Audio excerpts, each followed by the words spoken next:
The exit collapsed right in front of my eyes. It happened in an instant. That slowly spinning white whirlpool shuddered twice, then went bang, shattering into specks of light like a pane of glass. And then it was gone. All that was left was a bare, gray-black wall of rock. I was only 2 steps away from it. My name is Ning Mo, and I'm 21. Just a few seconds ago, I still had a basket full of spirit ore on my back, figuring I'd make a couple more digging runs tonight to scrape together my mom's medicine money for the month. But now I was trapped in an underground dungeon that had gone berserk, and the only way out had just caved in right in front of me. Cold sweat broke out all over me. My mind went blank at first, and then it filled up with my mom's face. Sick as she was, she still forced herself to keep the shop open every day. She was so thin, but her smile was always so gentle. If I died down here, what would happen to her? No. I clenched my teeth and forced myself to calm down. Panicking wouldn't help. I needed to think this through. First, let me lay out exactly what kind of mess I'd fallen into. 30 years ago, the so-called first year of the cataclysm, countless whirlpool portals suddenly appeared all over the world. Behind those portals were dungeons, and swarms of monsters poured out of them, killing anyone they saw. In that single year, the human population dropped from 10 billion to less than 4 billion. And starting that same year, every surviving human had a transparent interface in their mind that they could see just by closing their eyes. It was called the Eye of Office. When a person turned 18, they'd go through an awakening. Succeed, and you became an awakened. You'd get a class and powers far beyond ordinary people. Fail, and you'd be a normal human for the rest of your life. It was thanks to these awakened that humanity had survived the initial catastrophe and had even fought back, retaking one dungeon after another. The one under my feet, for example, was an F-rank dungeon that had long since been cleared out and opened up for ordinary people to mine. It was supposed to be safe. But right now, one word popped into my head, a word that made every miner's legs turn to jelly. Secondary outbreak. The exit had collapsed, and from deep within the dungeon came wave after wave of muffled booms. Chunks of rock rained down from the ceiling overhead. There was no mistaking it. This place was about to start spawning monsters again. I forced myself to keep thinking it through. According to everything I'd read, after a secondary outbreak and the exit's collapse, the monsters would respawn within a minute at most. The moment the people collecting or at the entrance noticed the portal had changed color, they'd immediately alert the city guard for a rescue. Fastest case, 3 minutes. 3 minutes doesn't sound long. But surviving 3 minutes in a dungeon crawling with monsters was enough time for me to die several times over. I couldn't just sit and wait. And huddling up with the other miners was even worse. Most of them were ordinary people, and a big group meant a big target. The monsters would spot us in a heartbeat. I had to find my own spot, hide first, and hang on until the rescue arrived. Decision made, I closed my eyes and pulled up my own status panel.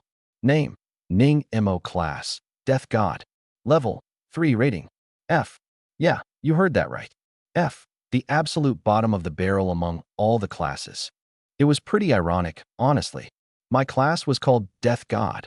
A badass name. Same as a super popular anime from before the cataclysm. But in reality, my F rating meant my spirit energy efficiency was the worst of anyone at my level. Even the fighter class, which was a dime a dozen, was stronger than me. When I awakened, I'd actually manifested a companion weapon, a long blade with a black hilt and a black sheath. The whole school went wild. Everyone thought a genius had been born. Then they tested my spirit energy efficiency, F rank. In an instant, I became the laughingstock of the entire Star City, something people gossiped about over meals for days on end.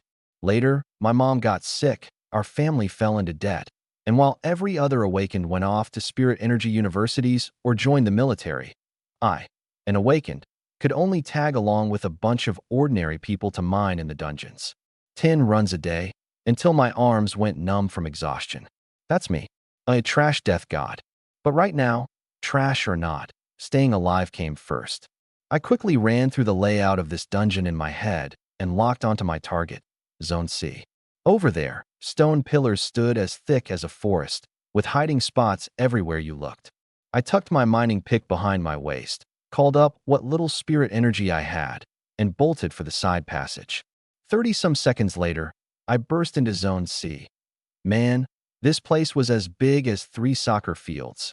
Gray-black stone pillars everywhere, jutting straight up to the ceiling, and plenty of ledges and outcroppings on the walls you could climb and cling to. Perfect.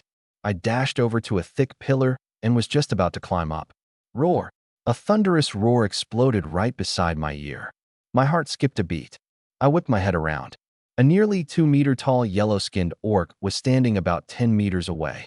Its muscles bulged like they'd been pumped full of air, 2 tusks curled up out of its mouth, and it held a spiked mace studded with iron barbs. At its feet, the dark purple glow of teleportation still lingered.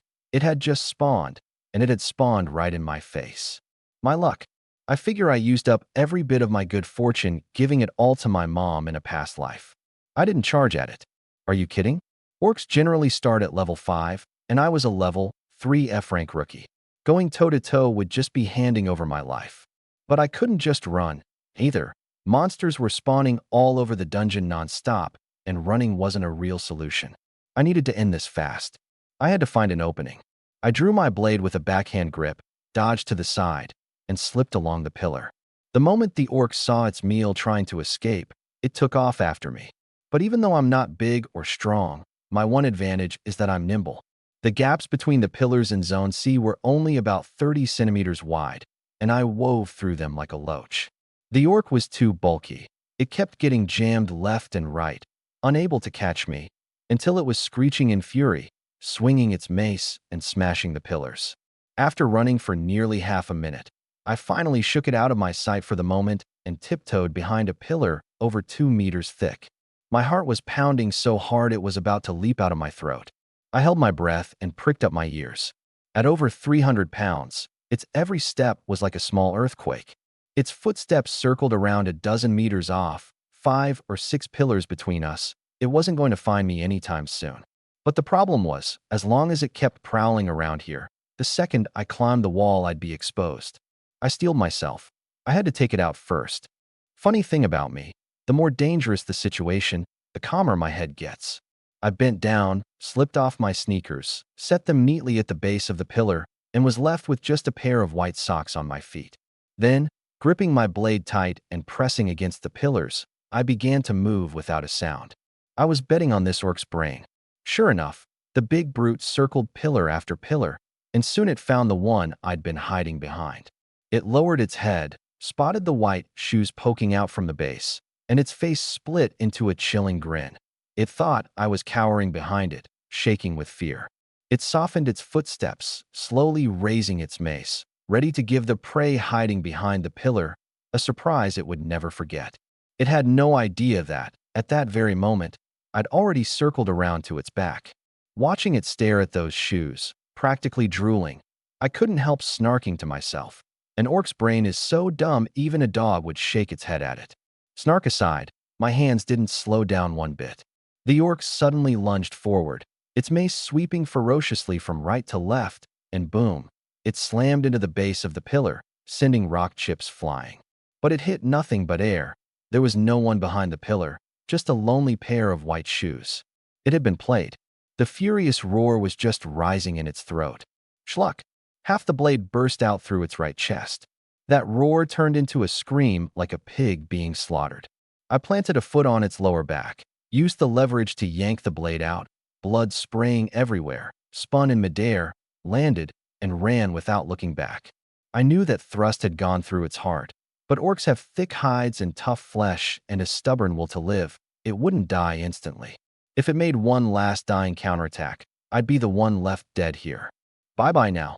I flickered and shot out 4 or 5 meters. Behind me, it let out a howl of unwilling rage. Out of the corner of my eye I saw it turn around, the muscles in its right arm bulging as it poured its last breath into hurling that mace straight at me. I was about to dodge left, but my body moved faster than my brain. The instant I heard the whistle of air, I dove into a forward roll. A dark shadow flew right over the top of my scalp and slammed boom into a stone pillar ahead of me, burying itself right into it. I looked back at that absurdly thick mace and swallowed hard. That was close. If that had hit me, my mom would have been burning incense for me tomorrow. As for the orc, throwing that had burned it completely out. Its heavy body crashed to the ground. The instant it fell, A chill of energy surged into my body. My spirits lifted. The big brute was stone-cold dead. I was just about to go rifle through it for anything valuable when a voice suddenly rang out in my head. Soul +1. Current soul collection progress, 1000. Full. Asachi evolution conditions complete. Death God class officially activated. Please select your first, Zanpakuto. I froze on the spot. Activated? My class hadn't been active before. All I'd ever known was that every time a monster died near me, I'd feel a chill, and the number after Asachi on my panel would go up. But I had no idea what that thing was even for. So it turned out that only after collecting 1,000 souls did my class actually boot up. Before I could snap out of it, 3 boxes flashed into view in front of me, each one containing a 3D model of a weapon. I recognized them at a single glance. Because these 3 things were exactly the Zanpakuto from Bleach, the anime I'd loved most as a kid. On the left, a meteor hammer. In the middle, a strange sword split into 3 separate blades. And on the right, a silvery white trident, its butt end a spiraling spike, with a deep blue tassel tied behind the blades. My heart thumped into overdrive. You know that feeling?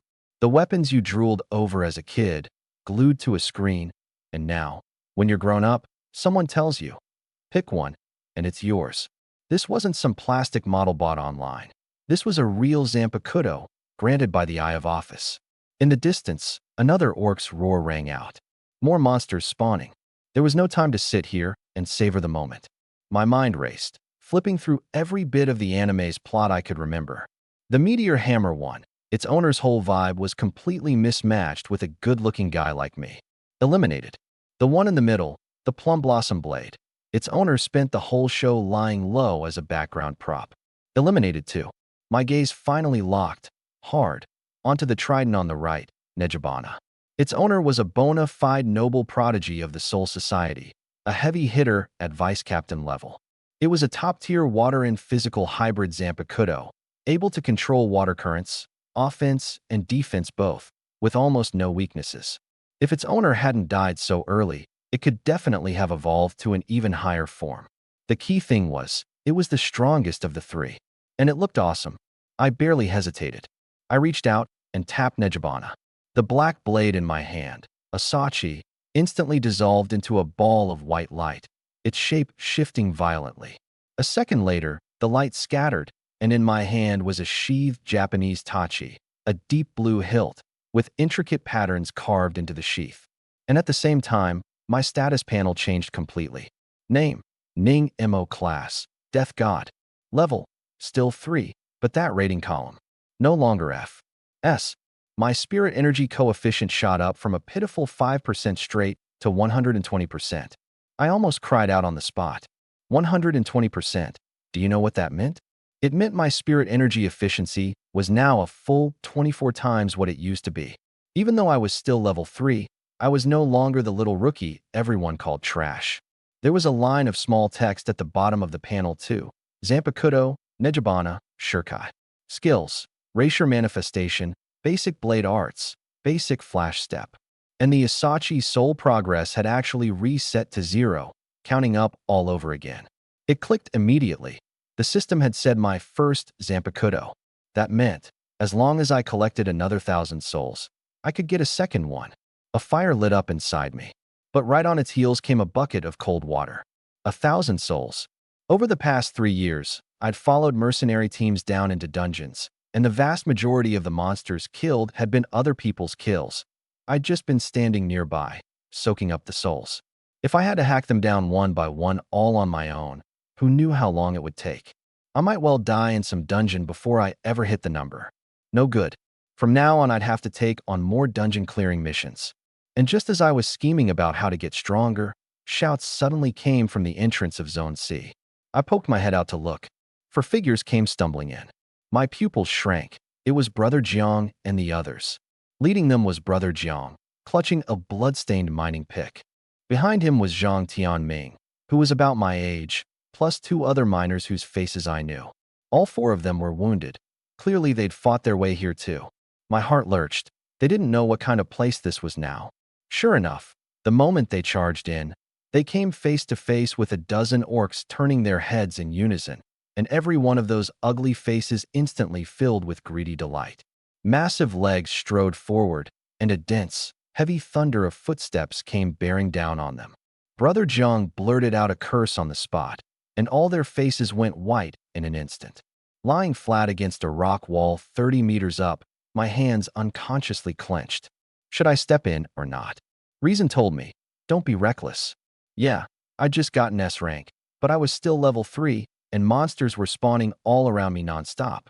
If I charged down there and got surrounded, that was suicide. But Brother Jiang was my neighbor. Being able to mine in the dungeons, keep up my mom's medicine payments, pay off the family's debt.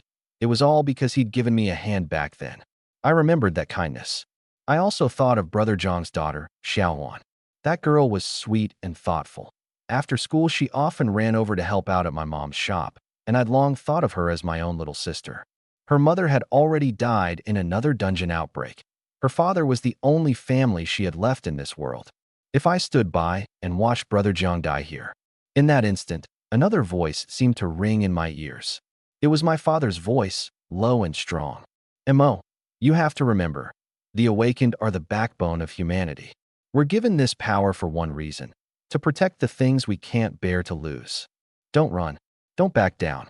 Before my eyes, hazily, that tall figure appeared again, the one with only one arm left, cutting against the terrified, fleeing crowd and charging without hesitation toward that enormous monster. That was the last time I ever saw my father. All the struggle in my eyes slowly drained away. Those principles that had kept me living so cautiously all these years, duck and dodge, back away from every trouble. In that moment, I flung them clean out the window. Dad, I said in my heart, I'm not running anymore. I'll get stronger, stronger than you, stronger than anyone. I'll never back down again. I gripped the hilt of my blade. Below, Brother Jiang had already shut his eyes in despair, squeezing the mining pick till it creaked, roaring as he charged the orcs head-on. Zhang Tianming and the others had their legs trembling, but backing off meant death too, so they gritted their teeth and charged along with him. And then, almost in the blink of an eye, bam, bam, bam. For ordinary people, slamming into more than a dozen orcs above level 5 couldn't hold out for even a single move. One swing of a mace, and they were all sent flying. Brother Jiang spat a mouthful of blood into the air, his pick flying from his hands as he crashed to the ground and rolled several times. One of the miners had half his head caved in, clearly done for. Brother Jiang lay in a pool of blood, watching those beasts with their reeking, drooling maws close and step by step, his mind filled entirely with his daughter's face. He thought, Xiaohuan, oh Xiaohuan, Daddy's not coming home. At that exact moment, out of the corner of his eye, a huge spray of blue water burst open in midair. Sway the heavens and reverse the waters. Nejabana. I leapt down from the rock wall 30 meters up, the trident sweeping horizontally through the air, its silver blades wrapped in surging waves of water. Wave crash. The blades swept across, and the heads of the 3 orcs standing at the very back flew off in unison. Brother Jiang's eyeballs nearly popped out of his skull, his mouth gaping into an O. How is this kid still here? He didn't get out? Where did that trident come from? And he can control water? Since when did our F-rank rookie neighbor get this strong? A whole string of question marks was probably about to blow his head apart. But I didn't have time to explain. The sneak attack had landed, and I didn't stop for a second. Nejabana and my hands slashed down, thrust straight, swept across. Every strike sent up a ring of water. The orcs had just realized there was someone behind them. Before they could even turn around, I'd run 2 more through. It felt incredible. So this is S-rank? With spirit energy boosting my body, my strength, speed, and reflexes were all at least 10 times faster than before. The trident spun, swung, and thrust in my hands, blue water dancing along its blades. In that moment, I felt like my movements were a dance. Beautiful and deadly. 1, 2, 3. The orcs fell one after another, blood spreading across the ground. For still stood.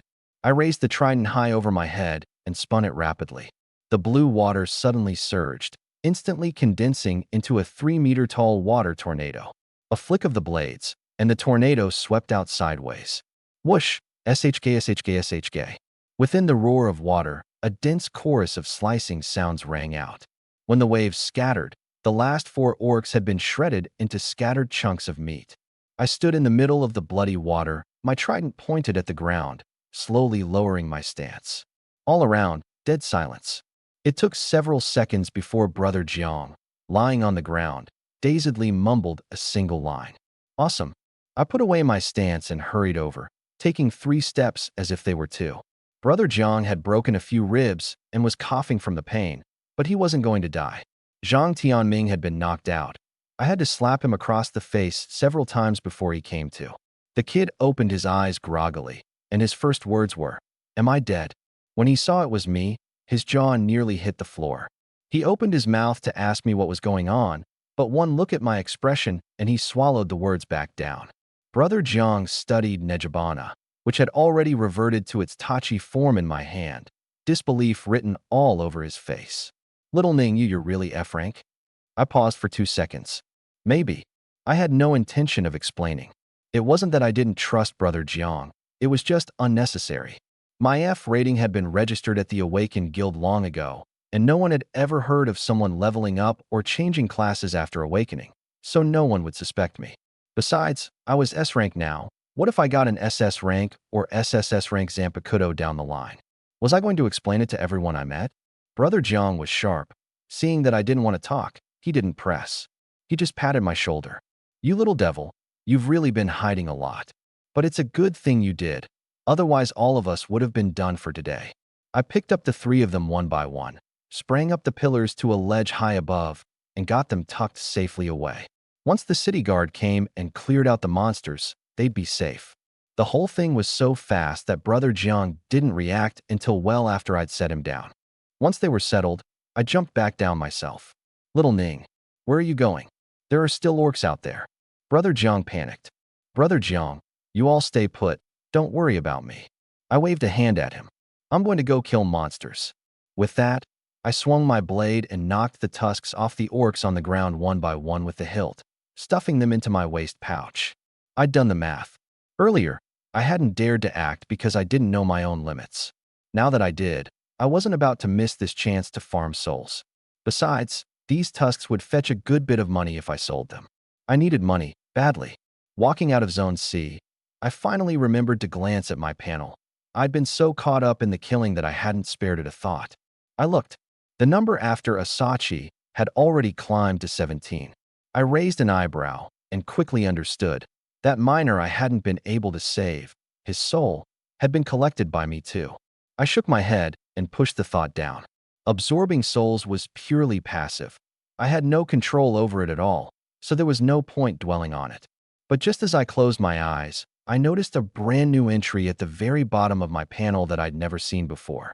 Soul points, 36. What was this? I flipped through the notification log. It was all the same kind of message.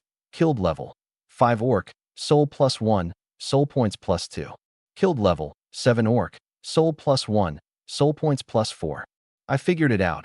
I was level 3, so killing a level 5 orc gave 2 points, and a level 7 one gave 4 points. The bigger the level gap, the higher the monster, the more it gave.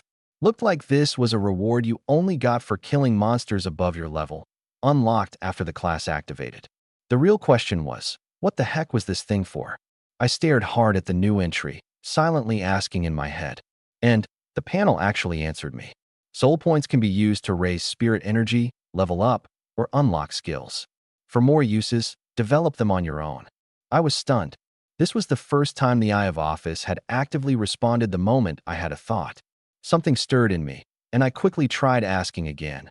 "Eye of Office, what exactly are you? Why did you appear? Why can some people awaken and others can't?" No response. Not a single word. I mulled over what I'd just done and vaguely caught on to the trick. It would only give me feedback when I focused my thoughts on an entry that already existed on the panel, and even then it only told me the most basic information. The real, deep secrets. It wouldn't leak a single word. Fine. I'd set that aside for now. I turned my attention back to that raise spirit energy line.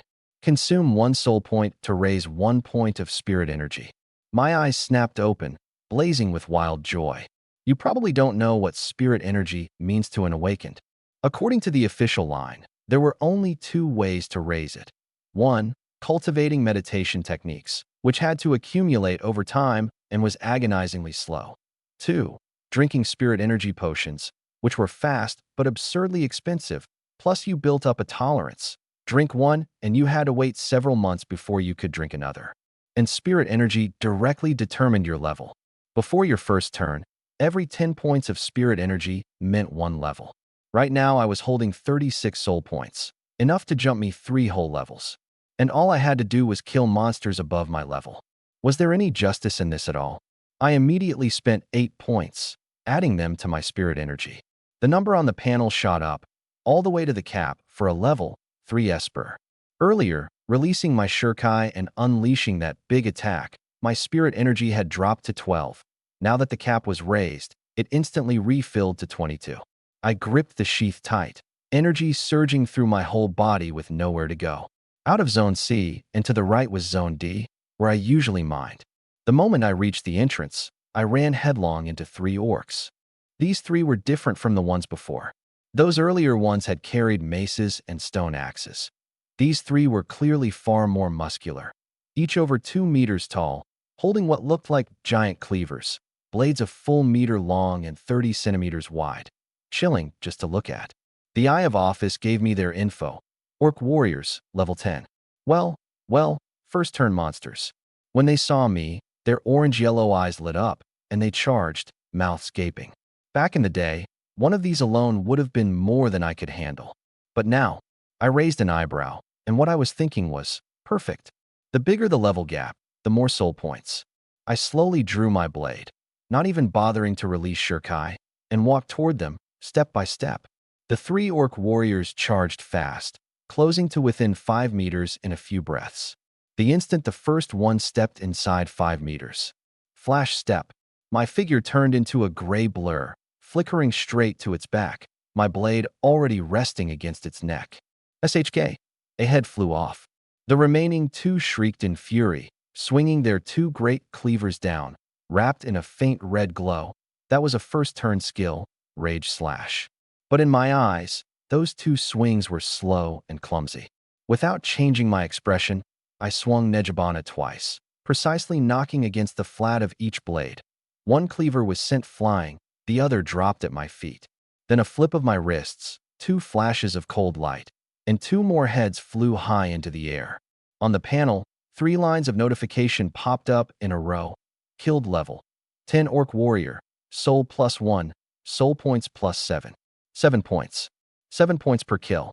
I slid the blade back into its sheath and couldn't help but smile. Flash step let me close 5 meters in a single move. The Orc Warrior's reaction speed simply couldn't keep up. I didn't even need to release Shurkai to completely dominate first-turn monsters. High spirit energy efficiency, S-rank class, of course it was broken. And I was only at 120% right now. What about SS rank? SSS rank? While I was calculating, I crouched down and pried the tusks off the 3 heads. Looking at the orc blood wasted all over the ground, I felt a twinge of heartache. 1,000 milliliters of orc warrior blood could sell for 100 yuan on the market. Just then, my gaze swept over the waist of the first orc warrior I'd killed and suddenly stopped. At its waist was tied a bulging leather pouch. I yanked the leather pouch off the orc warrior's waist in one motion. Anyone who's spent time in the dungeons knows that ordinary orcs, aside from materials like hide, flesh, and tusks, carry maybe a piece of junk weaponry at most, not worth a cent. But if one of these monsters had a leather pouch like this hanging on it, that usually meant it had dropped loot, and there was bound to be good stuff inside. I shook out the pouch, and the contents clattered to the ground. A nugget of gold the size of an adult's fist rolled out. Besides that, there was a round bead the size of a pigeon's egg, black and gleaming. I picked it up and held it to the light, and my heart skipped a beat. This was a beast core. I'd only ever seen these online. I'd heard some research institutes specialized in buying them. Even a peanut-sized one could sell for several thousand, and only a handful of beast-type monsters had any chance of producing one. This one, the size of a pigeon's egg, might fetch over 10,000. Add in that gold nugget. This run was pure profit. And while I had my head down counting my money, what I didn't know was that the city guard's rescue had already come in. Leading them was a middle-aged man named Luoan. He was the captain of the 23rd Squad of the City Guard's Crisis Response Brigade, a 26-level, second-turn ice swordsman, a C-rank awakened. In all of Star City, he was a top-tier figure. The moment they entered the dungeon, they ran straight into more than 20 orcs. But Luoan barely swung his sword. In under 10 seconds, the fight was over. Right after that, his scouts sent up a drone, and it quickly mapped out the entire dungeon's layout and the positions of everyone inside. In Zone C, they found Brother Jiang and the other two hiding on the rock wall. And in Zone D, the footage the drone sent back left every squad member stunned. In the picture, more than 20 ordinary orcs, plus over a dozen first-turn orc warriors, were frantically attacking something in the middle. But blue water kept bursting again and again, and orcs were constantly being blasted out, and none of the ones flung out came back in one piece. Is that an awakened? The scout zoomed the lens in and finally saw that it was a figure covered in blood, holding a silver trident, darting back and forth through the pile of orcs. One swing of that trident, and everything within a 2-meter radius was either dead or wounded. Luoan stared hard at the image, his brow knotting into a tight frown. This guy's strong. An awakened who was passing through saw the outbreak and came in to rescue people. Report, Captain. We confirmed with the OR inspector at the entrance. No one else came in. Luoan's face said, "You've got to be kidding me. You're telling me this kid was already inside? He's a minor. With power like that, he could rake in a fortune at any civilian awakened corps. Why would he be down here mining?" Luoan couldn't wrap his head around it, but he didn't have time to dig into it either. He immediately gave the order, the whole squad, straight to Zone C, save the living first. And at that moment, I was exactly the miner that had Luoan so baffled. I really was still killing. Starting with those 3 orc warriors at the entrance of Zone D, I hadn't stopped. While I was collecting spoils, the other orcs in Zone D noticed me, and a whole swarm closed in. I had no choice but to release Shirkai, and my spirit energy came pouring down. Luckily, the soul points I'd racked up from killing above my level were plenty. I fought while pouring points into spirit energy, the cap kept climbing, and my energy refilled right along with it, which was the only reason I didn't run dry. But even so, after cutting down more than 50 orcs in one go, I was about ready to collapse. When the last one fell, a river of blood surrounded me. The water Nejabana had conjured had soaked the ground through, and the blood mixed with the orc's reek was enough to make you want to hurl. I plopped down at the base of the rock wall, not wanting to move an inch, and pulled out my water bottle for the last half-mouthful, and my stomach immediately started growling. That was when I realized I'd long since been starving. "I always thought my body was in decent shape," I said with a bitter smile, leaning against the stone. "Didn't realize I'd be this drained once a real hard fight started." As I sprawled there catching my breath, I looked up and noticed that, at some point, a palm-sized black drone was hovering overhead, its rotors spinning without making a sound. My mind snapped clear with a jolt. The city guard was here. And right after that, a thought sent a chill down my spine. Had that whole slaughter of mine just now been recorded by this thing? I was a registered F-rank rookie. How was I going to explain single-handedly cutting down more than 50 orcs? If I couldn't, they might just haul me off to be a research specimen, sliced up and studied. My mind raced, and I quickly came up with a plan. I pulled up the panel and, in one go, dumped all the soul points I'd saved into spirit energy. The number leapt wildly: 70, 80, 100, 139. My level, too, shot up from level 6 all the way to level 10. The instant it hit level 10, a brand new notification rang out in my head. "Congratulations, Awakened. Your spirit energy level has risen to 10. A first-turn promotion mission has now been issued for you. Mission: within 3 days, participate in killing 1 E-rank or higher boss, with your damage output exceeding 10%. Mission success: promote to first turn, gain 1 class-exclusive skill. Mission failure: unable to trigger the promotion mission again for 6 months." When I finished hearing it, I froze for a moment, then didn't know whether to laugh or cry. I'd only wanted to level up so I'd have a halfway believable excuse for my power. And now look, I tripped over my own feet. Kill an E-rank boss within 3 days? An ordinary F-rank dungeon spawned a boss every 2 or 3 days on average, and even if you went down, it wasn't necessarily an E-rank one. Wasn't this obviously forcing me to go take on the final boss of this outbreak? I sighed and lifted my eyes toward the darkness deep in the cave. Fine. I'd deal with it once the city guard arrived. I just closed my eyes to rest, and while I was at it, mulled over the panel some more. I had 143 soul points left. I tried focusing my thoughts on basic blade arts, and it coldly replied, insufficient soul points. 143 points, and it wasn't even enough to upgrade a skill? I shook my head, but didn't dwell on it too much. Count your blessings. The Death God class itself was already ridiculous enough. No one in the entire Alliance had ever heard of a class rating that could climb. An S rank might just be a starting point. Who knew? Maybe even stronger Zanpakuto were waiting for me down the line. About 10 some minutes later, I opened my eyes and looked toward the entrance of Zone D. Steady footsteps approached, and 10 figures in black combat uniforms walked in. Luoan, at the front, swept his eyes across the corpse-strewn ground and the blood-soaked floor in a single glance, his pupils shrinking sharply. What the drone had filmed and what he saw with his own eyes were two completely different things. His face was expressionless, but the squad members behind him erupted. Holy crap, this many orcs? And over a dozen first-turn warriors? He did all this alone. This kind of power. He's almost caught up to the captain, hasn't he? And he's this young? Trailing behind the clearing squad were Brother Jiang and the other two, who'd been rescued. As they walked in and looked at the corpses everywhere, their mouths never closed. Earlier, they'd only known I'd cut down a dozen ordinary orcs, and that had already seemed absurd.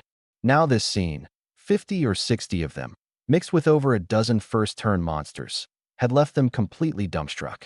Brother Jiang, Zhang Tianming leaned into his ear and lowered his voice. This was really Ning Mo? That's inhumanly strong, isn't it? Who else could it be? Brother Jiang looked at me sitting against the wall, both delighted and unnerved. If we make it out alive this time, I owe little Ning a proper feast.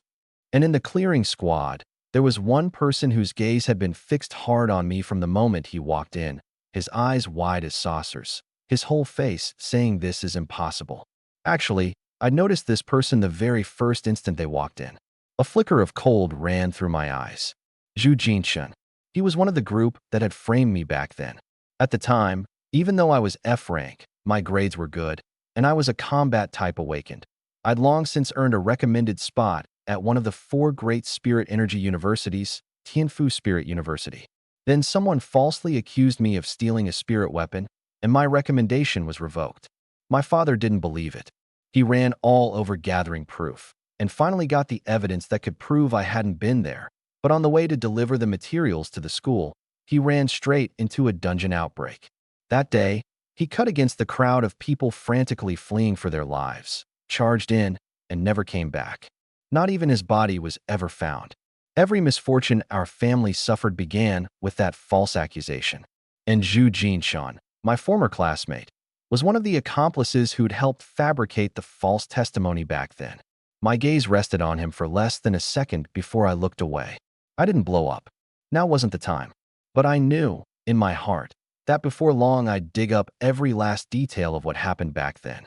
And I'd make every single person who framed me pay the price they deserved. I brought my eyes back to Luoan. He'd already walked over to me, and he smiled. Nice moves, kid. Your friends tell me the only reason there are any survivors this time is thanks to you. I stood up and gave a faint smile. You're too kind, Captain Luo. I just did what needed doing. Really, thanks for coming in time. Otherwise, things would have been dicey on my end too. Luoan could tell at a glance that both my spirit energy and my stamina were running on empty. He pulled 2 thumb-sized metal tubes from his tactical pack and tossed them over. Here, F-rank stamina potion and spirit energy potion. Get yourself recovered. I caught them, twisted them open, and downed them. 2 tubes in my stomach. A warm current dropped into my gut, and within a few breaths the hunger was gone. Most of the exhaustion had lifted, and my spirit energy started ticking back up bit by bit. Good stuff? I said with genuine appreciation. All the orc corpses in here are yours. Consider them your spoils. Luoan gave a hearty laugh. You all wait here for now. There's only Sector E and the final boss room left. Once we clear them out and you register, you can go home. With that, he turned to leave. Wait. I suddenly spoke up. Every eye swung back to my face. Meeting Luoan's questioning gaze, I said earnestly. Captain Luo, let me go with you. My skills are decent. I should be able to help. No. Luoan refused flatly. You're a survivor. Putting down the outbreak is our job. I stayed calm and unhurried. I pulled out my phone from my waist pouch, brought up a digital credential, and held it out to him. Captain Luo, I'm a mercenary registered with the Monster Hunter Guild. I'm qualified to take part in dungeon raids.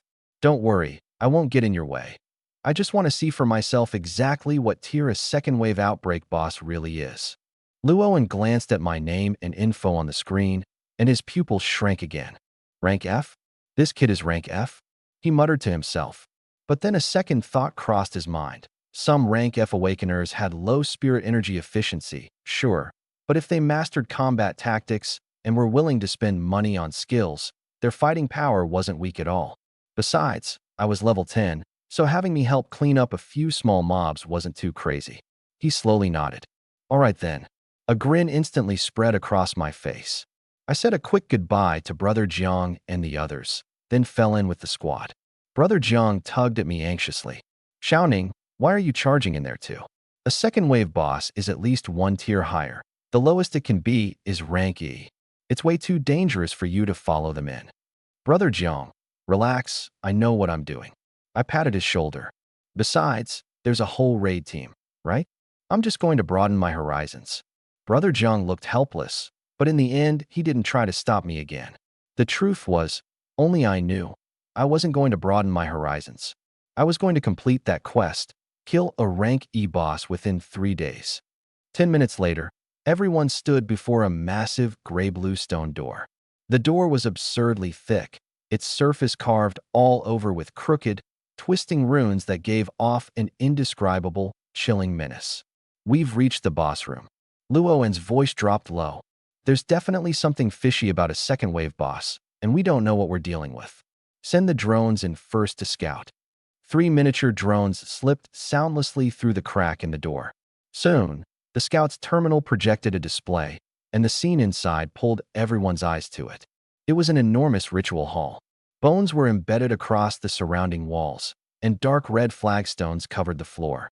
In the very center, atop an altar, stood a towering orc draped in a robe of beast bones.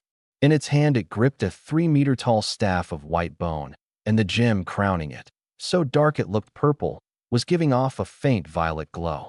It was even bulkier than an ordinary orc warrior, a full 2.5 meters tall, its grayish-white skin painted all over with dark red tattoos. Rank D+. Orc Necropriest. Level 26. Luoan stared at the screen, his voice pressed very low. Everyone be careful. This thing is nasty to deal with. It's just a rank D boss, Captain. It's not like we haven't fought one before. One squad member, gripping a pair of blades, sounded as relaxed as if he were debating what to have for dinner. Shut up and take this seriously. Luoan's brow stayed furrowed, his gaze locked hard on the mountain of bones piled around the altar. And I, standing at the very back of the squad, watched the projection with my heart racing faster. Not out of fear, out of excitement. This was my first time taking part in a boss raid. Luoan quickly laid out the plan. He'd hold the front and pin it down. The scout would deal ranged damage, and the rest would guard the left and right flanks and protect the back line. Little brother, he said, looking at me, you stick with Iron Man and keep the back line safe. Necromancer-type bosses are the most disgusting to fight. You've got to be careful with everything you do. He pointed at a 2-meter-tall bruiser in the squad with a shield axe strapped to his back. I nodded. Luoan swept one last look across everyone, drew a deep breath, and slammed his palm onto the mechanism beside the stone door. Rumble, rumble, rumble. The stone door slowly swung open. A rotting stench rushed out at us, like lifting the lid off a 100-year-old jar. On the altar, the orc necropriest slowly turned around. Its eyes were pure black with no color at all, save for 2 blindingly crimson pupils. Who mans? Its voice was hoarse, like bone grinding against glass. Die. The moment it spoke, the mounds of bones piled around the altar began to tremble. One by one, bones snapped and assembled themselves, and figures rose up from the floor. In the blink of an eye, over 100 skeleton warriors, skeleton archers, and bone mages fell into formation, ranks upon ranks, ghostly green fire burning in their hollow eye sockets, all of them turning to stare at us in the doorway. Everyone attack! Luoan roared, and he was already charging out. His ice-blue longsword swept out a half-moon arc of frost sword energy that shrieked through the air.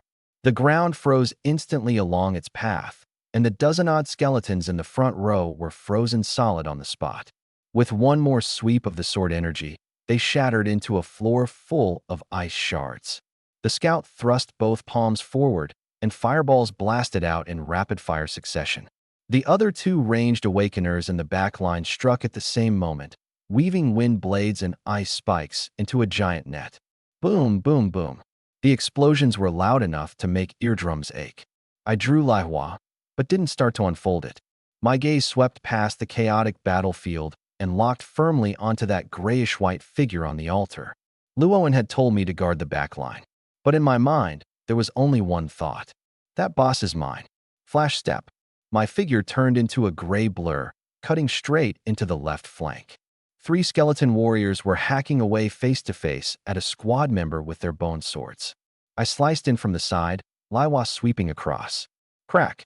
3 skeleton heads flew off, their ghostly fires snuffing out on the spot. Holy crap! That squad member's eyes nearly popped out of his head. My feet never stopped. My body flickered again and again, 5 meters with every step. My longsword slashed and chopped, the blade flashing so fast it looked like the world was on fast forward, skeleton after skeleton crumbling to dust beneath it. I didn't coordinate with anyone. Just me, one blade, tearing a bloody path straight through the sea of skeletons to the altar. How the hell did this kid charge out too? The scout shouted from behind. Didn't the captain tell him to guard the back line? Luoan saw it too, but at that moment he couldn't spare an ounce of attention, because... Roar! From behind the altar, a massive black shadow suddenly shot out. It was a jet-black tiger clad in bone armor, its body over 5 meters long, its eyes blazing with ghostly green fire. When it landed, its foreclaws punched 4 huge craters into the ground. Rank C, Spectral Ghost Tiger. Level 29. Damn it! Luoan's face changed abruptly. A rank C undead beast? It can even summon that. The ghost tiger gave him no room to breathe. Its enormous body turned into a bolt of black lightning and pounced straight at him. Luoan threw up 3 ice walls in a row. All 3 were smashed to bits by a single swipe of the tiger's claw, like they were made of paper. He was driven back step by step, his ice sword clashing head-on against the tiger's claws, sparks flying everywhere. A rank C undead beast, 3 levels higher than Luoan, with an undead constitution and absurdly high magic resistance. Luoan was pinned down hard. At the same time, the raid squad's formation began to teeter on the brink of collapse. On the left flank, skeletons swarmed in like madmen. On the right, bone arrows fell like rain. From the front, bone spears came wave after wave. One squad member took a bone spear straight through the right shoulder, blood spraying, and cried out in agony. But the worst part of all, these skeletons couldn't be killed off. That was exactly how disgusting necromancer-type bosses were. Kill one batch, and the priest would immediately raise a fresh batch from the bone pile, keeping the number locked firmly at around 100. The captain was tangled up with the ghost tiger, and the squad members' spirit energy was clearly about to bottom out. One after another, they started chugging potions. Keep grinding it out like this, and once everyone's spirit energy burned dry, they'd all die here. A feeling of despair spread through the group. And at that very moment, sky-turning tide, Lihua. A clear, ringing voice cut through the wails and howls filling the hall. Everyone reflexively turned to look in the same direction. A pillar of silver-blue watery light shot up toward the heavens. I held a trident, leaping high into the air, azure water light coiling around my whole body. Wave shatter. The trident swept across, and blue waves burst outward in a fan. Boom. More than 20 skeletons were swallowed by the surge, ground to dust in the churning current, leaving a floor of bone fragments. I landed, and the long trident danced again, sky water chain dance. The blade spun into a silver whirlwind, wrapped in a violent torrent. My whole body became a human meat grinder, plowing straight into the densest cluster of skeletons. Crack, crack, crack. The sounds of shattering bone ran together into one continuous roar, patches of ghostly green fire snuffing out in great swaths. In the span of a few breaths, there wasn't a single intact skeleton within 10 meters of me. Everyone was dumbstruck. Is this thing even human? Among the group, Zhu Jinshin forgot to hurl the half-transparent wind blade in his hand. His eyes were full of disbelief. Was this really Ningimo? That former top student at number 1 high, the notorious rank F trash everyone knew about? How could he be this strong? What right did he have to be this strong? He was only level 10, and that sword of his, how could it change shape? These past few years, what on earth had happened? No, once he got out of here, he had to tell young Master Zhang about this. I couldn't be bothered with what they thought. I lifted my head, my gaze locking onto the altar. 3 seconds. Flash Step's cooldown was up. My figure vanished again, and when it reappeared, I was already at the edge of the altar. Roar! 3 bone fiends, several times bigger than ordinary skeletons, swung their bone hammers down at me. Rank E, Skeletal War Generals. Level 20. A cold light flashed in my eyes. I neither dodged nor evaded. I met them head-on with the trident. Boom. Bone hammers clashed against the trident's blade, waterlight and bone fragments flying together. I fell back half a step, and all 3 skeletal war generals were sent flying backward at once. Far away, Luoan, still locked in his brutal fight with the ghost tiger, stole a glance at this scene, and his heart lurched violently. 3 level 20 skeletal war generals swarming this young man at once, and he actually had the upper hand? I gave no one time to keep being shocked. Get the hell out of my way, I growled, pouring spirit energy into the shaft. The water light on Laiwa surged another 3 feet. The next instant, my whole body became a streak of silver-blue radiance. Ignoring the 3 skeletal war generals that had just steadied themselves, I shot straight through the gap between them. Behind me, 3 skulls slowly slid free, their ghostly fire winking out in defeat. I was already standing atop the altar. 5 meters away, the crimson pupils in the orc necropriest's pure black eyes suddenly contracted. It was somewhat surprised. This human had actually cut clean through its skeletal army, and not even 3 skeletal war generals could stop him. But this was as far as he'd get. Human, it rasped, a hunter's mockery in its tone. The scent of your soul is very special. I'll savor it well. Before it could finish, I was already moving.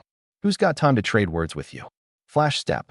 The 5-meter distance vanished in an instant, the trident wrapped in azure water light, thrusting straight for its heart. Ting! The tip of the trident stopped dead about 3 feet from its bone robe. 3 white bone shields, each the size of a millstone, materialized out of thin air and stacked into a triangle formation in front of it. The trident's tip stabbed into the outermost bone shield, sparks flying, but it only sank in 3 inches. My pupils shrank. This bone shield was absurdly hard.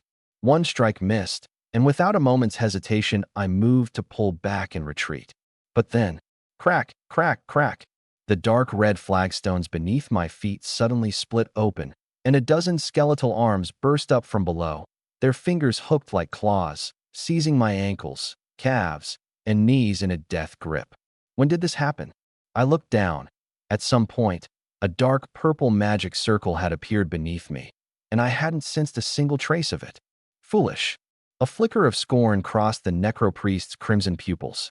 It swept the wide sleeve of its bone robe, and a piercing whistle came from directly overhead. A bone prison, assembled from countless thick white bones, plunged down from above and clanged shut over me, trapping my entire body inside. Feet locked down by bone hands. Head trapped by a bone prison. A bone shield blocking the way ahead. 3 separate bone magic spells, completed almost within the same second. This was the combat awareness of a level 26 rank D boss. From the moment I'd carved my way through the skeleton horde, it had had its eyes on me.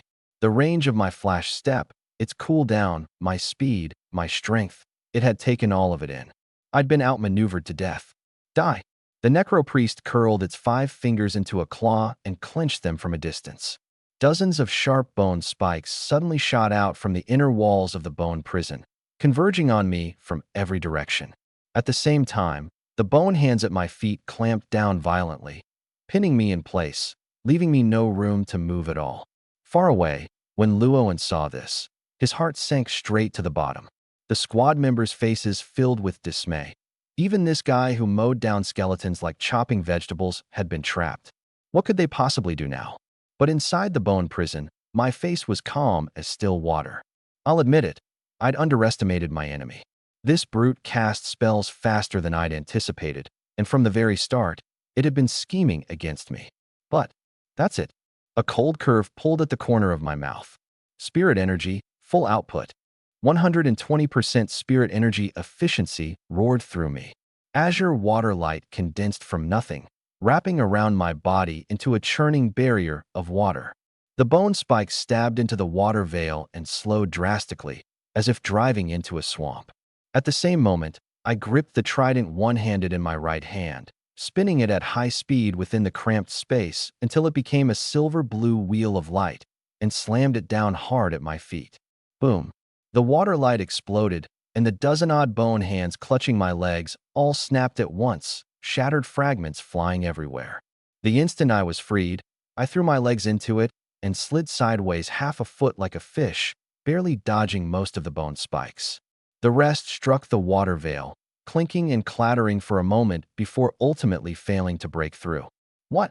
For the first time, the crimson pupils in the necropriest's eyes wavered. It hadn't expected me to survive even this. And my counterattack was only just beginning. Wave shatter. The trident, wrapped in a raging surge of water, slashed from below upward, smashing straight into the inner wall of the bone prison. Rumble. Cracks spread across the struck bone pillar like a spiderweb. Second strike. Crack. The bone prison shattered with a thunderous crash, and I burst free. Amid the spraying water, my figure shot like an arrow off the string, straight at the necropriest. Flash step. The cooldown had just finished. A gray blur flickered, and I appeared once more before the bone shield. This time, I didn't thrust, I swept.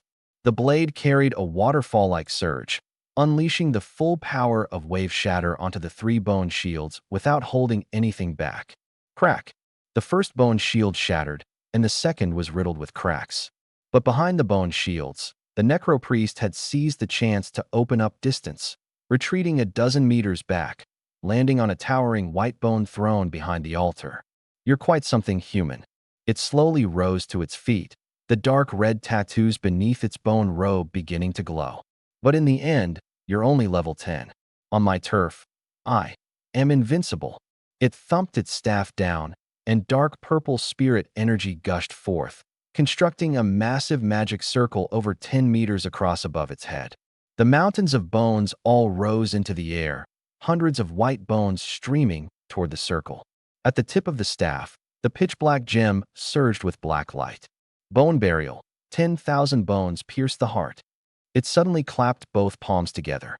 The next instant, countless bone spears, bone spikes, and bone arrows poured down from the magic circle like a torrential downpour, blanketing the sky as they descended on me, covering the entire front area of the altar. There was nowhere to hide. I looked up at the sky-blotting rain of bone, my eyes turning grim. Sky-turning tide. I raised the trident high over my head and spun it madly. Blue water light burst into a rapidly rotating whirlpool of water above me. The bone spears drove into the whirlpool, got dragged off course by the current, collided with each other, and crumbled to dust. But the rain of bone was simply too dense. Bone spears still punched through the edges of the whirlpool one after another, grazing past my sides and shoulders. Blood droplets flew. I let out a muffled grunt as my left shoulder was torn open, the gash deep enough to expose bone. Let's see how long you can hold out. The necropriest slammed both hands downward, and the remaining bone spears in the circle stopped firing, converging into a single giant bone lance 5 meters long. Its tip aimed at me, and it crashed down with an aura fit to shatter heaven and earth. My pupils shrank. No good. Sky-turning tide couldn't withstand this one. Flash step. An instant before the bone lance struck, I slid 10 meters sideways, barely dodging a direct hit. But the tremendous shockwave still sent me flying, tumbling several times through the air before slamming hard into the edge of the altar. Puffed. A mouthful of blood sprayed out. I dropped to one knee, the trident propped against the ground, gasping for breath. My left shoulder was still gushing blood, my chest and stomach churning with pain, and more than half my spirit energy was already gone. This thing barely needs cast time, and it's both offense and defense in one. No wonder Captain Luo said necromancer-type bosses are disgusting. I wiped the blood from the corner of my mouth and looked up. The necro-priest stood before its white bone throne, its 3 bone shields recondensed, the magic circle overhead still spinning, more white bones taking shape. Keep slugging it out head-on like this, and I couldn't outlast it. Out of the corner of my eye, my gaze swept the battlefield and paused for a moment on the ghost tiger still locked in its deadly struggle with Luoan. An idea surfaced. Since one person can't crack that turtle shell of yours, then I'll switch up how I fight. Come again, I growled, standing back up, my figure shooting out once more. The gray blur streaked straight at the necro-priest. Again, its face was full of mockery. The bone shields automatically rotated to face the front, and its hands were already conjuring fresh bone magic. But at the very second before the gray blur was about to slam into the bone shield, my figure abruptly cut a sharp, right angle in midair. The one I was lunging at wasn't the necro-priest at all. It was the spectral ghost tiger. What? The necro-priest froze, and the bone spear it was halfway through conjuring instantly lost its target. It wasn't just the priest, everyone froze. Is he going to help the captain? Just how fast was a flash step charge? 10 meters, gone before you could even blink. The ghost tiger had just driven Luoan back with a swipe and was about to pursue when a sudden chill hit it from behind. It whipped its head around, only to see a streak of silver-blue radiance wrapped in a violent surge of water already cleaving down at its face. Wave shatter. I gripped the trident with both hands, pouring the bulk of my spirit energy into this one strike.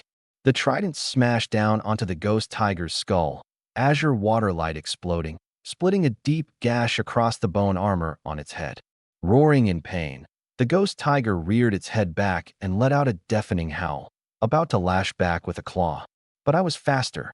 Flash step hadn't cooled down yet, but with spirit energy boosting me, my speed was anything but slow. My figure flickered, and I appeared at the left side of its neck. This time I didn't use a skill, just the most basic horizontal slash in all of swordsmanship, the blade cutting precisely into that freshly opened gash. Crack! A big chunk of bone armor broke away, the blade cutting into flesh, black blood gushing out.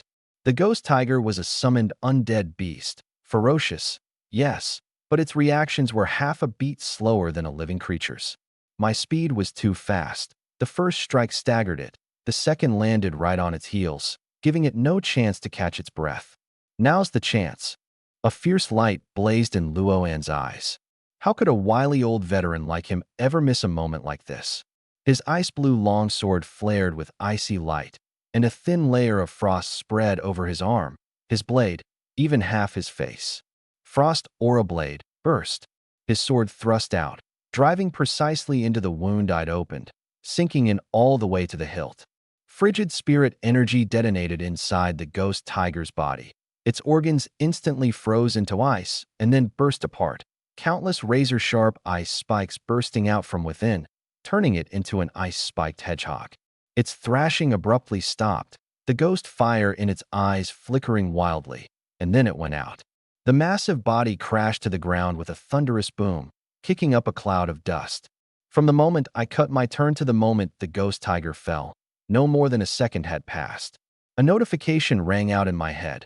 Assisted in killing level 29 spectral ghost tiger. Souls +1. Soul points +10. But I had no time to deal with any of that. Captain Luo, I said, landing and pointing my trident up at the necro-priest high on the altar, tilting my head toward him. Together? Luoan pulled out his ice sword, flicked the black blood off it, glanced at the ghost tiger's corpse, then looked at me. This young man drenched in blood and gore, yet with eyes burning bright. Slowly, a curve pulled at the corner of his mouth. Little brother Ning, what a nice little diversion. That took guts. He stepped forward and stood shoulder to shoulder with me, his ice sword angled toward the ground, cold air pouring off it. But I like it. Meanwhile, on the other side, the raid squad had nearly finished clearing the skeleton legion. Everyone was closing in on the altar. Standing on its white bone throne, the necro-priest watched the scene below its feet, and the composure on its face finally cracked. Its ghost tiger, gone. Its skeleton army, gone. And this pack of humans was walking toward it, step by step. You think that killing my pet means you can win? Its voice grew even hoarser and more grating, the dark red tattoos on its grayish-white skin all lighting up. It raised both hands high over its head, and the skeletal magic circle above it shattered with a boom. Countless bone fragments streamed toward it, condensing into a layer of white bone armor 3 feet thick over its body. Humans, let me, the great high priest Makara, send you to your deaths with my own hands. Once you're dead, I'll imprison your souls and refine your bodies into bone fiends, my lowly servants. Luowen and I exchanged a glance. He seems pretty cocky, huh? Luowen arched an eyebrow. I gripped the trident tight, feeling the spirit energy left inside me, and cracked a grin. This cocky? Kinda pisses me off. Luowen burst out laughing. Pisses me off too. Then, cut him down. The instant the white bone armor fully formed, Makara's spirit energy pressure suddenly surged. A terrifying aura exploded out from atop the altar, like a clap of muffled thunder, slamming hard into every one of our chests. Luowen's face changed abruptly. Not good. It ranked up. Rank C, White Bone Warfiend, level 30. Before the words were even out, the thing had leaped down from the altar. The staff in its hand transformed the instant the armor covered it, becoming a broad-bladed white bone greatsword 2 meters long, that pitch-black gem still set into the pommel. Boom. It slammed down at the base of the altar, the dark red flagstones beneath it cracking apart in a spiderweb pattern, the shockwave spraying bone fragments in every direction. It gave us not a moment's rest. The white bone greatsword swept horizontally, sending out a ghastly white half-moon of sword light. Luowen reacted lightning fast, stabbing his ice sword into the ground and throwing up 3 ice walls in a row, but the first 2 were smashed to pieces by the sword light like dry twigs, and the third was left riddled with cracks. After ranking up, its strength had at least doubled. The ranged squad members opened fire like crazy, weaving fireballs, wind blades, and ice spikes into a dense barrage, but striking that 3-foot-thick bone armor left, at most, a shallow white mark. They couldn't even break through it. Makara ignored these tickling attacks entirely. Its crimson pupils locked hard onto Luowen, and its great sword came chopping down again. At that very moment, flash step, I cut in from the flank, appearing at its right rear. The trident, wrapped in water light, thrust straight for the joint of its knee. However hard the bone armor was, it still had gaps. Ting! The trident's tip stabbed precisely into the seam, and the water light burst. Makara's figure staggered, and the greatsword aimed at Luowen veered off by a few inches, grazing his shoulder as it slammed into the ground, gouging out a 2-meter-long trench. Hit the joints. Hit the gaps. One strike landed, and I retreated in a burst even as I yelled at the top of my lungs. Luowen got it instantly. Everyone, aim for the joints. In an instant, the rhythm of the battle changed. The dual-blade fighter and the hammer bruiser charged in from left and right, going straight for its knees and elbows, not trying to wound it, just to slow it down. The sniper whipped out a big black anti-material rifle and slammed round after round precisely into the seams of the bone armor. The scout switched his rapid-fire fireballs to charged-up giant fireballs, each one searing the bone armor red. And Luowen and I took turns as the main attackers. His ice sword clashed head-on against that white bone greatsword, every collision jarring his arm numb. I used flash step to dart around the battlefield, deliberately picking the gaps between its attacks, driving one trident thrust after another into the seams of the bone armor.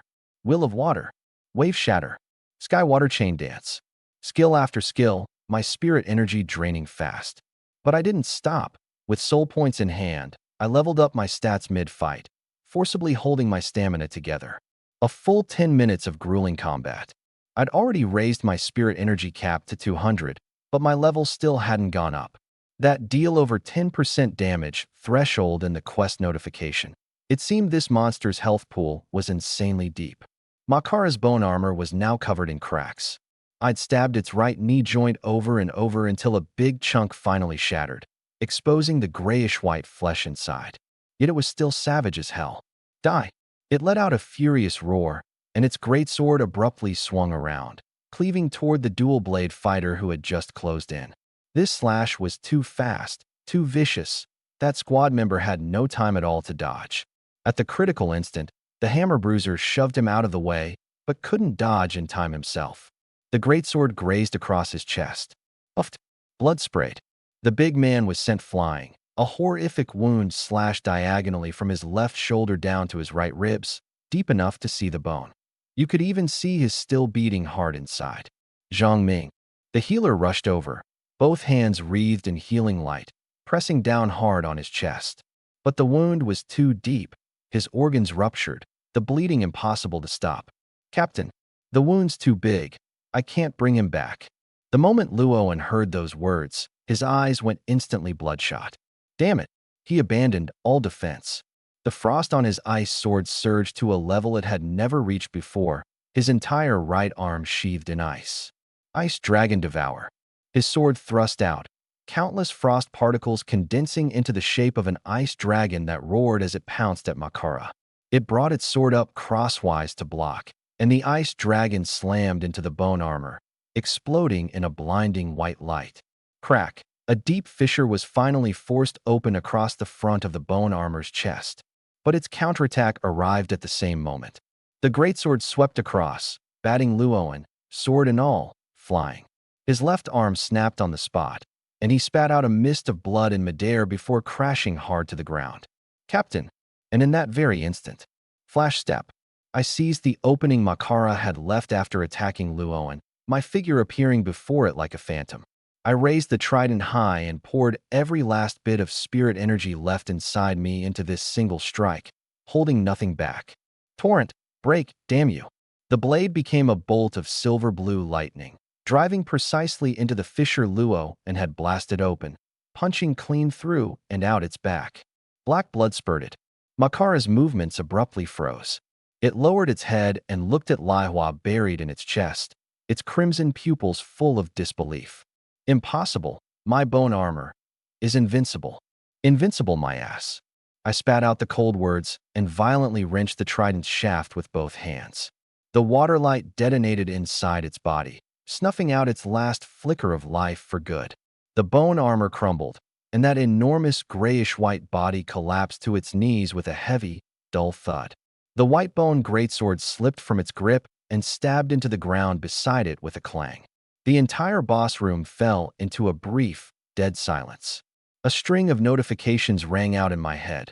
Killed level 30 white bone warfiend. Souls +1. Soul points +57. First stage advancement quest complete.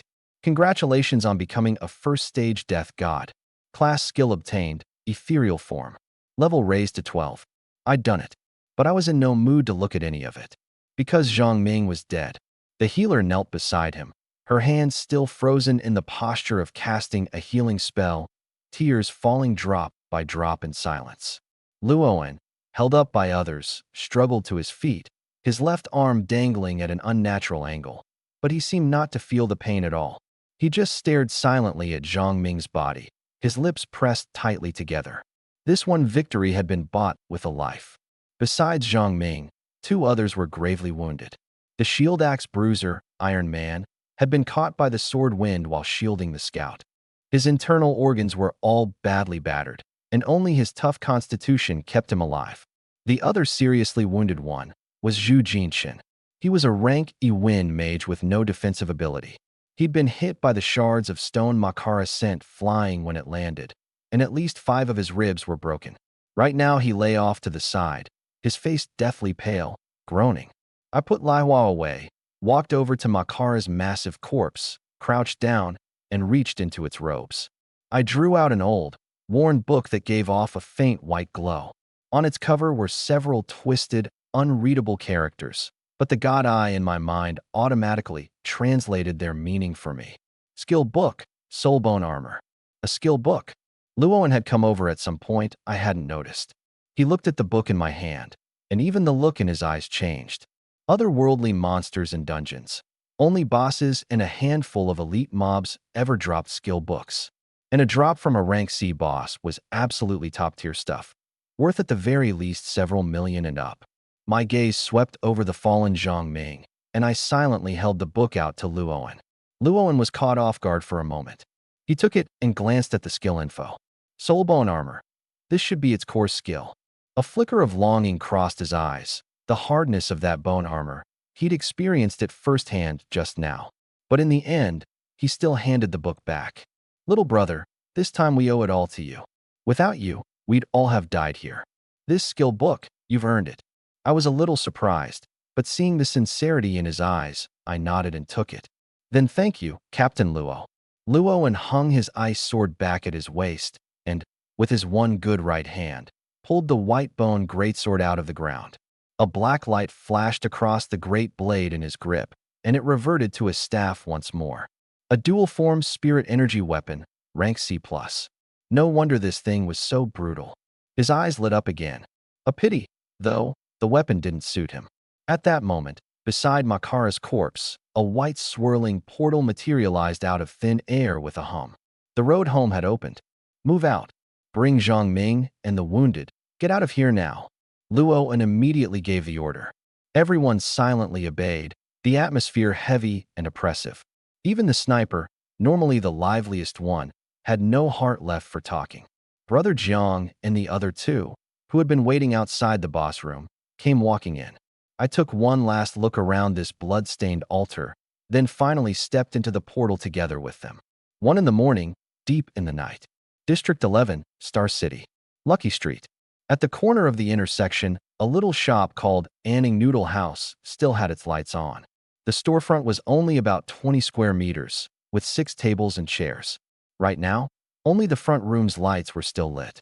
A woman with dry, brittle hair and a gaunt frame sat in a chair by the door, her gaze scanning again and again through the glass door, looking outside.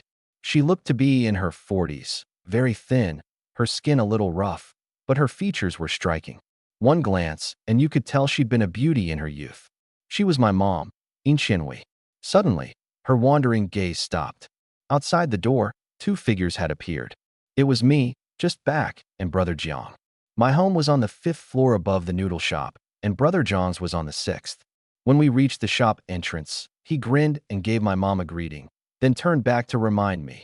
Xiao Ning, don't forget, tomorrow night, by Xiang Restaurant. Brother Jiang, you really don't have to go to all this trouble. Go. When I say I'm treating. Don't show up. And it means you look down on your big brother. He tossed that at me and headed upstairs without a backward glance. My mom had already stood up and pushed open the glass door, her gaze locked firmly on me. Mom, I looked at her, my eyes trembling. Xiao Mo, your body, what happened to you? She hurried forward, grabbing me and looking me up and down. Only then did I remember. I was still covered in blood and gore, though most of it wasn't my own. My mom suddenly cried out, staring in anguish at the 10-centimeter-long wound on my left shoulder.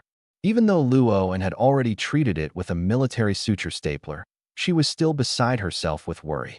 Say something quick. What on earth happened? Mom, it's really nothing serious, just a little accident. I hurried to reassure her. All this blood is from the dungeon monsters, and my wounds already been treated. I pulled her inside, lowered the electric rolling shutter, and gave her a rough account of what happened. But because I was afraid of worrying her, I said I'd been hiding the whole time until the raid team rescued me. I didn't mention a word about going out to kill orcs on my own, and I skipped over the whole bloody battle with the boss entirely. I only said that this time, out of misfortune came good luck. I'd picked up quite a bit of monster material that was worth a good amount of money. Mom, the rest of the bank loan, plus the money we borrowed from second uncle's family. This time we can pay it all off.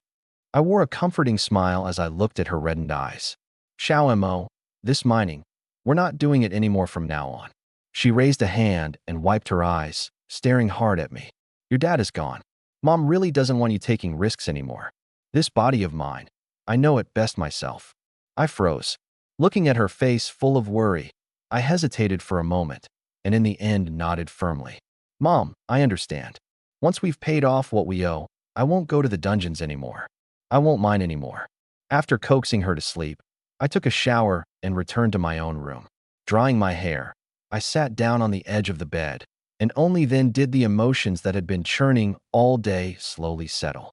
I closed my eyes and let my consciousness sink into my mind.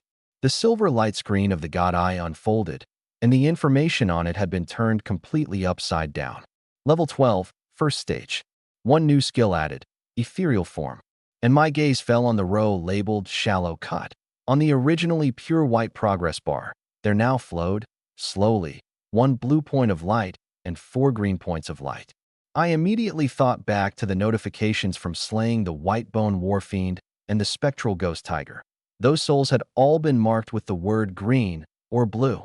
Could it be, the higher the quality of the souls I collect, the better the Zanpakuto I'll get in the future? There was no answer, and I couldn't be bothered to keep guessing. Still in my underwear, I lay back down on the bed and closed my eyes. And at the very instant my eyes shut, a figure walked right out of my body. That figure's face was, astonishingly, also mine. Except this me had Lihua strapped at the waist, wore a black shahakusho, and had an aura as cold as a block of ice. Spirit particle manifestation. So this was what it was, the soul leaving the body, transforming into a death god. I looked down at that self, lying on the bed, and the corner of my mouth curled slightly. Now this was a good skill. I pushed open the window, took a step out, and drifted straight into midair. Star City Central Hospital, in a private ward. Zhu Jinshin lay in the hospital bed, his chest wrapped in bandages, clutching his phone, typing out a message one character at a time. His mind was full of running into me during the day. 3 years. He'd long since forgotten all about me. The way he saw it, rank F trash like me, who'd thrown away the chance to get into Spirit Energy University, was nothing more than a wild awakener, probably long since dead in some dungeon somewhere. But then he ran into me today, and wow. Level 12, and able to team up with the captain to take down a rank C boss. Was this really that trash the whole school had treated as a joke? That honest, straight-laced top student who'd nearly been framed and thrown in jail? He'd just finished his treatment, and he sent a message to a friend he hadn't been in touch with for a long time. But the other side never replied. No reply, and his heart grew uneasy. That, probably, was the side effect of having a guilty conscience. It's been 3 whole years, and he's fine now. He must have forgotten it all by now. He muttered to himself, trying to reassure himself. Just now he didn't even seem to recognize me. It's fine. I'm with the City Guard Bureau now. So what if he's strong? It's not like I was the one who set him up. Even if he wants to track someone down, it won't lead back to me. Is that so? You really believe that? A ghostly voice suddenly rang out in the ward. 30% mockery, 70% a cold, dark something that couldn't quite be named. Zhu Jinshin's face changed abruptly, and he whipped his head toward the balcony. There, a figure he'd only just seen that very day stood silently. The clothes were a little strange, but that face, there was no way he could ever mistake it. Ningemo, you, how did you find your way here? What do you want with me? I stepped out from the shadows on the balcony. My words were meant to sound like concern, but my voice came out cold as ice. Old classmate, you're hurt, so I came to check on you. What? Not happy to see me? Zhu Jinshin was no fool. His face was full of wariness, and his eyes darted secretly toward the call bell at the head of the bed. Creak. In a flash, I was already sitting on the edge of his bed, so fast he didn't even have time to react. His heart pounded wildly. He forced a smile onto his face. Ningemo, it's been years. You look like you're doing well. I'm really happy for you. Is that so? I fixed my eyes on him. Calm, indifferent. Then, out of nowhere, I said a number. 1,162 days. Huh. He froze. 1,162 days ago was the exact day you gave false testimony and ruined me. My voice was still perfectly calm. But somehow, out of that calm, Zhu Jinshin heard a killing intent. Cold sweat instantly broke out all over him. He was about to make some excuse, but I suddenly grabbed his left arm. It was wrapped in a bandage. My palm tightened. The words in his throat nearly turned into a scream of agony. But he couldn't scream, because my other hand was clamped tightly over his mouth. I kept increasing the pressure. The bandage quickly turned red with blood. Sweat the size of beans oozed from his forehead. He tried to struggle, but my hand was like an iron clamp. It didn't budge an inch. Finally, when his whole body was trembling from the pain, I let go. I ask, you answer. I don't want to hear any nonsense. Understand, the look in Zhu Jinshin's eyes was pure terror. In that moment, he was finally certain I had changed. The person in front of him was a madman. If he didn't cooperate, I just might actually kill him."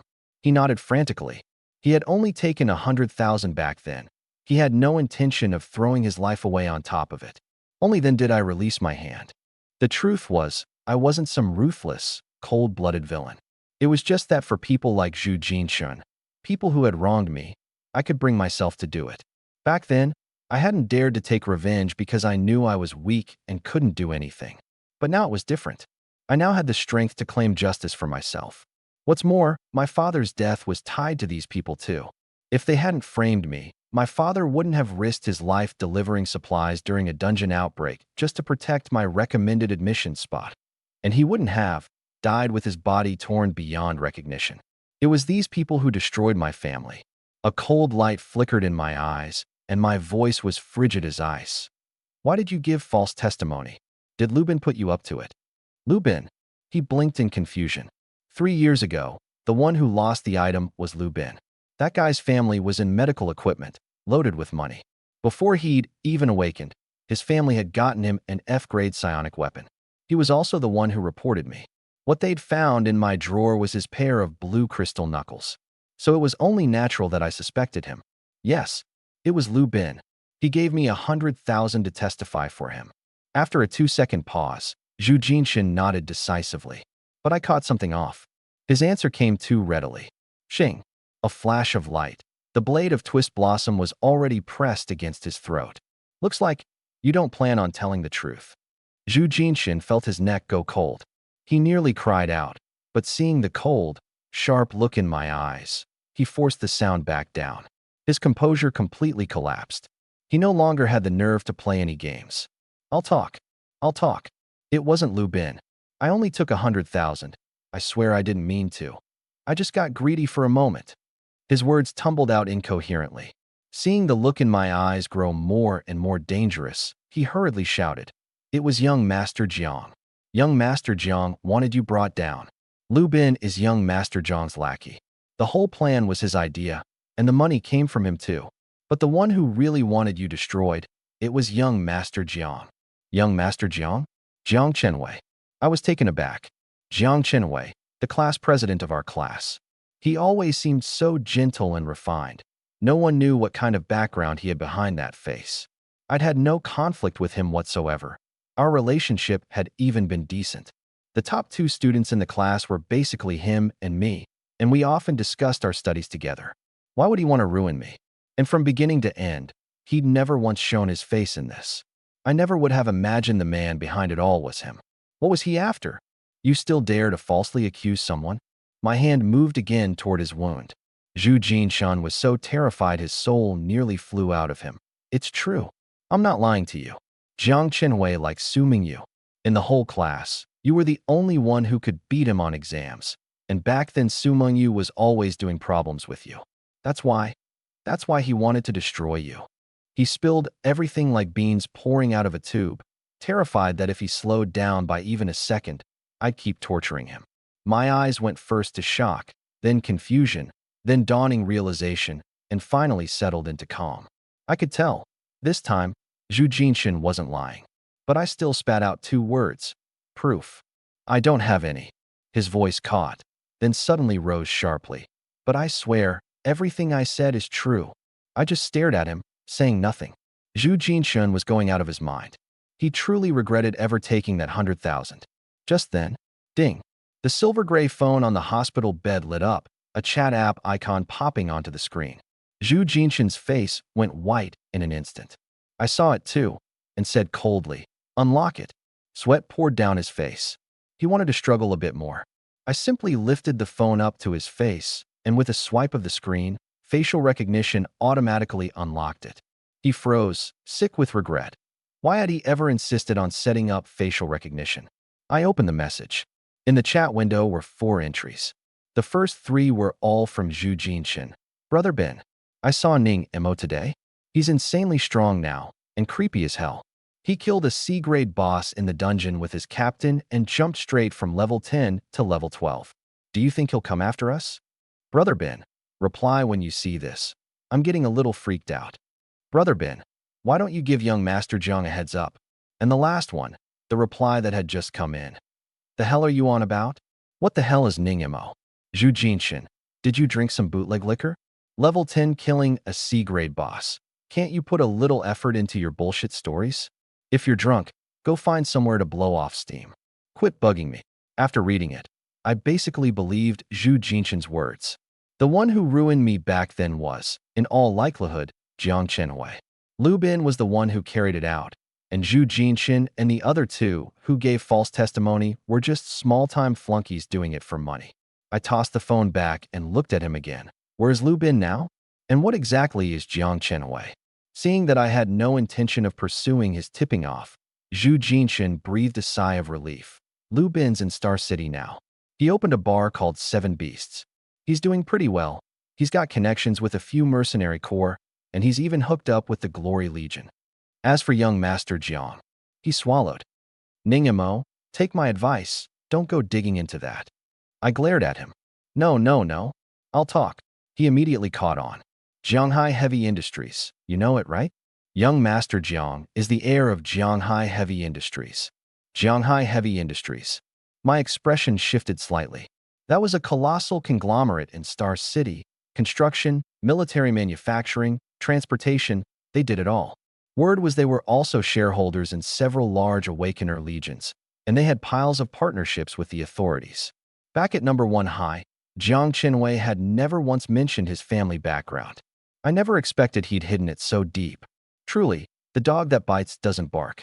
A low-profile heir from a wealthy family, on nothing more than a fleeting fit of jealousy, casually indulging a little whim. And just like that, he shoved a young man with a promising future down into the mud without a second thought. Back then, I was nothing more than a high schooler who happened to get good grades. I couldn't have sensed the slightest bit of his malice, and I really couldn't blame myself for it. I pulled myself out of my thoughts and glanced at Zhu Jinshin. He'd been secretly watching me the whole time. Seeing this, his heart clenched, and he hurriedly said, Ningmo, I've told you everything I know. Don't worry, you were never here today. I saw nothing, and I'll never tell them a word. I nodded, gave him a long, deep look, and stood up. Remember what you said. The words had barely left my mouth before I had already leapt off the balcony. Zhu Jinshin's eyes went wide as saucers. Ignoring his injuries, he crawled to the edge of the balcony and looked down. There was nothing out there. I had vanished. This guy can fly. His heart pounded. Sure, there were plenty of Awakeners above the 4th rank who could fly, but he could see my level, 12. There was no way I was a 4th rank. He sat back down on the hospital bed in a daze, growing more and more afraid the more he thought about it. Ningmo learned the truth from me. He's definitely going after Lu Bin. If Lu Bin gets caught and gives me up too, I'm finished. No, I have to warn them. Otherwise, he grabbed his phone and started typing a message to Lu Bin. But he'd only tapped out a few characters when his hands suddenly froze. Zhu Jinshin, you really are a good little dog. I don't know when I'd come back. My voice was cold, carrying a bone-chilling killing intent. The truth was, I'd never gone far at all. As cautious as I am, how could I possibly just walk away for real? Leaving a moment ago had only been a test. And Zhu Jinshin had made the wrong choice. He was about to speak. SHFF. Twist Blossom had already plunged into his chest. Zhu Jinshin's eyes went wide. No blood flowed from his chest, yet he felt a pain more terrifying than death itself. A pain that seemed to come from the depths of his soul, making it impossible to breathe. I gave you a chance. I looked at him as if stating the most ordinary thing in the world. He wanted to scream, but it was too late. His soul was separating from his body. He could feel an enormous pulling force, as if something were dragging him down into an abyss. And then, he knew nothing at all. A prompt sounded in my mind. Killed 1 first-rank human. Soul +1. Soul points +5. Killing people also yielded soul points. I'd anticipated that long ago. I paid it no mind. Footsteps sounded in the hallway. I withdrew my blade, and my figure vanished. After psionicization, I could attack the soul directly. Slaying the soul left the body unharmed, with no visible wounds whatsoever. Originally, I hadn't planned to take his life. As long as he hadn't rushed to inform on me, the most I would have done was cripple one of his hands. Too bad, he chose this path himself. The door to the hospital room was pushed open, and a young nurse walked in, a smile on her face. The patient in this room was an Awakener from the city guard, and one her own age at that. She was very attentive. These days, awakeners reigned supreme, and if she could land herself an awakener boyfriend, she'd be set for life. Mr. Zhu, you rang the bell just now. Is something bothering you? She asked gently, stepping closer and closer. Soon, she realized something was wrong. Zhu Jinshan's eyes were open, yet he made not the slightest movement.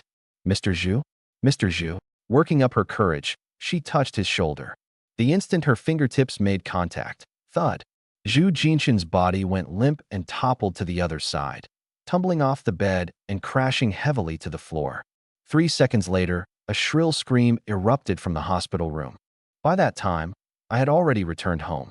My spirit body settled back into place, and I opened my eyes. Psionic energy, 12. Just enough left to scrape the bottom. I glanced at the expenditure, and the corner of my mouth curled up slightly. Spirit body form for 32 minutes. Cost 64 points of psionic energy. Not cheap, but acceptable. I focused my mind on phantomization and spirit body form, reading through the skill descriptions. The spirit body leaves the physical body to move freely, ignores pure physical damage, is invisible to ordinary people without psionic energy, and cannot be captured by any optical instrument. Its only weakness is that it doesn't work against psionic awakeners. This is truly a godlike skill for killing and silencing witnesses. Dozens of kilometers away, on the top floor of a 100-story skyscraper, Lu Bin lay naked at the edge of an infinity pool, a swimsuit-clad beauty on each side massaging his shoulders. That idiot Zhu Jinshan actually went out of his way to message me over some worthless nobody and wants to run it by young Master Jiang? Is his brain waterlogged? He tossed his phone back onto the tray, floating on the water's surface with contempt. Just an F-grade piece of trash. What? He thinks he can get revenge on me. Leering, he turned and pushed one of the beauties beside him underwater, a look of blissful satisfaction on his face. He had no way of knowing that the blade of that F-grade piece of trash had already, silently, claimed its first head. Night faded, and the morning light rose. I climbed out of bed, my eyes still half closed. When I pushed open my door, my mother's bedroom door was already wide open. She'd gone downstairs to the shop to get to work early again. I swept my gaze across our little home, less than 60 square meters, my eyes finally landing on the coffee table in the living room. There sat a gray medicine bottle. I walked over and picked it up to look. Only a dozen or so capsules were left inside. T4, anti-genetic degradation capsules. People who failed to awaken, aside from losing the divine eye and living out their lives as ordinary people, included a very small number who developed symptoms of genetic collapse. They were called the God-forsaken. My mother was one of the God-forsaken. The disease was called Amir syndrome. Without taking the medication on schedule, within 3 days at most the body would begin to develop fever, fatigue, headaches, and vomiting. In severe cases it caused outright shock, and even death. One bottle only lasted a week. 4 bottles a month were needed. At 8,000 a bottle, that was 32,000 a month. When my father was still alive, he worked as an instructor at a comrade psionic arts gym, so our family could just barely hold on. We'd even saved up enough to take over this storefront. But once my father was gone, half the sky had collapsed. I borrowed from every relative I had, and only managed to get 200,000 from my second uncle. I also took out an awakener credit loan from the bank, another 100,000. On top of that, I dove into dungeons day and night, collected debts for people, mined ore, and just gritted my teeth and pulled through 3 years. 3 years ago, I was nothing but an ordinary high schooler. God only knows how I made it through these 3 years. Everything is going to get better. I set the medicine bottle down, my gaze darkening. After washing up, I looked at the sharp-featured young man in the mirror, bangs falling across his brow. I touched my face and grinned. Damn handsome. Back at the dining table, I appended my waist pouch. Clatter, clatter. Out rolled a pile of blood-stained fangs, along with that chunk of nugget gold, that beast core, and the skill book, bone armor of the departed. I picked up the skill book and read the description. It required 1,000 psionic energy and a psionic efficiency of at least 50% to learn. The bone armor it conjured had a defensive strength 3 times the psionic energy consumed, and it also boosted elemental resistance and abnormal status resistance. Can't learn it yet. I shook my head. 1,000 psionic energy, That meant reaching the second rank. I was only level 12 now, nowhere close. But this skill had no level restriction. It was a rare percentage-based skill.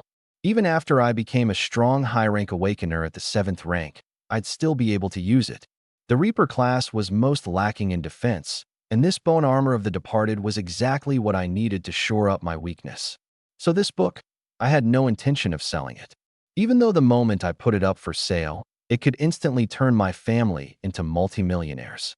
I hesitated for a moment, then put on a black jacket and tucked the skill book into an inner pocket. Then I used that grimy, rust-smelling waist pouch to pack away the rest of the items.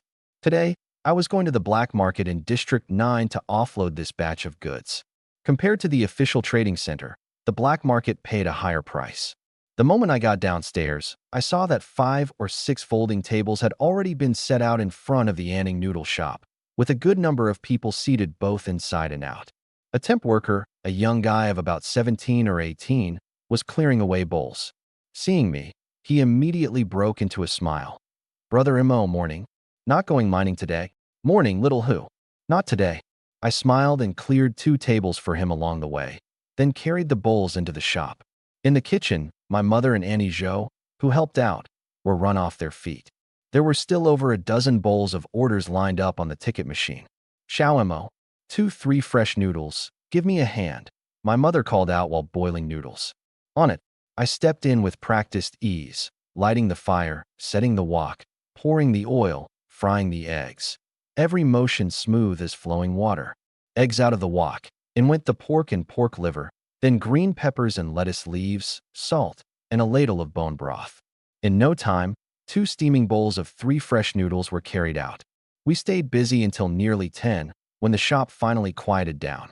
I sat in the doorway with a bowl of noodles, watching the people come and go at the intersection, drifting a little into my thoughts.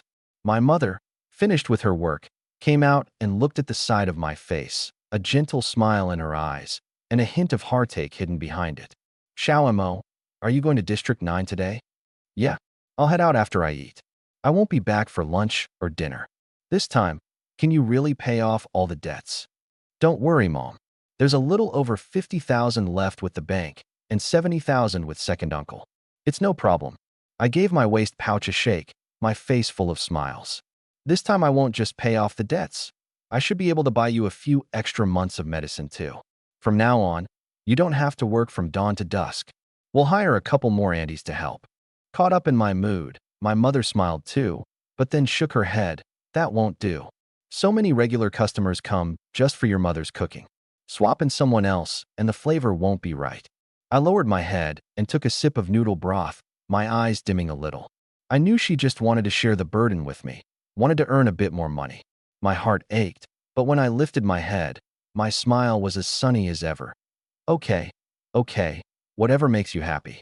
But we do need to hire at least one more person. I can see you and Auntie Jo have been swamped lately." All right. Post a help wanted ad online for me later." "You got it." An hour later, I came out of the subway station, passed through a series of underground passages, and walked into a vast underground space. The place was bustling with people, rows of tents lined up in neat order, each stall displaying all sorts of merchandise. The whole space had to be at least 10,000 square meters. Pre-recorded advertisements blared one after another, mixed with the hawking calls of the vendors. Rongxing leather goods, 10 years in business, honest prices for young and old alike. Goblin axes, wholesale, $10 a piece. You can't lose, you can't go wrong. Fresh brewed, frenzy potions. 1 sip and your psionic energy explodes. Killing monsters above your level is no longer a dream. I wove through the crowd and soon stopped in front of a stall covered with silver metal vials. 5 or 6 customers were gathered around picking out potions, while a balding, bearded fat man greeted them with a smile, now and then bellowing at the top of his lungs. He was the one hawking the frenzy potions. I waited until the customers left, then crouched down at the stall. "Boss, you buy orc fangs?" Orc fangs were exactly the main ingredient in frenzy potions. The fat boss had noticed me long ago. Hearing this, he immediately smiled. "Brother, you a mercenary?" "Just scraping by."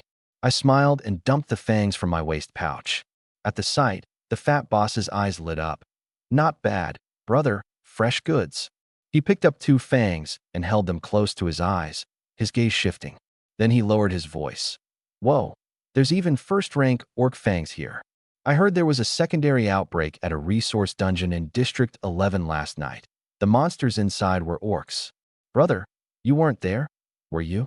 You're well informed, old brother. It only happened last night, and you already know? I neither denied nor confirmed it. Huh, brother, one look and I can tell you don't come here often. In this District 9 black market, who doesn't know that Old Bao's nickname is the little know-it-all? The fat boss slapped his chest proudly, and his gab just poured out. That business last night was really something. Word is 4 miners survived. Out of all the secondary outbreaks there've been, counting this one, only 3 times has anyone made it out alive. And what's more, his voice dropped another 3 notches as he leaned in closer. I heard this dungeon was downright eerie. There was an injured team member. When he came out, he only had a minor injury. But last night, at the hospital, he up and died for no clear reason. Scared some little nurse half to death, screaming her lungs out. At those words, my eyes flickered slightly. The bits of black market gossip turned over a few times in my head, but on my face I feigned indifference and curled my lip. Brother Bao, what's so strange about that? Isn't it common for the city guard to lose people? I said that to draw him out a bit more, to see whether the city guard could turn up anything after I'd severed Zhu Jinshan's soul. Losing a person is nothing, sure. Old Bao slapped his thigh. He was clearly a big mouth. Once he got going, he couldn't stop. The thing is, this guy just had a few broken ribs and some superficial injuries.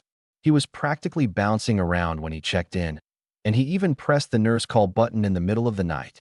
But when the nurse walked in, gone. The hospital looked into it for ages, but that little bit of injury was nowhere near fatal, and yet the man was just gone. You tell me, isn't that eerie? Oh, could it have been some kind of curse? I played along. A curse? Impossible. Old Bao shook his big head, absolutely certain. That kind of ability, there's no way the city guard wouldn't detect the residual psionic traces. I smiled. Now my mind was completely at ease. My psionicization couldn't be caught on surveillance, and ordinary people couldn't see it. When I killed Zhu Jinshan, there hadn't been a single other person in the room. I was absolutely certain I wouldn't be exposed. I shot the breeze with Old Bao a bit more, then steered the conversation back to business. Brother Bao, these fangs. Oh right, got so caught up talking I forgot the actual business. Old Bao smacked his forehead. He picked out a dozen or so fangs from the pile and tossed them onto a scale that looked plenty high-end. These are first-rank fangs, 346 grams, 160 per gram. That's 55,360. I nodded. The official recycling price was 150. Is 160 was a fair price. Seeing I had no objection, he weighed the ordinary fangs too. These common ones, 1,221 grams, 40 per gram. That's 48,840. Altogether, that's 104,200. If there's no problem, I'll take the lot. You're generous, Brother Bao. No problem here. Old Bao smiled and was about to make the transfer when I pulled out the nugget gold and the beast core too. Hold on, Brother Bao. Take a look at this gold lump and this thing here. He wasn't very interested in the nugget gold, but the moment he saw that black spherical bead, his small eyes instantly lit up. A beast core? And a first-rank one? Now this is a rare item. He took it and examined it carefully for a good while before looking at me with a serious expression. Brother, my name's Bao Longxing. Everyone in this black market calls me Old Bao. What should I call you? Let's be friends. This beast core is exactly something I can use. If you're willing to sell it to me, I guarantee you won't lose out. Brother Bao, my name's Ning Mo. Just call me Xiao Ning. I smiled, but my eyes drifted toward the nugget gold. Since I took it out, I'm definitely selling it. You strike me as a man of principle. I can trust you. But there's also this chunk of nugget gold. What do you think? No problem. Old Bao's smile grew warmer. I'm an alchemist. This gold's no use to me. But since you asked, Big Brother here will definitely help take it off your hands too. He put the nugget gold on the scale. 634 grams. But the purity's only about 65%, and refining it'll take some work, so I'll count it as 400 grams. The current gold recycling price is 740, so that's 296,000. My eyes lit up. That was beyond my expectations. Deal. And this beast core. I handed it over. Old brother, just give me a fair price. Old Bao took the beast core, unable to hold back the smile spreading across his face. Little brother, this is a first-rank dark element beast core, one of the rarest types among first-rank cores, and I happen to have use for it. I'll give you this much. He held up his hand, showing an 8. I was a bit stumped. I didn't know much about beast cores. Back when I went into dungeons with a team, I was just a body to fill the numbers. Good stuff like this never passed through my hands. 80,000. I asked, testing the waters. Old Bao paused, wagging the fingers he'd held up. 80,000? 800,000. Xiaoning, this is your first time selling a beast core, isn't it? How much? 800,000. My jaw nearly dropped. I'd assumed the nugget gold was the most valuable, but it turned out this unremarkable little beast core was the real jackpot. Old Bao could tell too. I'd gotten lucky and scored some good items, but had no clue about the market rates. Still, he had principles in business. A second-rank alchemist wouldn't stoop to deliberately lowballing and cheating people. He couldn't afford to lose face like that. Little brother, this price is absolutely the highest on the market. I happen to have a use for it, so I've already marked it up 20% for you. I snapped out of my shock and pushed the items forward. Old brother, transfer the money. We added each other as friends, and a transfer of 1,200,200 immediately popped up. It was the first time I'd ever seen this much money. My heart even skipped half a beat. But I quickly calmed down. I was no longer that F-grade weakling. This 1.2 million was only the beginning. I would grow stronger and stronger, and one day I would free my mother completely from the grip of that wretched disease. Even though there was still no cure for Amir syndrome, I believed I would find one. In a great mood, I picked out from Old Bao's stall a vial of Tier 1 Frenzy Potion, 3 vials of Psionic Potion, and 3 vials of Stamina Potion, spending 320,000. As I left the stall, I couldn't help but sigh. Alchemists. Damn, what a racket. It was still early, so I kept wandering the black market. Before long, at an armor stall, I spent another 240,000 on a set of Tier 2 nanofiber combat suit, the full set packed in a bright silver alloy briefcase. A Tier 2 combat suit could largely withstand attacks from Tier 2 monsters. Lightweight, comfortable, and it didn't hinder combat. Luowen's raid team had all worn this. Otherwise, those first-rank team members at only level 10-something, facing something like Makaala, would have been finished in a single hit. There'd have been no talk of holding it off. After that, I browsed plenty more stalls, but bought nothing. It wasn't that there was no good stuff. It was that I couldn't afford it. At noon, I put on a silver mask and walked into a mercenary bar in the black market called Night Blood. People often concealed their faces here, so I blended right in without standing out at all. There weren't many people in the bar at this hour. A dozen or so scattered around the tables, some drinking, some chatting. My gaze swept across the room, finally locking onto a middle-aged man at the bar with short chestnut brown hair, wearing jeans and a black jacket. 2 glasses of whiskey. I sat down beside him, set down 100 yuan, and spoke flatly. I deliberately lowered my voice to make it sound more mature, a voice-altering trick I'd mastered long ago. The man merely glanced at me indifferently, saying nothing. I stayed quiet too. I waited until the bartender set down the 2 glasses of whiskey, then pushed one of them in front of him. Care for a drink? I don't drink with strangers. He didn't even lift his eyelids, just took a sip on his own, his other hand idly scrolling through his phone. I want the files on Lu Bin of the 7 Beasts Bar and Jiang Qinhui of Jianghai Heavy Industries. Completely unbothered by his coldness, I spoke unhurriedly. At those words, the finger scrolling his phone froze. He slowly turned his head, his gaze locking onto my silver mask, his eyes like knives. Why should I help you?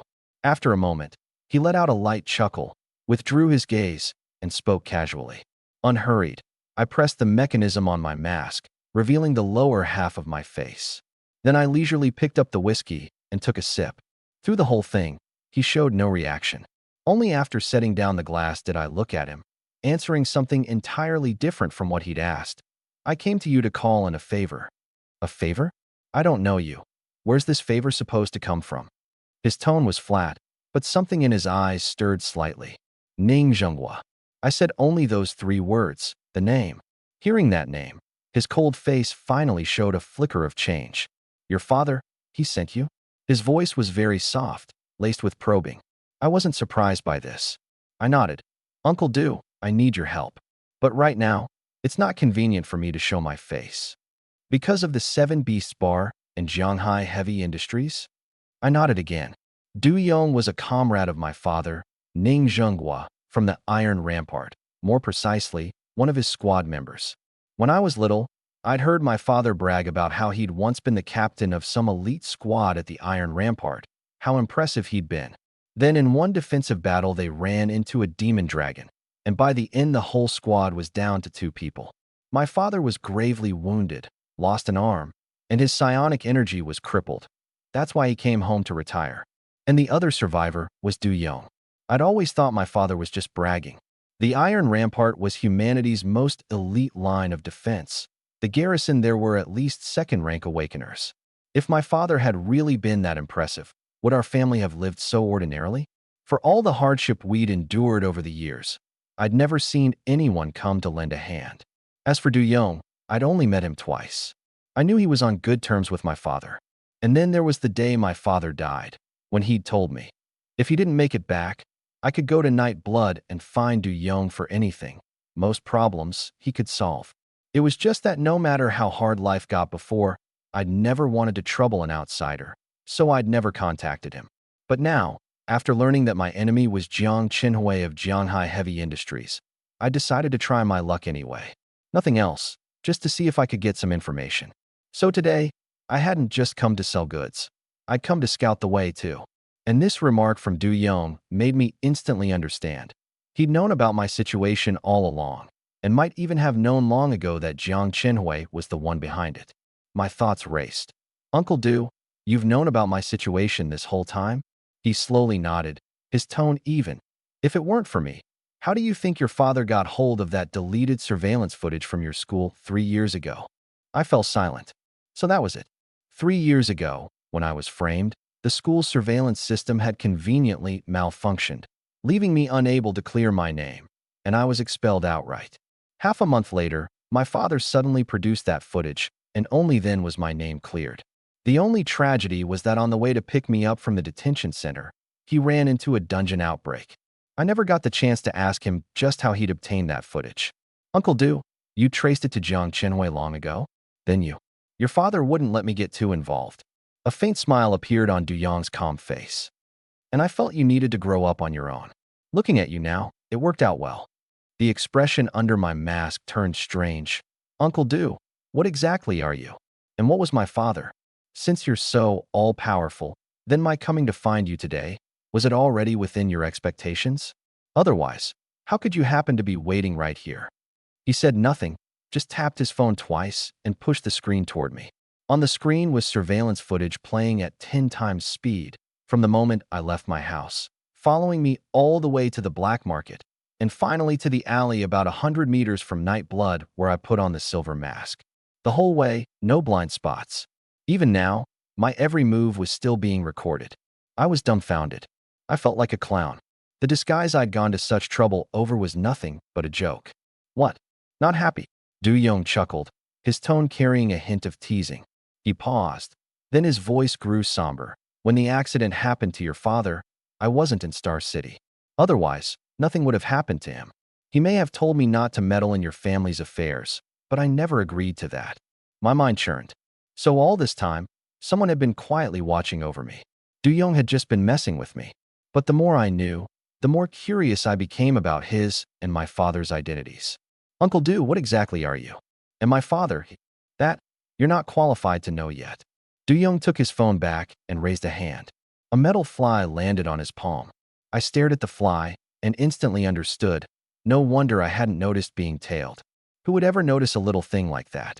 At the same time, an alarm went off in my head. Had I been under his surveillance this whole time? Then last night. But I quickly dismissed the thought. My spirit body form. As long as there wasn't an awakener physically shadowing me the whole time, it shouldn't have been detected. Du Yong seemed to guess what I was thinking and waved his hand. Relax. I'm not a peeping Tom. I never touched anything in your home. This little thing only follows you when you go out, and only alerts me if something comes up. I feigned relief and cautiously probed. Uncle Du, Then last night. Last night. He chuckled. There's no way for me to see how you were doing from outside a dungeon. I rushed over the moment I heard about the outbreak. By the time I got in, you were perfectly fine. Did you even need me to step in? With that, he looked at me with a half smile. My expression flickered slightly. Judging by his words, he really hadn't discovered that I'd killed Zhu Jinchen. It also explained why, over these 3 years, despite my strength being so low, I'd always managed to make it out of dungeons alive. Behind it all, his shadow had surely played a part. I hesitated before speaking. Uncle Du, why did you? Before I could finish, he cut me off. You're the boss's only son. I failed to save him.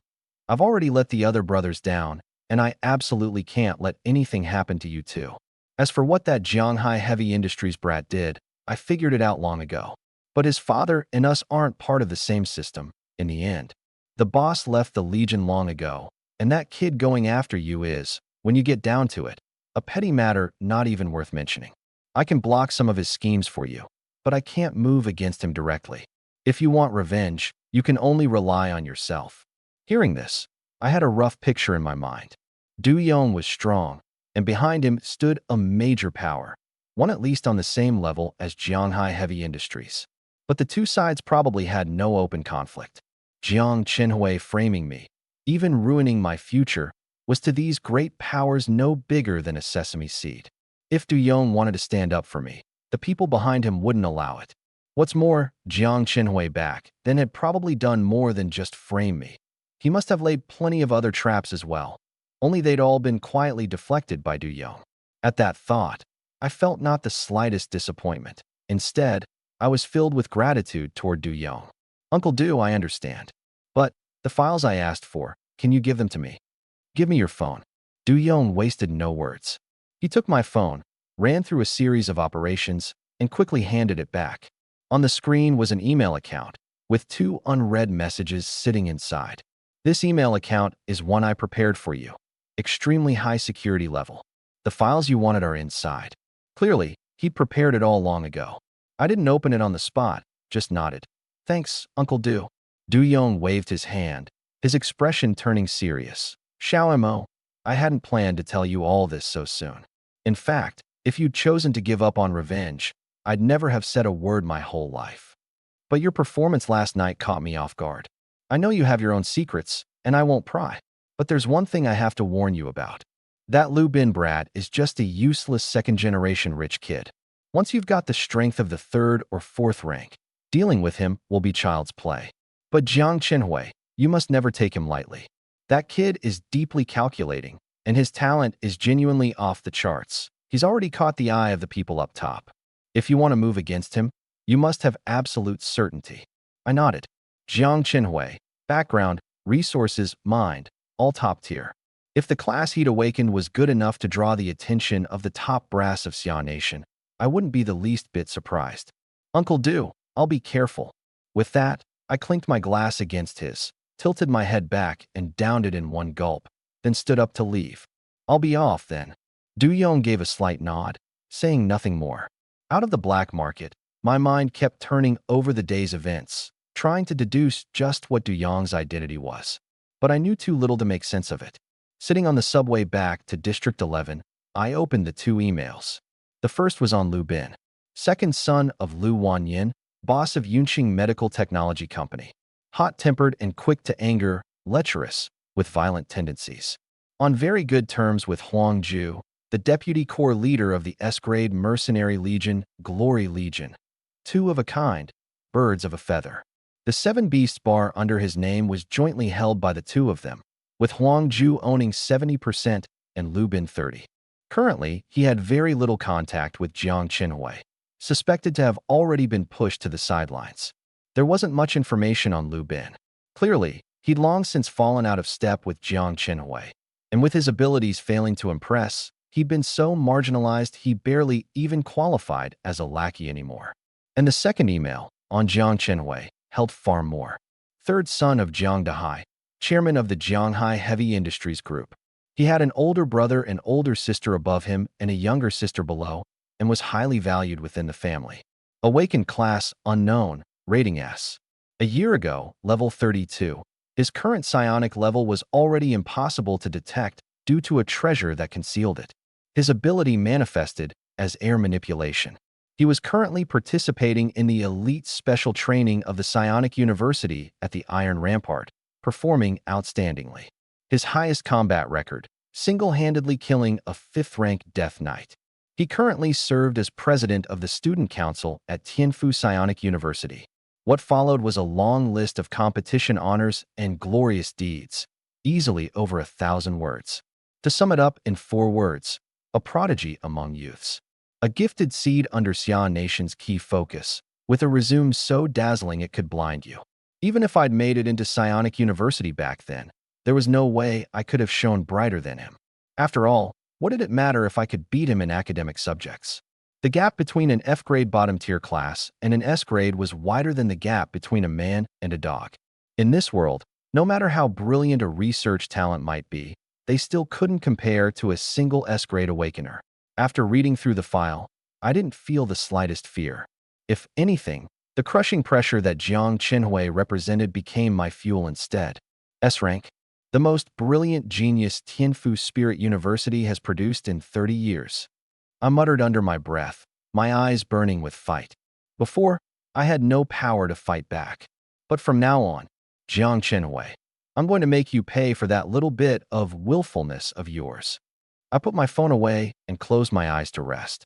But less than 30 seconds after my eyelids dropped, a few sharp bursts of electricity crackled, and the entire train car plunged into darkness in an instant. A teeth-grinding screech of metal grinding against metal came from below. Cries erupted everywhere as the subway slammed to an emergency stop, hurling countless passengers forward from the sheer momentum. My reflexes were quick. The moment my body was thrown forward, I grabbed a pole with one hand, and with the other, I caught a middle-aged woman who was about to fall. The subway ground to a halt soon after, and screams rippled through the car. It's so dark. What's going on? My leg. Help me. Mom. What's wrong with you? Mom. The car had descended into total chaos, injured passengers who'd been thrown about by the sudden stop everywhere. I let go of the woman, who was still thanking me over and over, and bent down to pick up the combat suitcase that had gotten wedged under a seat. The subway had lost power. Only a few emergency lights were still on, the lighting dim as hell. I grabbed the case and pulled out my phone to check. No signal at all. No doubt about it. Something had happened.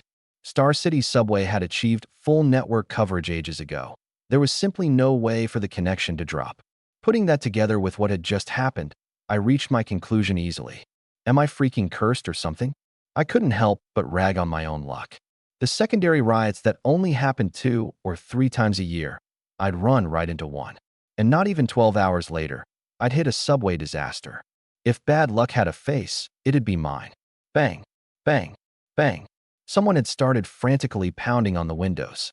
The dark, sealed-off space was making the panicked passengers lose their minds. I didn't move. I just found a new spot and sat back down. Whatever the situation was, I trusted that someone would come tell me the answer soon enough. Rushing around blindly when you don't understand what's happening only makes things worse. Hey, mister. Stop hitting it. A young girl was trying to reason with a middle-aged man in a sharp suit. The subway windows are all specially made reinforced glass. You can't break through it. The middle-aged man had a chunk of metal pipe he'd broken off from somewhere, and he was pounding away like a madman, his face twisted with terror and rage. Quit yapping. Something's obviously gone wrong, and I'm getting out of here. Special glass. I'd punch through solid steel plating for you. The banging grew faster and faster, ear-splitting. A slightly chubby young man beside him couldn't take it anymore. Bang, bang, bang. Is that doing anything? Buddy, can you knock it off? It's driving me insane. Screw off? I'll hit it if I want to. Don't like the noise? Then get lost to another car. The middle-aged man jabbed his metal pipe straight at the young man. The guy clammed up instantly, not daring to make another sound. I watched the whole scene coldly, unmoved. Right then, an orange-red flash lit up the neighboring car, followed by an explosion. Boom. Screams erupted. An awakened had made a move. I looked over. The spirit energy behind that strike wasn't particularly strong, but it had finally blasted open the glass in that car.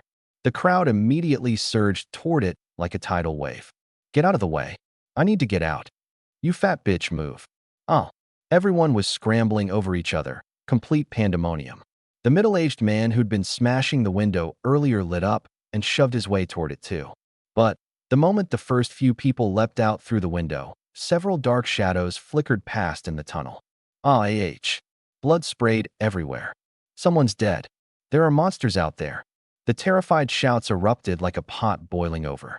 The middle-aged man who'd just been shoving toward the window with his metal pipe was knocked flat by the crowd stampeding back the other way, caught completely off guard.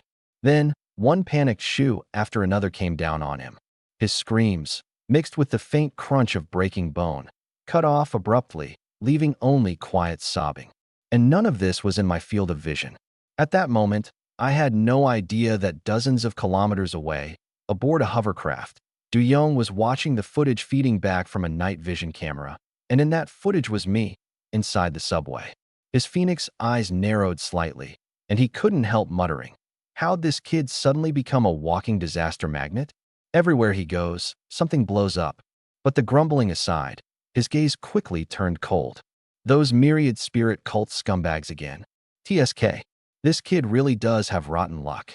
As he spoke, he dialed a number. The phone rang only twice before it was picked up, a steady, respectful voice on the other end. "Lord Executioner. District 10, Line 4. I'll send you the coordinates right away. Some vermin have crawled out again, and I trust you know what to do." Du-Yong finished in a flat tone and hung up immediately, sent the coordinates, then pulled the video back up and kept watching. The corner of his mouth curled slightly as he murmured to himself, "So, kid, what are you going to do?" At the same moment the call ended, in a spacious office on the top floor of Star City's Municipal Guard headquarters. A middle-aged man in a navy blue officer's uniform, square-jawed, with a deep, heavy presence, had his expression darken in an instant. "Little Song," he called out the door, his face grim. A sharp, handsome young man pushed the door open. "Director, contact Central Management and check the situation on Line 4. Also, dispatch 1 elite squad and 3 emergency squads to District 10. Notify the District 10 guard post to seal off every station exit near these coordinates." As he spoke, he'd already transferred the coordinates to the terminal on the young man's wrist. "Yes, Director." Without another word, Little Song turned and left. Once he was gone, the middle-aged man gazed into the distance through the enormous floor-to-ceiling window. Outside, the sun was bright, the sky a brilliant blue, everything unbelievably calm. Yet his eyes carried a trace of worry. Lately, it's been happening more and more often. The myriad spirit cult, the myriad realm outlanders. As he uttered those last words, his fists clenched without his realizing it, and the worry in his eyes instantly turned into cold, killing intent.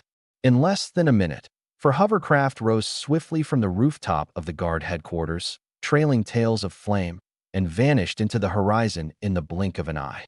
And I knew nothing of all this either.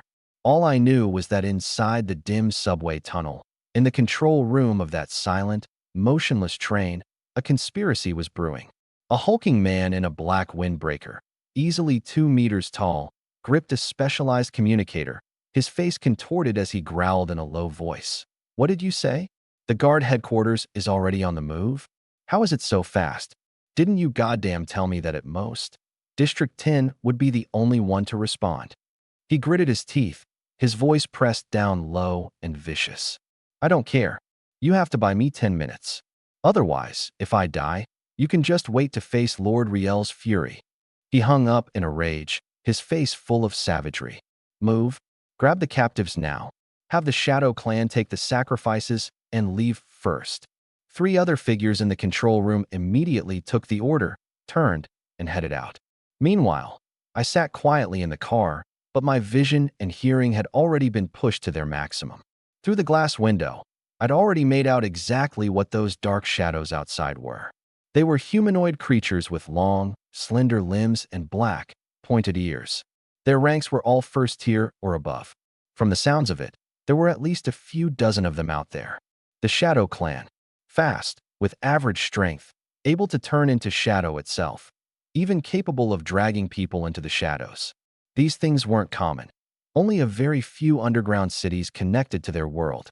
I'd heard long ago that some outlander races had already infiltrated the Federation, but this was the first time I'd seen it with my own eyes. These Shadow Clan were all staying outside the car, not coming in, as if they were waiting for something. Suddenly, "Let go of me. What are you doing?" "No, I don't want to go out there." "Damn it, you're the Myriad Spirit Cult." A string of terrified screams came from the cars up ahead, followed immediately by the sounds of combat breaking out. At the same time, every door in every car slid open. Boom, boom, bang, bang. The noise didn't stop. Clearly the other awakened on the train had engaged with the ones causing trouble. The crowd surged backward in terror. I sat still, sticking out like a sore thumb among the ordinary people frantically fleeing for their lives. But people running for their lives don't have time to care about anyone else. Every one of them was shoving backward like they'd gone mad. The Myriad Spirit Cult, an evil cult officially designated as such by the government, made up of human extremists and outlanders who'd infiltrated the Federation. Their slogan was, "Welcome the descent of the Myriad Realm Outlanders, and prosper together." Complete bullshit. Over the years, Blue Star's surface area had expanded tenfold, spirit energy had reawakened, and there really were a lot more wondrous places now, room to hold more living beings. But the outlanders that came out of the underground cities had no intention of coexisting peacefully with humanity. All they brought was slaughter and conquest. Every one of them wanted to rule this reawakening planet. By now, more than half of Blue Star had fallen. Countless small nations had vanished over the past 30 years. Even the once so-called #1 nation on Blue Star, the Beacon Country, and the old powers of Europa, all of them had been forced to relocate to the east. To ensure humanity's survival, the Xia nation had ceded vast amounts of newly born territory. And even so, there were still countless planet traders who joined the Myriad Spirit Cult, stirring up trouble from within the Federation. The crowd finally passed by me and all poured into the cars behind. Only then did I slowly rise to my feet. I pressed a spot on the case, and after a fingerprint scan, the metal case unfolded in an instant. Inside was a pure white combat suit, its surface flickering with spirit energy that crackled like electricity. Click, click, click. Each component floated up on its own, disassembling in midair. I spread out my hands, and the parts descended and attached themselves to my body. In just a few seconds, I was completely transformed. A white, form-fitting nanoalloy combat suit with premium texture that outlined my figure, and a pair of white metal combat boots on my feet. The twist blade appeared in my hand. Among the crowd that had poured into the car last, a girl glanced back over her shoulder and caught sight of me in that white outfit. She froze completely. It's him. She was the girl who'd tried, at the very beginning, to talk that man out of smashing the glass. She'd noticed me long ago, when everyone else had been scared out of their wits. Only I had stayed calm and unmoving the entire time. Back then she'd guessed I might be an awakened, but she'd never expected me to make my move only now, and to put on a whole quick-change performance. The girl's steps came to a stop, her curiosity overpowering her fear. She hit at the connecting passage between cars and peeked out, watching me. My expression was calm at that moment, but deep in my eyes there was a faint flicker of excitement. Soul points. Every one of these was soul points. I stepped out through the open door, and instantly, several gazes shot toward me. The Shadow Clan. 30 meters away, 3 Shadow Clan leapt up and instantly melted into the shadows. In the span of a single breath, they burst out simultaneously from the darkness all around me. Claws spread wide, their eyes full of bloodlust. The girl who'd been secretly watching saw 3 shadows shoot out at once from 3 directions around me and couldn't help crying out. But, in a flash, the twist blade left its sheath. In the dark, the blade's light flickered in rapid succession. SHK, SHK, SHK. The savagery in the 3 Shadow Clan's eyes vanished cleanly in an instant, leaving only deep terror. They clutched at their throats, unable to make a single sound, their bodies dropping from midair. Slash technique, blade draw. 3 prompts sounded in my mind. Shadow Clan killed. Soul +1, soul points +1, +2, +1. Oh, cutting down enemies below or at my level gives soul points too. Though killing above my level still pays out more. I flicked the blood off my blade, my eyes shifting slightly. The instant the Shadow Clan corpses hit the ground, they began to disintegrate, pools of black slime seeping into the gravel between the tracks, not even leaving behind any loot. So stingy, I muttered, then lifted my foot and charged toward the cars up ahead. By now, the entire subway had become a battlefield. From the front several cars came the constant sounds of spirit energy detonations and screams. There had to be at least 300 or 400 passengers trapped this time, and I wasn't the only awakened among them. If the myriad spirit cult wanted to grab people, they'd naturally run into resistance. My steps were fast. When I reached the connecting passage to the next car, the door suddenly blew open. Amid a shower of sparks, a young man in a gray hoodie stumbled backward, 3 claw marks deep enough to see bone across his left arm, blood pouring out. Behind him, 2 Shadow Clan shot out of the shadows, their claws going straight for the back of his neck. The young man had already felt the chill behind his head, but his reaction was a beat too slow. There was no time for him to turn around. The next second, white light flashed past. 2 heads with pointed ears flew past his ears, slammed into the door across the car, and rolled a couple of times before stopping. The bodies behind him slowly slumped down, dissolving into black water. The young man stared at me blankly, his lips trembling. Thank you. I didn't say anything. I went around him and kept moving forward. This car was already empty. Most of the seats had been overturned, glass shattered across the floor, bloodstains everywhere. Yet there were only a few human corpses. My steps paused for a moment. Among the bodies was a girl in a school uniform, looking no more than 15 or 16, her chest pierced clean through, her eyes still open, the terror in them frozen solid like a fossil. I pulled my gaze away, the cold in my eyes deepening, and continued forward. Up ahead was the 4th car, its door wide open, the sounds of a fierce fight coming from inside. A bald, muscular man in a black tank top was swinging a flaming axe, tangling with 5 Shadow Clan. He was already covered in wounds, but his momentum hadn't diminished. Beside him were 2 young awakened, one holding a shield in defense, the other laying down ice magic from behind, barely forming a formation, protecting a few passengers who were too scared to move behind them. Just as I walked in, the bald man had been caught in an opening by one of the Shadow Clan, a claw slicing open his side, blood spraying. Bro Guang. The young man with the shield panicked and tried to rush over to help, but 2 Shadow Clan immediately submerged into the shadows for a surprise strike and nearly tore straight through his back. He dodged the vital spot, but his rear shoulder still took a brutal hit, blood bursting out. The Shadow Clan wanted to press the attack, but a white blur flashed past the doorway. A few barely audible soft sounds later, all 5 Shadow Clan instantly burst into liquid, scattered across the floor. So strong. The ice mage stared at me, appearing out of nowhere, his eyes wide as saucers. Instinctively, he glanced at my info. Class. Reaper, level 12. L. Level 12. He rubbed his eyes, his face wearing a "you've got to be kidding me" expression. The bald man and the shield warrior saw it too, and the same look of disbelief crossed their faces. Reaper? That class sounds familiar. The bald man scratched his head. Isn't that an F rank? A few years back there was a report about it, an F rank trash class. You should all pull back to the rear. Reinforcements should be here soon. I gave them a glance, dropped that line coldly, then lifted my foot and headed toward the cars up ahead. The fighting up front was still going on, and it was far more intense than here. The moment I reached the 5th car, I saw a long-haired man get his chest pierced by a Shadow Clan's claw. Seeing me appear, the Shadow Clan didn't stop.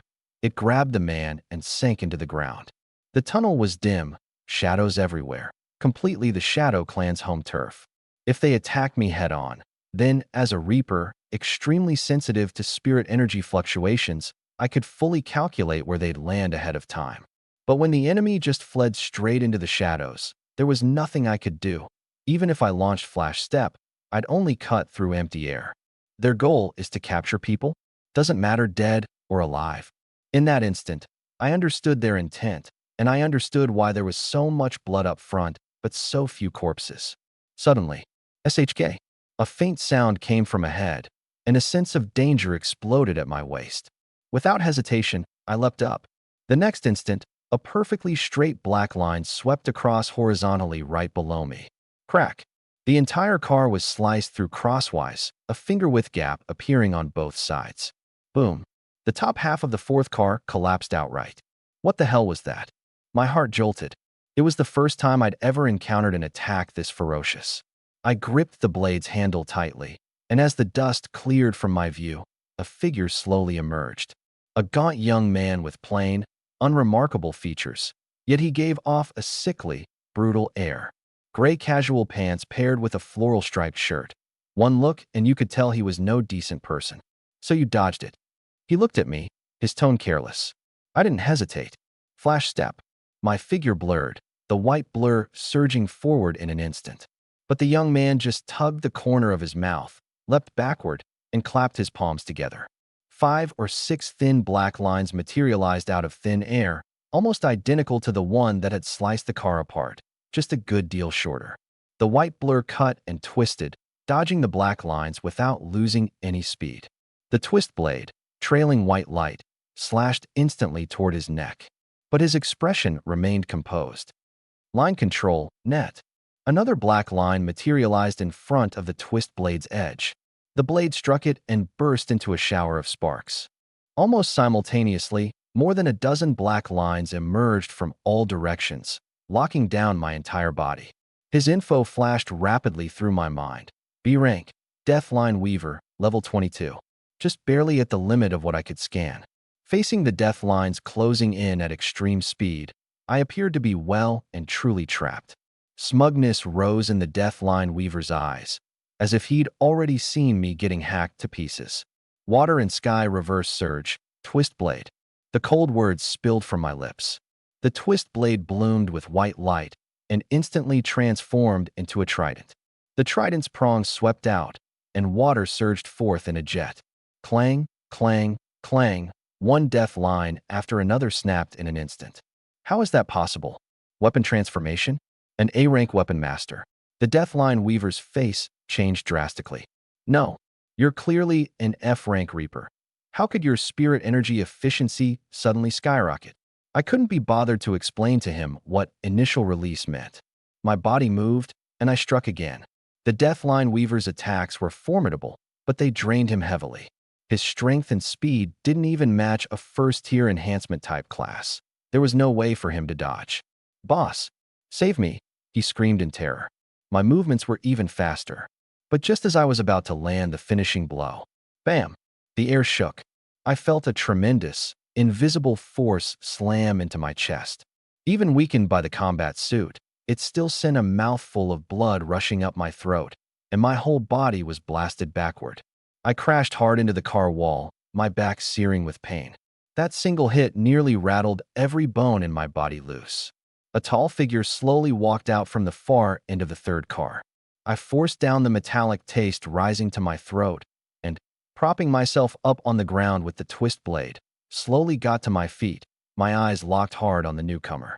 That last strike, I hadn't even seen his finger move, and neither I nor the 2 pursuers behind me noticed that in one corner of the car, an inconspicuous electronic fly hovered perfectly still, silently recording everything happening here. On the other end of that fly, Du-Young was currently inside a magnificent aerial fortress, but his eyes were locked hard on his phone screen, his brow knitted into a tight knot. When he made out that figure in the video, his expression suddenly turned grim. "This guy looks familiar. I think I saw this kid in the files. Hey, Foam, this is bad. The Ning kid probably can't hold out this time." Hey, Foam, a third-tier B rank awakened of the Myriad Spirit Cult, class, Qigong Master, level 36. Skilled in ancient martial arts, his combat power rivaled an ordinary 4th tier. He was a cult leader whose name was on the guard's wanted list, with untold amounts of blood on his hands.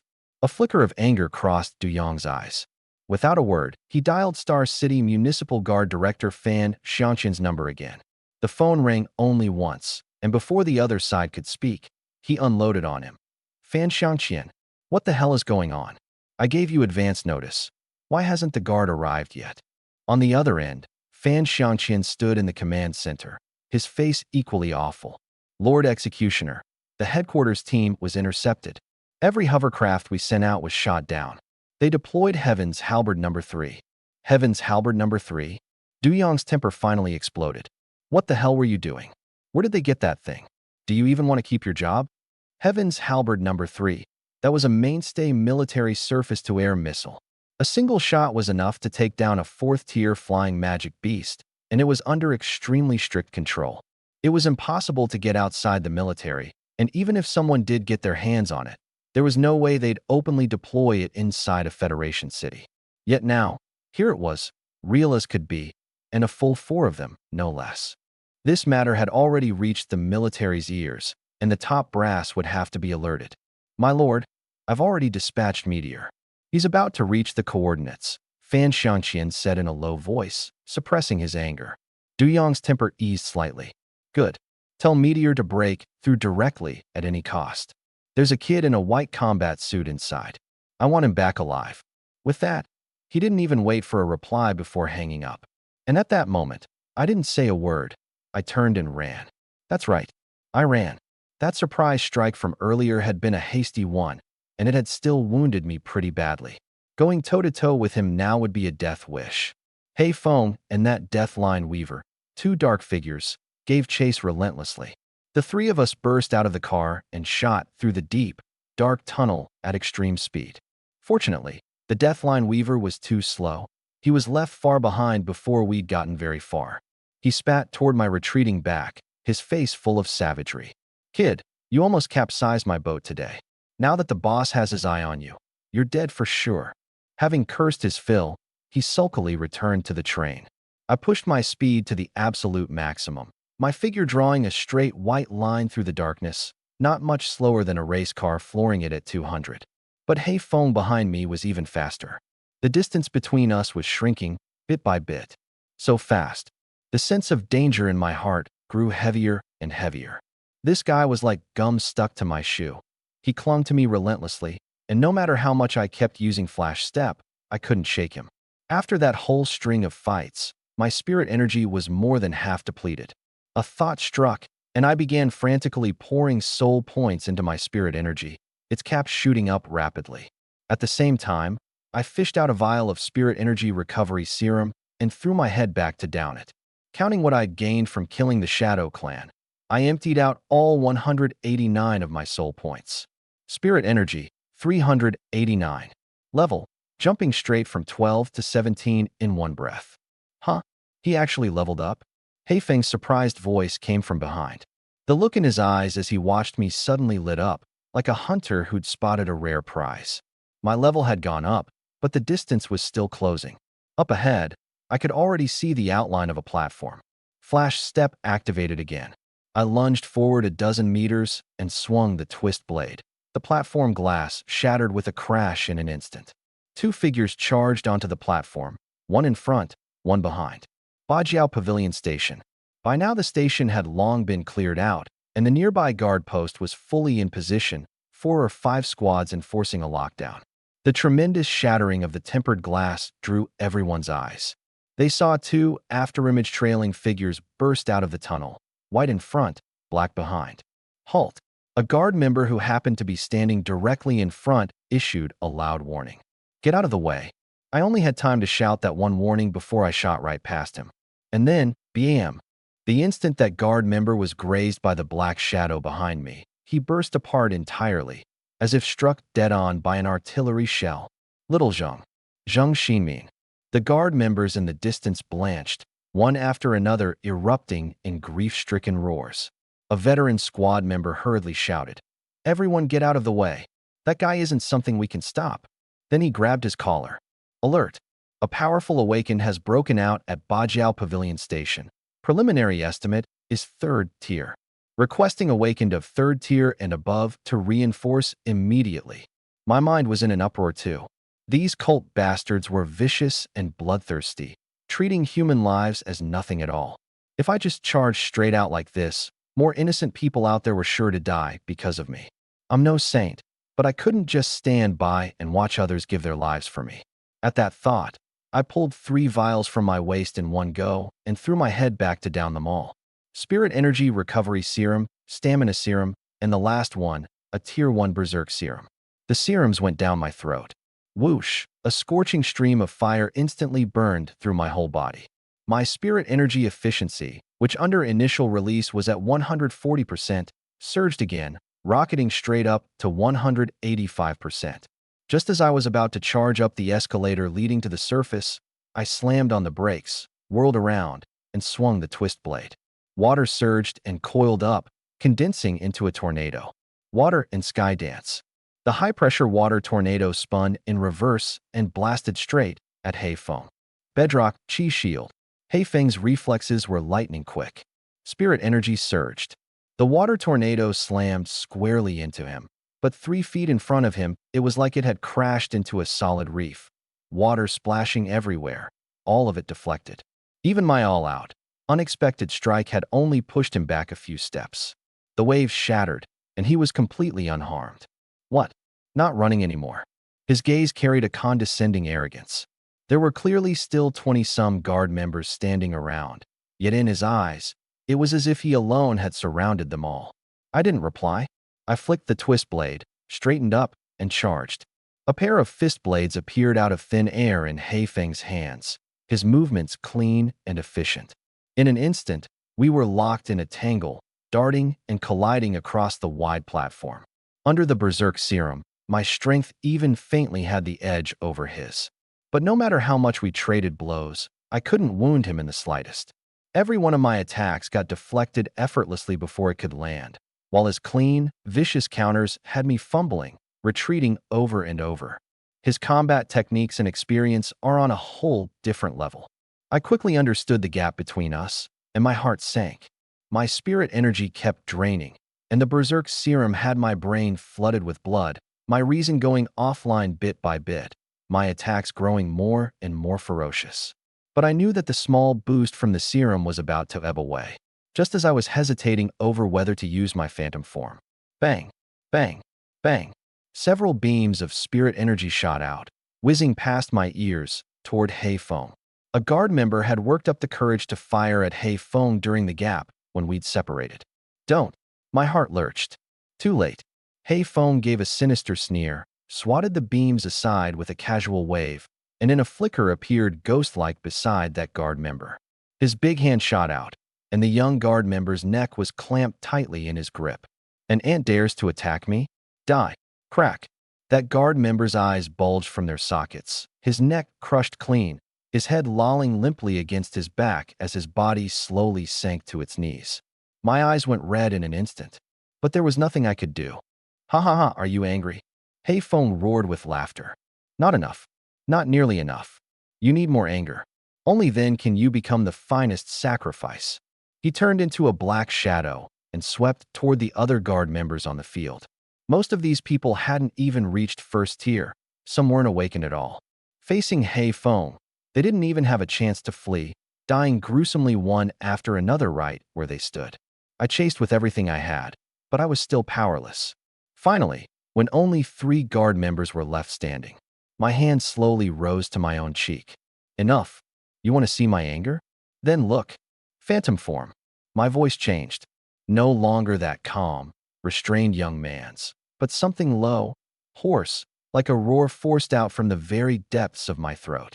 The hand on my cheek began to slide slowly downward, starting from between my brows. Wherever my fingertips passed, white bone emerged bit by bit. From cheekbone to jaw, from forehead to nose bridge, a stark white skull mask with vicious blue markings was taking form on my face. Heifeng stopped moving. He slowly turned around, and in those eyes that had always carried mockery and arrogance, gravity appeared for the very first time. What is this? He'd felt it. My spirit energy fluctuations were surging at an unbelievable rate. Not the hollow boost of a berserk serum, but a qualitative transformation, like being reborn from the bone up. A suffocating pressure spread through the air. The mask fully took shape. 2 pitch-black hollows sat where the eye sockets were, only 2 points of crimson light flickering faintly within them. Dead center on the forehead, 3 upward-pointing blue horn-like markings extended all the way to the hairline. Beneath the mask, my eyes had already turned pitch-black at their base with golden irises. This is phantom form. A violent, Near uncontrollable power raged wildly through my body. 100 points of my remaining spirit energy evaporated instantly, and it kept plunging at a rate of 10 points per second. I had less than 90 points left. My spirit energy coefficient skyrocketed from 185% to 310% in one breath. My efficiency temporarily boosted to SS rank. A prompt from the divine post I flashed by, but I had no mind to look at it. My entire attention was locked hard onto Hey Phone. Cheap parlor tricks. Hey Phone gave a cold snort, forcibly pressing down the unease in his heart. His figure flickered, and his fist blades, wrapped in chi compressed to the extreme, went straight for my face.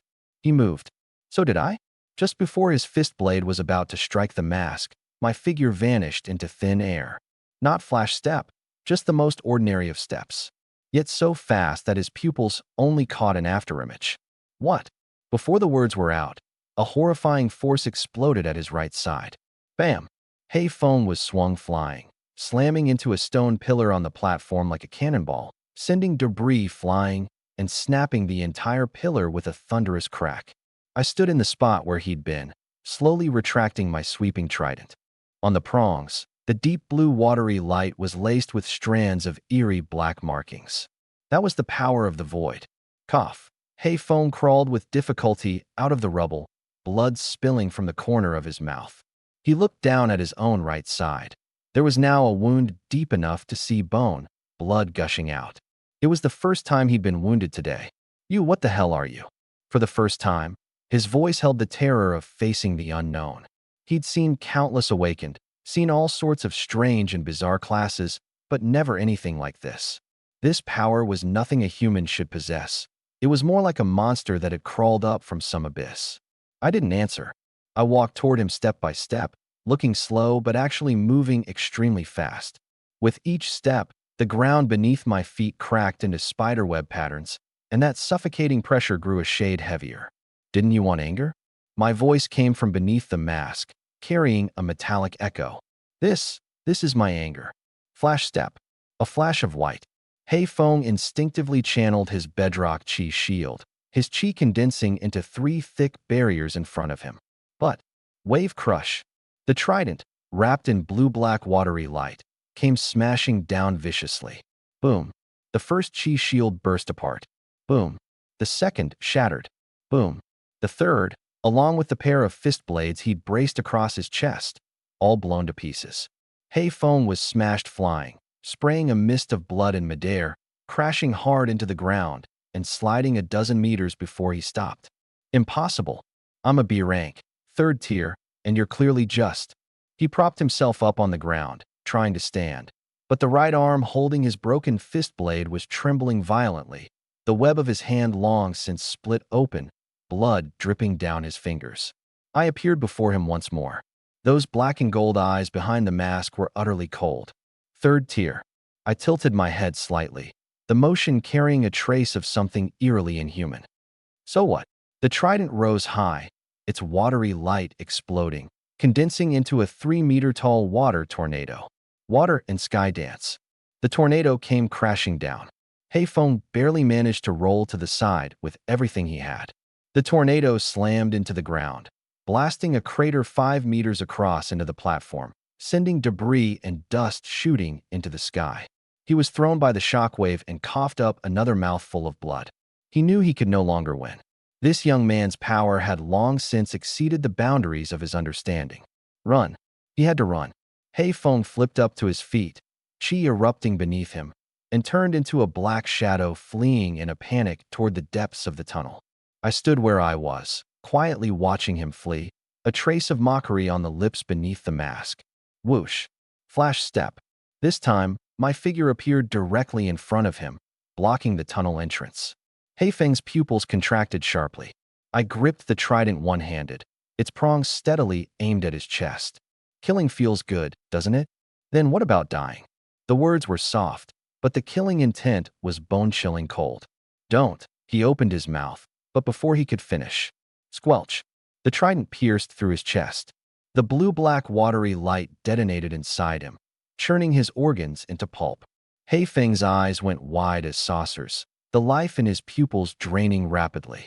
His body dropped from midair, slamming hard onto the edge of the platform, twitched twice, and then went utterly still. Level 36 Qigong Master killed. Purple Soul +1, Soul Points +38. I slowly withdrew the trident. Blood dripped slowly from its prongs. The three remaining guard members on the platform stared at the scene, dumbstruck. Not one of them spoke, and the entire platform fell into a dead silence. The mask on my face began to crack, white fragments peeling off piece by piece, dissolving into points of light that scattered into the air. Beneath the mask was my face, pale to the point of having no color at all. My figure swayed. That violent power inside me ebbed away like a receding tide, replaced by an exhaustion that reached deep into my bones. It was as if every muscle in my body had been wrung dry, and even my spirit was on the verge of withering away. But I still stood, propped up on the trident, standing stubbornly. At that moment, a terrifying spirit energy fluctuation approached rapidly from deep within the tunnel. A streak of golden light burst out of the tunnel and landed steadily on the platform. As the light faded, a blond young man in a golden combat suit appeared. At his waist hung a rapier as ornate as a decorative piece, and in his right hand he carried a severed head, none other than that Deathline Weaver's. His gaze locked onto me first, and only then did he see Hei Feng, who'd long since collapsed in a pool of blood at my feet. Meteor has arrived. Target confirmed alive, the young man said softly, pressing his earpiece. Then he strode quickly toward me. I lifted my eyes to look at him, and once I'd confirmed he wasn't an enemy, I slowly closed my eyes and pitched forward.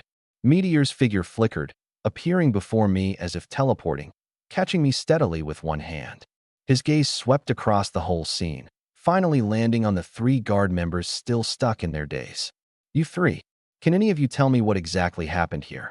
And at that very moment, somewhere underground in Star City, another conspiracy was quietly wrapping up. It was a vast rectangular space, cold white lights hanging high all around, rows of cylindrical pillars standing throughout. In the very center was a round pool, blood water churning within it, giving off a stench of blood so thick it turned the stomach. Dark shadows shot out from the shadows one after another, all Shadow Clan. Some dragged corpses, some carried gravely wounded living people over their shoulders, coming to the edge of the blood pool and slicing with their claws, blood pouring into the pool with a gush. Just then, a figure in a large black robe, its face hidden within its hood, slowly walked to the edge of the blood pool. Looking at the pool, still not even half full, his brow slowly furrowed. What's going on? The voice wasn't loud, yet it carried a pressure that sent chills down the spine. The words had barely left his mouth when a Shadow Clan member materialized from the shadows at his side, kneeling on one knee. Lord Riel, the mission failed. Hei Feng is dead. We lost 70% of our forces and only brought back these. Useless. The black-robed man, Riel, snarled in a low voice, and with a backhand, he slapped the Shadow Clan leader hard across the face. Bam! The Shadow Clan leader was sent flying a dozen meters, slamming hard into a pillar and spitting out a mouthful of black blood. But the moment he hit the ground, he immediately knelt back into place, not daring the slightest bit of resentment, and continued to explain. Forgive me, my lord. The guard headquarters reacted far too fast, and they even sent out Meteor. There was no way we could hold. Riel gave a cold snort, staring at the blood pool, the blood-colored eyes beneath his hood flickering unpredictably. If only this had succeeded, the last blood pool would have been filled, and the Holy Cult's plan would have been half complete. Now that the matter's been exposed, the Guard is certain to raise its vigilance dramatically in the near future. To capture this many sacrifices all at once again will be nearly impossible for quite a while. So many of our arrangements will have to be torn down and rebuilt from scratch. His voice was low. Split up and scatter. Have the rest of your clansmen figure out a way to capture some sacrifices that won't easily draw attention. Within 2 months, you must gather enough blood for me. Thank you, my lord. I will not fail. The Shadow Clan chieftain answered. Then his figure flickered and melted into the darkness. Riel lingered alone at the edge of the blood pool, murmuring to himself. Star City, you can't escape. The march of the Holy Church, no one can stop it. When I woke again, it was already deep in the night. I opened my eyes to a clean, tidy room. Before I could even take in my surroundings, a crisp voice piped up beside me. You're awake? Great. I'll go tell the director right now. With that, a petite figure in a navy blue uniform darted out of the room in a flash. Not a hospital? My mind snapped awake fast. The room was simple, and there was monitoring equipment at the head of the bed, but it lacked that bone-deep smell of disinfectant that hospitals always have. And that girl just now had been wearing a city guard uniform, not a nurse's outfit. Before I could figure it out, I heard footsteps outside the door. A stern, middle-aged man with a square-jawed face and graying hair walked in first, followed by the blonde young man I'd seen right before I passed out, and the girl who had just run off. Director? Director of the city guard? Of a branch office or the head office? This middle-aged man was none other than Fan Xiangqian. He sat down beside my bed, a warm smile on his face, but the words that came out of his mouth made my heart clench. Ning MOF rank awakened class, Reaper, level 17. Yet just one day ago, you were only rank 3. In the span of a single day, you lived through the second riot in the dungeon and the all-spirit cult's attack on line 4, and you displayed combat power far beyond your current level. How did you manage that? And what's the deal with that companion weapon of yours? He paused, then introduced himself. Oh, right. I'm Fan Xiangqian, director of the Star City Guard head office. This is Meteor. You two should have met. And this is Xuelia. Hey. Meteor greeted me with a grin, a smile so bright and sunny he could have been shooting a toothpaste commercial. Xuelia was a bit shy. She gave me a faint smile, nodded, then shifted her gaze away. I looked at this imposing, dignified Fan Xiangqian in front of me, and my mind raced. Soon I thought of Du Yong. With my current status, there was no way I'd normally rate a personal visit from the head office director. So there was only one explanation. Du Yong was still quietly keeping an eye on me, and he knew Fan Xiangqian and had put in a word specifically for me. And if Du Yong could put in a word, that meant Fan Xiangqian wasn't with the Jianghai Heavy Industries crowd. I could trust him. With that in mind, I nodded, my tone respectful. Director, sir, what you said just now is basically all correct. But I'm not F rank. I'm S rank. S rank. Xuelia couldn't help but gasp. Fan Xiangqian and Meteor, on the other hand, both wore an expression that said just as we thought, and immediately settled in to listen. My class is very special. Even after awakening, I had to meet certain conditions before it could truly be activated. Last night, I happened to complete that activation. There was no hiding it now, so I might as well spell it out. If I could use this chance to build ties with the city guard, that might not be a bad thing at all. Jumping straight from F rank to S rank. Meteor couldn't help but cut in, his face saying not bad. Kid, not bad at all.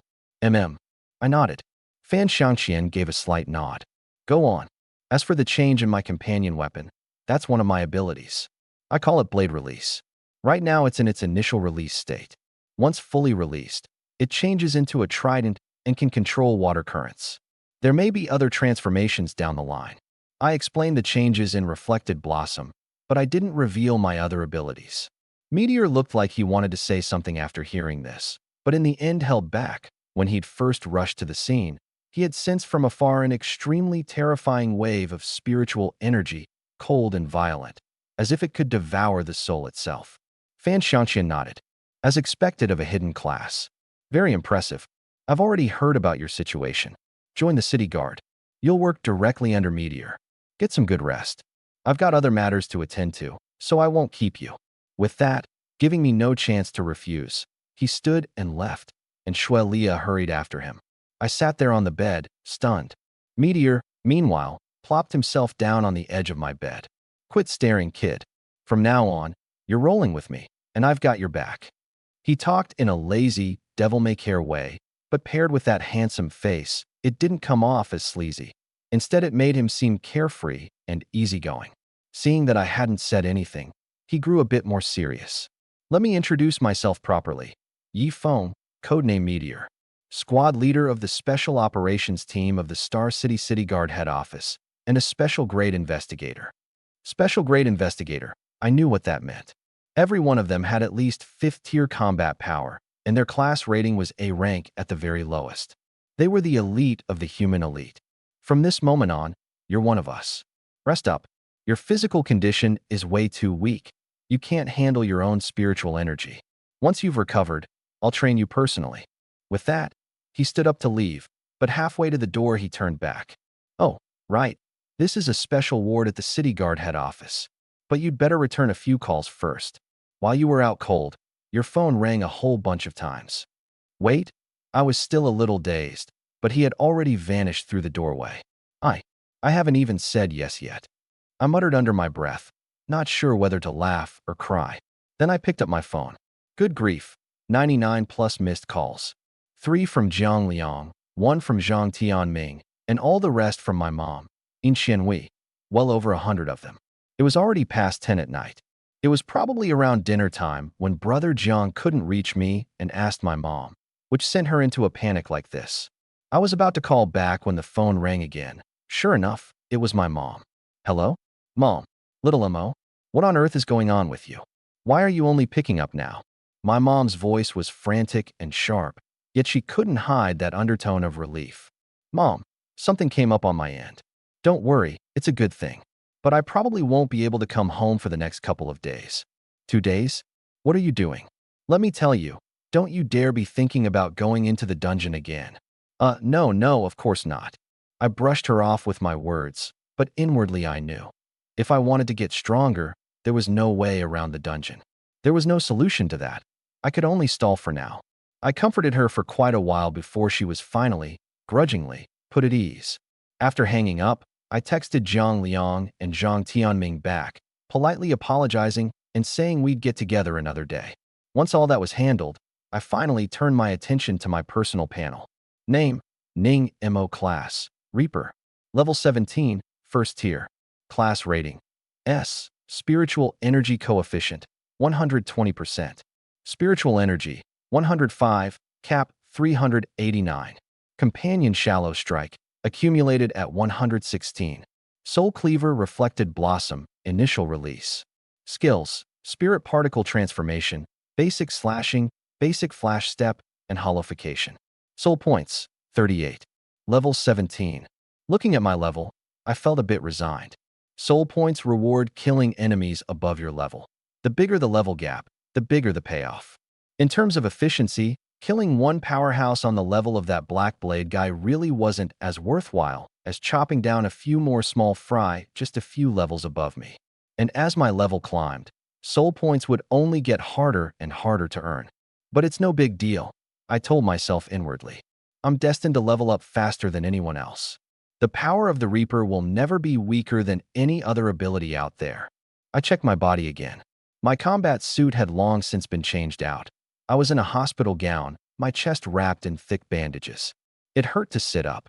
Even if my ribs weren't broken, they were at least cracked, and my internal organs had been battered too. Meteor said my physical condition is too weak, that I can't handle my own spiritual energy. He's probably right. I've done plenty of manual labor, but I've never actually trained properly, and I never had the money to buy body enhancement fluid. This time, one use of holification, and my whole body felt completely hollowed out. To really make use of this power, I have to build my body up first.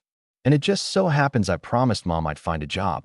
Joining the city guard really is my best option right now. Good pay, good benefits, and if Director Fan really does know Uncle Do, then I count as someone with connections. The city guard has specialized training for awakeners. It'll definitely do me a lot of good. As I mulled it over, drowsiness crept up on me, and I sank into a deep sleep. In my dream, I came to a boundless world. Nothing but blue water and blue sky. No stars, no moon, and yet impossibly bright. I walked aimlessly across the surface of the water, ripples spreading out ring after ring beneath my feet. On and on I walked. I didn't know why I was walking, nor where I was headed. My whole self felt like it had lost its soul. And yet my consciousness was clear. I just couldn't control my own body. Where am I? Why am I walking? Where am I going? Inside, I struggled and screamed like mad, but got no response at all. In that moment, I was like a prisoner bound tight inside this endlessly advancing shell, unable to do anything. I clearly fell asleep. I should be in my hospital ward. So how did I end up here? Gradually, I noticed something off. The water and sky all around me carried an intensely familiar quality. A single term suddenly surfaced in my mind: the inner world. I've entered my inner world. This is all my own aura. Figured it out? A voice with a heavy, metallic echo suddenly rang out. My heart lurched, and instinctively a wave of dread welled up in me. And it was in that very instant that I regained control of my body. I looked up.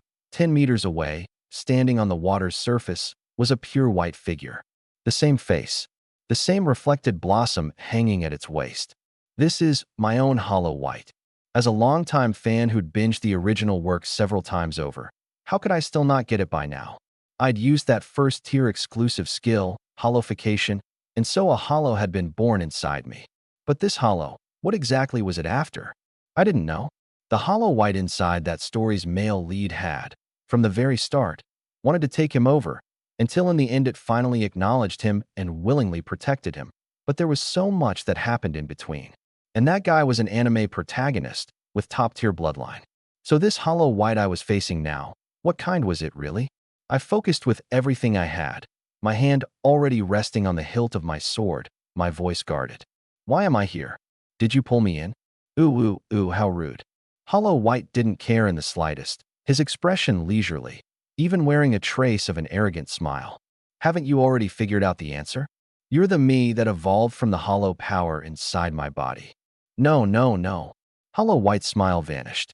I am you, and you are me. We were the same person all along. Right now it's just that you're controlling the body while I sit here in this inner world. But soon, that won't be the case anymore. He slowly drew his sword, his expression turning willful and wild. The next instant, Hollow White Flash stepped right up into my face and swung his blade down in a slash, fast as a shooting star. I'd been watching him the whole time. Reflected Blossom left its sheath and just barely blocked it. Clang. The sound of clashing metal exploded, and a massive force surged down the length of the blade. The web of my hand went numb, and my expression changed abruptly. This power. Before I could react, Hollow White's left fist had already blasted out like a cannon shell. Bam! A sharp pain tore through my abdomen, and my whole body was launched away, skipping wildly across the water's surface like a stone before finally stopping some dozens of meters out. Ayaya, so slow to catch on. Hollow White's tone was full of mockery. Before the words had even faded, that white figure was closing in at high speed again. I forced down the pain, steadied myself, and swung my blade back at him. In an instant, the two of us launched into an all-out battle across this vast, boundless inner world. Blade light flashed madly, and the water was carved into gully after gully, only to heal itself in the blink of an eye. But Hollow White was simply too fast. His movements were brutal and economical, yet every slash, every punch, seemed forged through countless hammerings. My little bit of swordsmanship was nothing before him, like a child flailing a wooden stick around. In just a dozen or so seconds, I'd taken 3 punches and 5 kicks, and a bloody gash had been sliced across my flank. This lunatic, he's playing for keeps. A realization welled up inside me. My eyes turned instantly fierce. He wanted to snatch control of my body. Dream on. The inner world had no sunrise and no sunset. Time had lost all measure here. All that remained was the endless water beneath my feet. I'd already lost count of how many times I'd been knocked down. The back of Hollow White's blade slammed hard into my shoulder blade, and the clear crack of breaking bone reached my ears. My whole body was sent flying sideways, rolling over a dozen meters before it stopped. Pain. Bone-deep pain. Too weak. So weak it makes me feel sorry for you. Hollow White walked toward me across the water, that face identical to mine wearing undisguised contempt. I didn't answer, just lay sprawled on the water, gasping for breath in great gulps, my arms trembling nonstop. The web of my right hand, the one gripping the sword, had split open who knows how many times. Blood dripped, drop by drop, into the deep blue water. Look at you. You can't even fight back. Hollow White crouched down, tilting his head, his tone like he was critiquing a defective product. Someone like you, what makes you think you can win? I ignored him, just braced my sword against the ground, and slowly forced my body back upright. From that first exchange when I was blasted away by a single punch, up until now, I'd lost count of how many punches and slashes I'd taken, how many times I'd been knocked down. I was trying to learn his every move, but in such a short time there was no way to master it and use it freely. This wasn't a fight anymore. It was a one-sided beating. Every time he knocked me down, he'd leave me a few dozen seconds to catch my breath, and then a new round of crushing would begin. I was like a punching bag being ground into the floor over and over. But I hadn't given up, and I couldn't give up. Oh, still going to keep at it. Hollow White watched me stand up yet again and let out a soft snort through his nose. Not done yet. I wiped the blood from the corner of my mouth, not the faintest hint of wavering in my eyes. Hollow White grinned, baring white teeth identical to mine. Now, this is getting interesting. The white figure shot out again. I focused, my gaze resolute. Clang. Our blades clashed, our figures crossed. My eyes stayed locked dead on him. I can keep up. I can keep up. Sparks flew everywhere. His attacks were fierce and heavy, coming at me faster than I could handle. Suddenly, his wrist twisted sharply, binding both our sword hands together, and then a fist drove straight into my side. Bam! I was blasted away again. As I tumbled through the air, I suddenly remembered a lot of things. I remembered my mom's thin, gaunt face. I remembered my dad's back as he walked against the flow of the crowd. I remembered how weak and lowly I'd been as an F rank, watching others get recommended into the Spirit University with bright futures ahead of them, while I could only struggle bitterly at the very bottom. In those days, not a single person knew just how much resentment I carried inside. But I had no choice. I had to use every ounce of strength I had to hold together that thing called home. Why me? I had asked myself that countless times. The chance to rise was now in my own hands. If I lost, I'd be taken over, and maybe I'd never get another chance to turn things around. I refused to accept it. I had to win. And I could only win. Hollowification was my power. Something that came into being solely because of a skill. What right did it have to replace me? Just because its combat instinct was stronger than mine? I plunged headfirst into the water, sinking into the depths of that blue world. I won't accept it, even if it kills me. Ningmo, will never give up. The water surface burst apart. I broke through the water and shot upward, my whole body surging against the current. Reflected Blossom had already transformed in my hand into a trident gleaming with waterlight, and waves swept around me like raging dragons. Hollow White raised an eyebrow slightly. Initial release, huh? It's useless. The reflected blossom in his hand also glowed white, likewise transforming into a trident. The two of us collided once more. After the initial release, my power and speed both surged up a notch, but Hollow White was even fiercer than me. His sky and water continuous dance was smoother than mine, his wave shatter more violent, his flash step faster. Once again, I was slammed into the water, sending up a towering splash. Cough. I barely managed to flip over and lay on my back, my chest burning like fire. My whole body was covered in wounds. Even though injuries in this inner world healed quickly, the pain came in full, and my spirit was growing more and more exhausted. Hollow White walked closer, step by step. Ningmo. For the first time, he spoke my name. On that identical face, some of the arrogance had faded, replaced by a kind of scrutiny. You can't win. I said nothing, just slowly stood back up. The fresh wounds were healing, yet my spirit was on the verge of running dry. An indescribable agony kept surging through my head, pushing me again and again to give up. But there wasn't the slightest wavering in my eyes. This time, I launched the attack myself. Hollow White's eyes narrowed slightly. He suddenly realized something. From that first battle up until now, my strikes had grown faster and faster, my dodges more and more precise. From being one shot in an instant, to barely fighting back, from being knocked down in 3 seconds, to now being able to survive a whole round of exchanges. I was learning while getting beaten. My combat instinct was awakening inside me at a visible pace. My gaze grew steadier and steadier, like a piece of raw iron being hammered and forged over and over, each heavy blow knocking out the impurities, leaving behind a harder steel core. Interesting.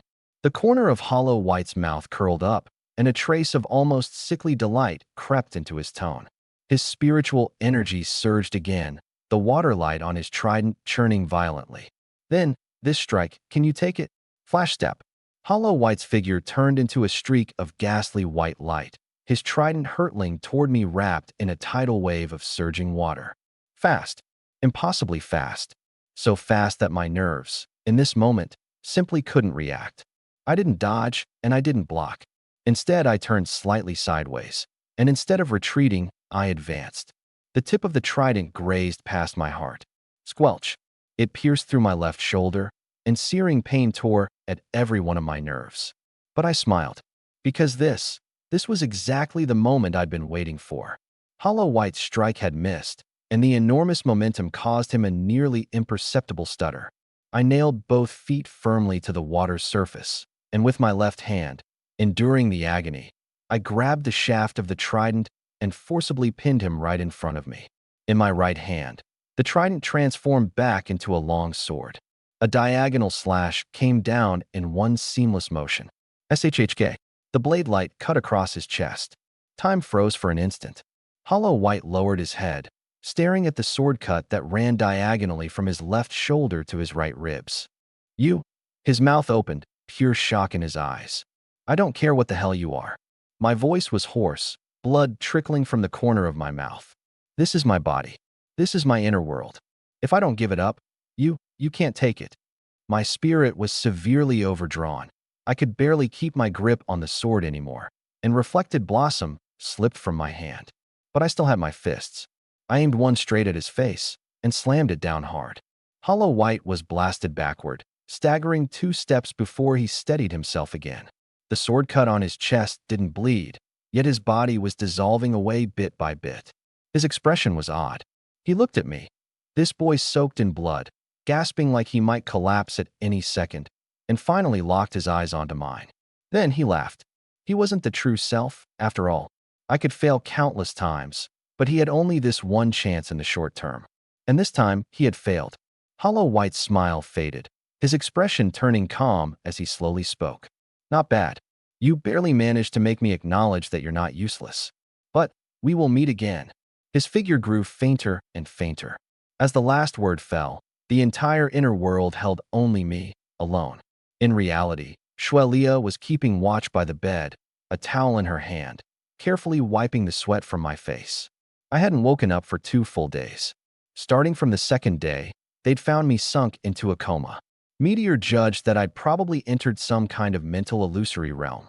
Every so often, an expression of pain would cross my face, yet the instruments couldn't detect anything wrong at all. The realm of the mind was utterly mysterious. All they could do was wait. Finally, I opened my eyes once more. Xuelia had just drawn back the towel when she found herself meeting my newly awakened eyes. Those eyes were full of exhaustion, but they carried a sharpness that hadn't been there before I'd fallen unconscious. The moment I opened my eyes, the first thing to come into view was Xuelia's face, written all over with worry. Ningemo, you're awake. The towel in her hand dropped to the floor with a soft plop. As it registered with her, a smile instantly bloomed across her face. I opened my mouth, my throat parched and aching, my voice so faint I could barely hear it myself. How long was I out? That tearing, splitting pain in my chest was gone now, but I felt utterly drained, so exhausted I didn't even have the strength to lift a hand. 2 days. From yesterday morning until now, you never woke up. 2 days. I froze. In that inner world with only me and Hollow White, I hadn't been able to feel the passage of time at all. Outside the window, it was already pitch-black night. I had actually traded blades with that white-haired guy for 2 whole days and nights. You look really tired. Why don't you sleep a little more? I'll go find Brother Meteor. I nodded and closed my eyes again. And in the very instant my consciousness sank, that panel only I could see automatically surfaced in my mind. The Eye of the Divine Office. Nothing else had changed, but the skill column, that had changed. Spirit particle transformation, intermediate slashing, intermediate flash step, and one shining new entry. Hollowification, first stage. My heart suddenly beat faster, and my attention immediately zeroed in on it. Slashing and flash step had both leveled up. Flash step, which used to need 3 seconds before it could be used again, now had its cooldown cut straight down to 2 seconds. And that hollowification, it had actually split into stages. I read that line of description carefully. Defeat the incarnation of the hollow power, successfully master the hollow power, and condense a hollow mask. This lets you break through the limits of your spiritual energy, greatly boosting your spiritual energy efficiency, while comprehensively raising your strength, speed, reaction, and recovery. The cost. The moment you use it, it immediately consumes 1/4 of your spiritual energy, and after that it eats away another 5% every single second. I understood now. Slashing and flash step leveling up. That was earned by trading blows for my life against Hollow White these past 2 days. And hollowification being able to advance a stage. That was because I had truly beaten it, truly ground that power under my heel. The old hollowification could only boost spiritual energy efficiency. But now, after reaching the first stage, it was like adding a whole extra layer of buffs out of thin air, strength, speed, reaction, recovery, all of it climbing. It was just, that cost was far too brutal for the current me. I did the math in my head. Even at full power, holding back every other move, I could only last 15 seconds. And if I used any other skill midway, the time would shrink drastically. What weighed on my heart even more was Hollow White himself. I knew all too well that in those stories, as hollowification got used more and more, it would only grow stronger and stronger. Next time, would I still be able to hold out? I didn't know. Carrying this unanswered question, I sank once more into a deep sleep. This time I slept soundly, because what was tired wasn't my body, it was my spirit. Later, Shuelia told me that Meteor had come to check on me once. He'd stood at the doorway and glanced in a couple of times. Seeing me sleeping so peacefully, he'd raised an eyebrow, said not a word, and turned to leave. Once he was out the door, Shuelia quietly pressed him about what had actually happened to me. Meteor shrugged and said he didn't know either, whatever it was, as long as I was fine. Then he tossed out one remark before leaving. He had a feeling I'd become the special ops team's new ace. Shuelia asked, "And what about you?" Meteor just smiled, pulled out his phone. On the screen was a shooter game everyone in the country was playing, Death Battlefield, and the character he controlled was lying low in the bushes, camping. Cradling his phone, he waved her off and just walked away like that. Shuelia was left speechless on the spot. I knew you were just going to goof off. 9 a.m. the next morning. Dressed in a freshly issued navy blue uniform, I stood in a room packed with a sci-fi feel. All around me were instruments blinking with indicator lights. One look, and you could tell not a single one was cheap. This was the testing room at the City Guard head office.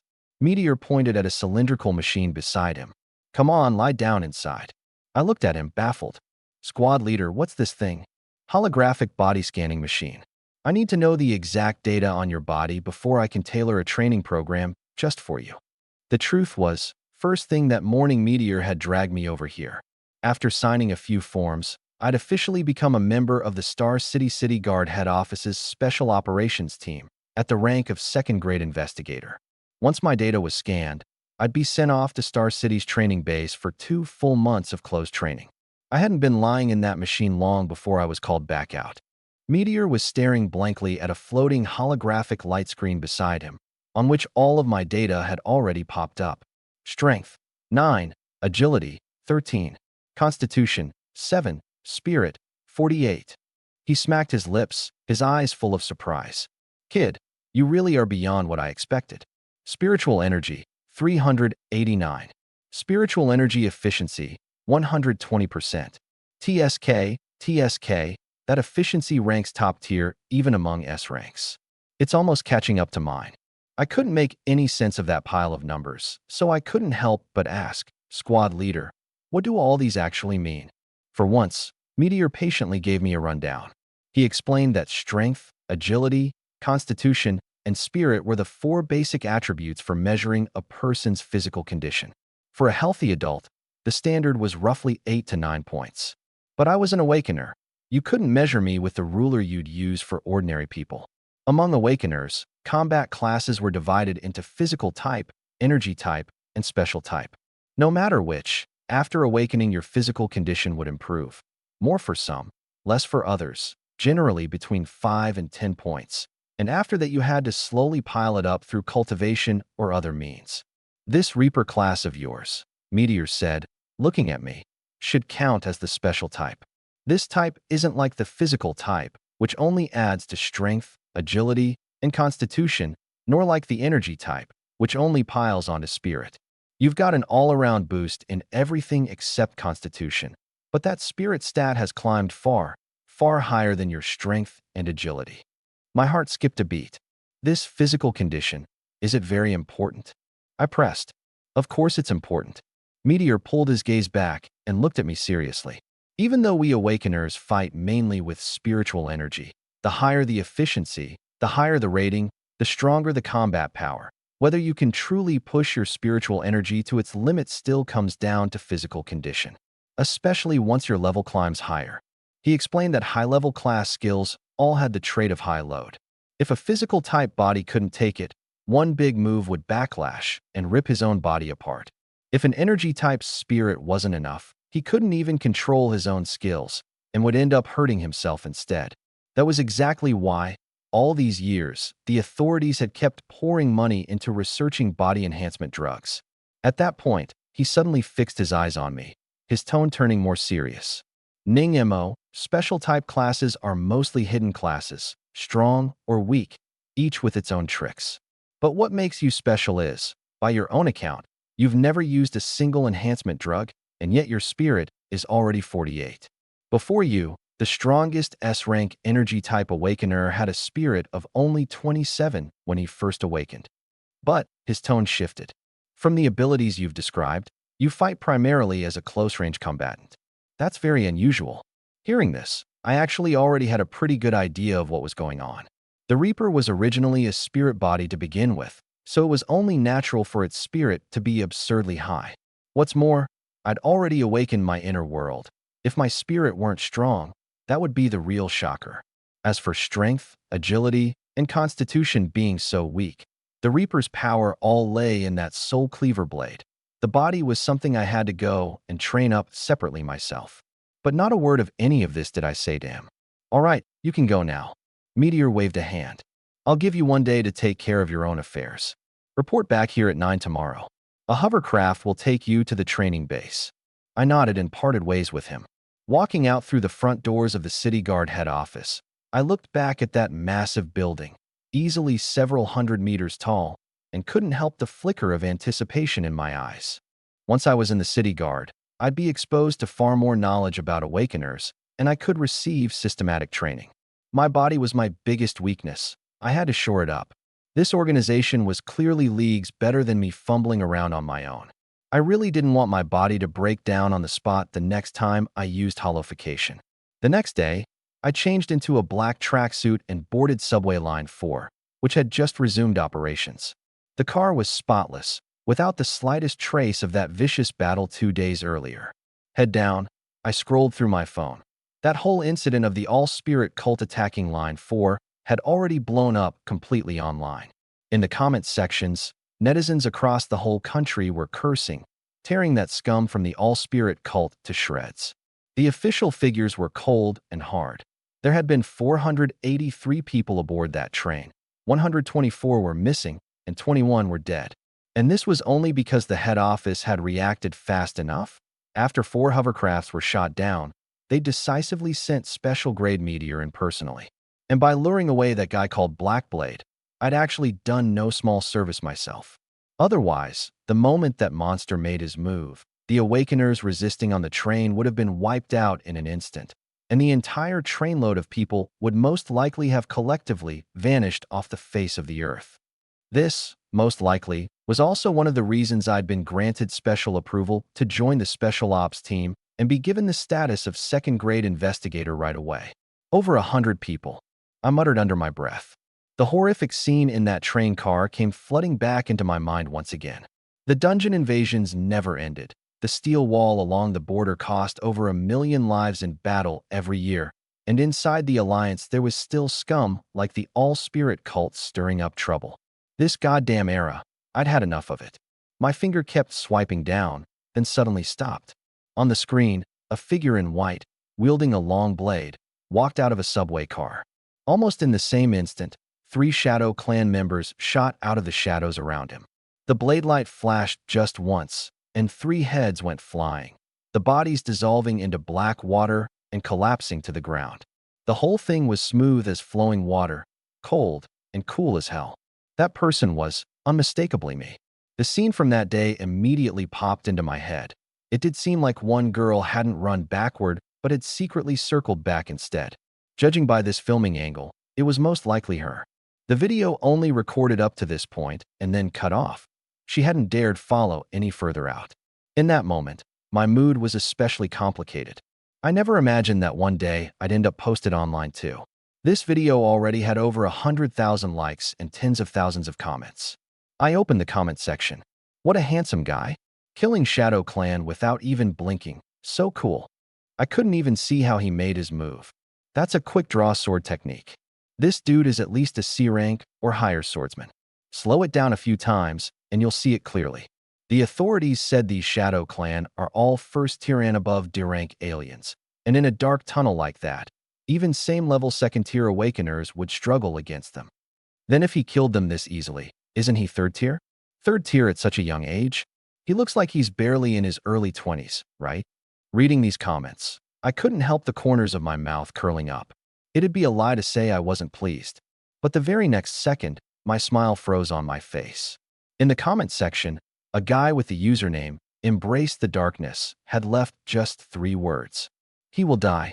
I opened this person's homepage. It was a private account, nothing to see. The comment below his was a torrent of curses, but he never once replied. Yet I had an inexplicable gut feeling. This person was almost certainly with the All-Spirit cult. A chill crawled up my spine. All at once I lost any interest in continuing to scroll. The All-Spirit cult wanted to kill me? My gaze turned cold, killing intent surging up. As a human being, I despised this kind of trash that played lapdog for the aliens and slaughtered their own kind. If it happened again, I'd cut them down one after another, just the same, without blinking. But the problem was my mom. For a viper like the All-Spirit cult, lurking in the dark, going after a defenseless ordinary person would be far too easy. I had to move my mom somewhere absolutely safe. Once this thought took hold, I could no longer push it back down. Back in District 11, I stood outside the door of our own noodle shop, watching my mother bustling about inside. And I stood there for a long while, not taking a single step. That fight with Hollow White had changed me completely. What let me grit my teeth and hold on until the very last moment was that unbreakable line connecting me to my family. But I'd also finally seen my own heart clearly. I had never been someone content with mediocrity. I knew my mom only wanted me to live safely and in peace, and didn't want me risking my life fighting those otherworldly monsters ever again. But that could only be her wish alone. Even if this Reaper class really were nothing but the trashiest F rank, once I'd paid off the debts, I would still find every way I could to get stronger. It was just that. I didn't know how to bring it up. So I just stood there by the roadside, watching the customers come and go, watching the delivery riders dart hurriedly past, and stood there for over an hour. Inside, my mom was too busy to even lift her head. It wasn't until the mealtime rush had passed that I saw her pick up her phone, quickly set it back down, and step out from the kitchen. Her gaze instinctively swept around, and then it landed on me. I saw it clearly. The corners of her eyes first rippled with a hint of a smile, and then, in a flash, switched over to an expression of reproach. She strode over, huffing. "You little brat, so you still remember how to come home." And with that she raised a hand, reaching to twist my ear. The smile I'd just managed to muster instantly crumbled, nimbly dodging my mom's all-too-familiar wind-chasing ear twist. I put on a placating grin. "Mom, I did come back, didn't I? There are so many people watching. Go on inside first. I've got good news to tell you." Seeing she wasn't going to catch this rabbit of a son anytime soon, she gave a cold snort and withdrew her hand, then turned and headed into the shop. I obediently followed behind her, all the way to the storeroom at the back of the shop, where the two of us finally stopped. My mom folded her arms across her chest and shot me a sidelong look. "Talk. Where on earth did you run off to these past 3 days?" I'd originally planned to keep it from her, but that video online and that 3-word comment made me change my mind. I'd already activated the Reaper class. As long as I didn't die, I was bound to become a powerhouse down the line. Even inside the Alliance, every city still had to face the All-Spirit cult and the endless threat of the dungeon. When the day came that I really made a name for myself, my mom might get dragged into it because of me. Rather than keep hiding it, better to lay my cards on the table early and get her to move to the Central District. I'd already looked into it. Members of the Special Ops team were all eligible to be assigned an apartment in the head office's family residential zone. That residential zone was guarded by 6th-tier awakeners, Security, there was maxed out. And even if something really did go wrong, it was less than 3 kilometers from the head office. Backup could arrive in minutes. Only by getting her to move in there could I truly set my heart at ease. So I told her everything that had happened over these past few days, from beginning to end. Of course, I kept the holification part hidden. I only said that my class had been activated, that I was now an S-rank awakener, and that because of my performance on Line 4, I'd been specially recruited into the City Guard head office. I didn't mention the special ops team. She wouldn't have understood even if I had. After my mom finished listening, her face was a mix of shock and lingering fear. She stared me down hard. "Why didn't you tell me sooner?" "Mom, I just didn't want you to worry. It was only a minor injury, a couple days of rest, and I was good as new." I gave a sheepish little laugh and even bounced up and down on the spot on purpose to show her. "So you're going off to that base for training? How long will you be gone?"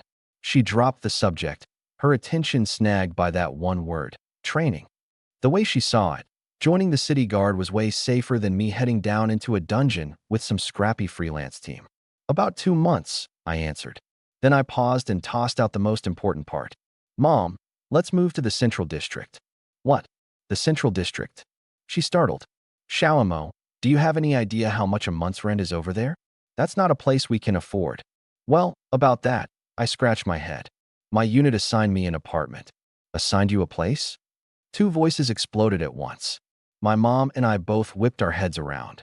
Zhang Liang was standing in the doorway of the storeroom, though I had no idea when he'd shown up. The expression on his face was identical to my mom's, pure bewilderment. He gave an awkward chuckle. "Sorry about that. I just brought Xiao Huan over for some noodles, and Sister Zhou said Xiaomo was in here, so I came on in. Hope I'm not interrupting." I waved it off. Zhang Liang had been our neighbor for close to 10 years.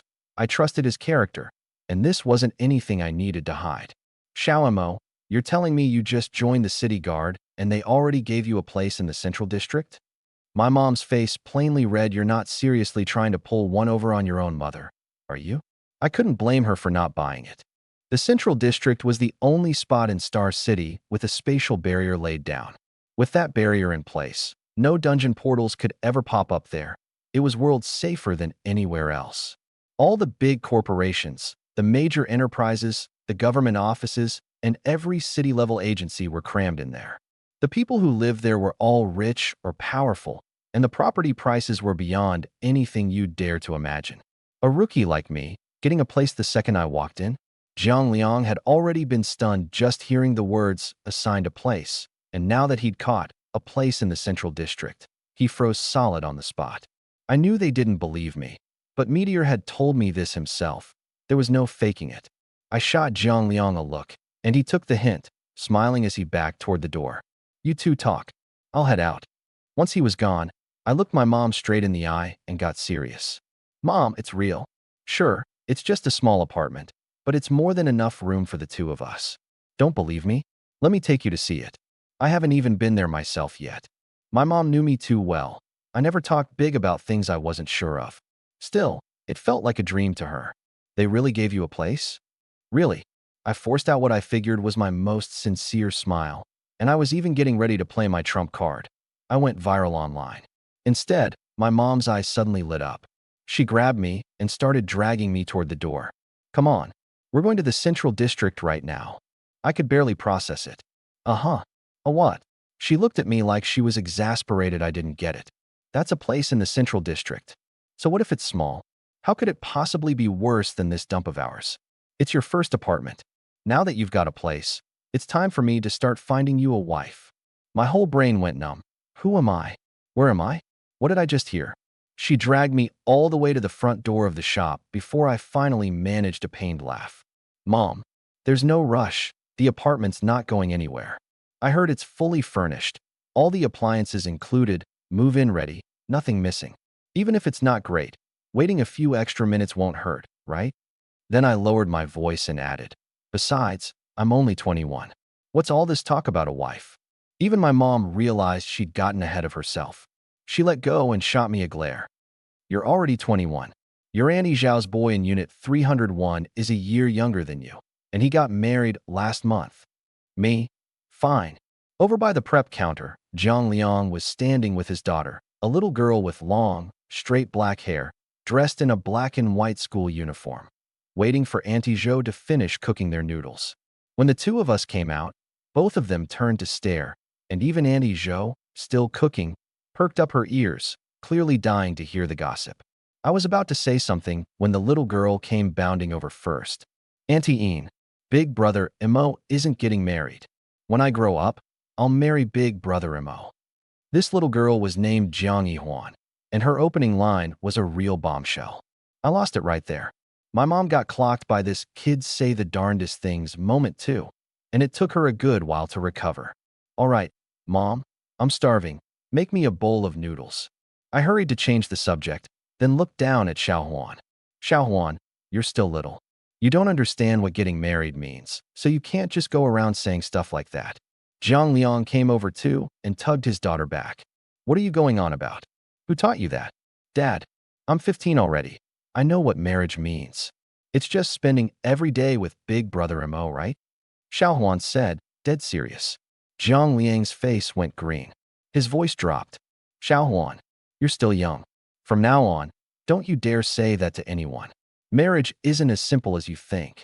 My mom quickly jumped in to smooth things over. Xiao Jiang, she's just a kid who doesn't know any better. She said it. So what? Don't take it to heart. Auntie Jo also came out from the prep counter, all smiles, carrying 2 bowls of beef noodles topped with fried eggs. Here you go, Xiaohuan, your noodles. Xiaohuan shot her dad an indignant glare, then took her bowl and went to sit off to the side. Not long after, my mom made me a bowl of my favorite scallion oil noodles. I carried it over and sat at the table next to Zhang Liang. There were no other customers in the shop for the moment, so my mom chatted with the two of us on and off, bringing up how I'd taken down the cult online for, joined City Guard HQ, and even gotten assigned a place. That was when it finally sank in for Zhang Liang. He slapped his thigh. Sister Een, this is fantastic news. Xiao Ning's really made something of himself. It's good news, sure, but the city guard's dangerous too, my mom said with a sigh. Come on, Sister Een. What job isn't dangerous these days? At least we're still inside the city. If you were out in one of those towns beyond the walls, that's when you'd be scared out of your wits every single day. That's true. And so, with Jiang Liang's assist and the double temptation of that Central District Department, my mom came around pretty quick. That very afternoon, the two of us headed straight for the Central District. I'd given Meteor a heads up in advance, so the moment we stepped out of the subway station, a Xiaomi maglev sedan was already parked at the curb waiting for us. This thing could fly up to about 10 meters high and hit a top speed of 300. Though, of course, the city speed limit was 60, so it had no choice but to hover obediently just above the ground. The second she got in, my mom pressed against the window, gazing out. The Central District was full of greenery, packed with skyscrapers, countless holographic billboards blasting light and sound, and every so often you could spot armed city guards on patrol. Soon enough, the car pulled up at the entrance of the City Guard HQ residential complex. Man, this was a complex so huge you couldn't see the far edge of it. Rows of porcelain white high-rises standing side by side, their exteriors minimalist to the extreme. There was just one word for it, sharp. 200,000 people live here full-time. It covers 7 square kilometers, the driver said, striking up a friendly conversation. Everyone who lives here is a senior employee or their family, and all the HQ leadership lives here too. You got a place right off the bat. You must be a rookie in the Special Operations Group, huh? I nodded, then followed his directions and took my mom straight to the complex management office. The staff member who received us was very warm, and in under a minute she'd pulled up my information. Clearly, Meteor's side had already set everything up. 10 minutes later, we were led to Building 103 and took the elevator up to the 14th floor. The instant the female manager leading the way opened the apartment door, both my mom and I froze at the same time. The door swung open, and the interior nearly dazzled me. The flooring was a new type of epoxy resin, snow white as a base, the entire surface without a single seam, so glossy you could use it as a mirror. The layout was a loft, 2 levels, and although the building area was only 40-some square meters, the ceiling soared a full 6.4 meters high, giving it an instant sense of spaciousness. Directly facing the entrance was an entire wall of floor-to-ceiling windows. The open kitchen was small but sufficient. The living room had a coffee table and couch all set up, facing an 80-inch crystal projection TV. Ning Mo, second class. This apartment was finished being renovated last year and has never been lived in. All the appliances are brand new, top brand. There are 2 bedrooms on the second floor, more than enough for a family of 3. The female manager introduced with a smile. We climbed the spiral staircase with its gray solid wood railing up to the second floor. The bedrooms weren't big, but they were full of design flair. Closet, big bed, corner desk, everything you'd want. And the whole place came with central air conditioning and a fresh air ventilation system. Xiao Mo, this apartment is way too nice, isn't it? My mom's eyes were shining. She'd figured that even if they gave us a place, it'd be a bare-bones pigeon coop at best. She never expected a fully finished apartment that felt more like a little townhouse. Before the female manager left, she added one more thing. The lock used facial recognition. The door was made of high titanium alloy, and the walls had a 10-centimeter thick layer of high-strength alloy inside them. Even a third transformation awakener would have to put in serious effort to break through. It was absolutely secure. After seeing her off, I struck while the iron was hot and tried to convince my mom to move in that same day. We can move, sure, but our noodle shop. A troubled look crossed her face. Mom, my base salary alone is $50,000 a month now, and once training's done, there'll be subsidies and bonus shares too. We're not hurting for the little bit the shop brings in. I pulled out my phone and showed her my bank account, a balance of over $700,000. This is what's left from selling materials. Once we pay off the debt, if you really can't sit still, we'll find a small storefront in the Central District and open up shop and rent out the place and store in District 11. But what about Auntie Jo? It's fine. If we really open a shop here and Auntie Jo's willing, we'll just give her a raise. Line 4 is fast. It's less than an hour to get into the city every day. I'd talked her out of every last worry. That very day, the noodle shop closed its doors, and Auntie Jo readily agreed. The 2 of us stayed busy until nighttime before we finally got the new place settled. Early the next morning, sunlight streamed in through the smart, dimming glass, bright but not harsh. I woke up from the soft, plush bed, and the aroma was already drifting up from the kitchen downstairs. After washing up, I changed into that second-class investigator uniform. Breakfast was already laid out on the table: fried dough sticks, eggs, soy milk, and steamed buns. My mom looked at me in uniform, and her eyes suddenly went red. It was like she was seeing a shadow of my dad back in the day. That's my son, all right, so handsome. She was smiling as she said it, but her voice caught a little. Mom, I ordered your medicine. It'll arrive today. Pick it up at the delivery point in the management office. I've already transferred you the money, $600,000. I paid off the loan early online, and the part that's for second uncle, you can transfer to him later. This training is closed off. No phones allowed, so don't worry. After breakfast, she insisted on walking me to the front gate of HQ. I took a few steps, then turned back to look into her eyes, and my heart ached. From the time I was little, I'd never been away from her for more than 3 days. This time, I'd be gone for 2 whole months. I waved goodbye and made my way to the meeting point, a wide-open activity room on the 7th floor of HQ. By the time I arrived, there were already 2 people inside. One was a red-haired knockout in her early 30s, standing about 5'9", with a smoking hot figure and legs so long the proportions were staggering. Her gaze was sharp, and she carried herself with total confidence. The other was a buzz-cut young man, maybe 26 or 27, with muscles that stretched his uniform tight. He looked me up and down a few times, then curled his lip downward, the contempt written all over his face. Hey there, little guy. So you're the lucky one director fan personally signed off on? Ning. Mo, was it? The red-haired woman spoke first, a smile in her voice. It didn't sound like she was being confrontational. She was just plain curious. I glanced at that young man's expression and instantly got the picture. I'd probably been pegged as someone who got in through connections. Wait, no. I basically was someone who got in through connections. I gave a bitter little laugh inside and shrugged. If there's no other Ning Mo around, then that'd be me. The young man let out a cold snort. The red-haired woman couldn't have cared less. Yeah, having a handsome guy around for this training isn't so bad. I'm Jing Hongling. He's Chao Zhang.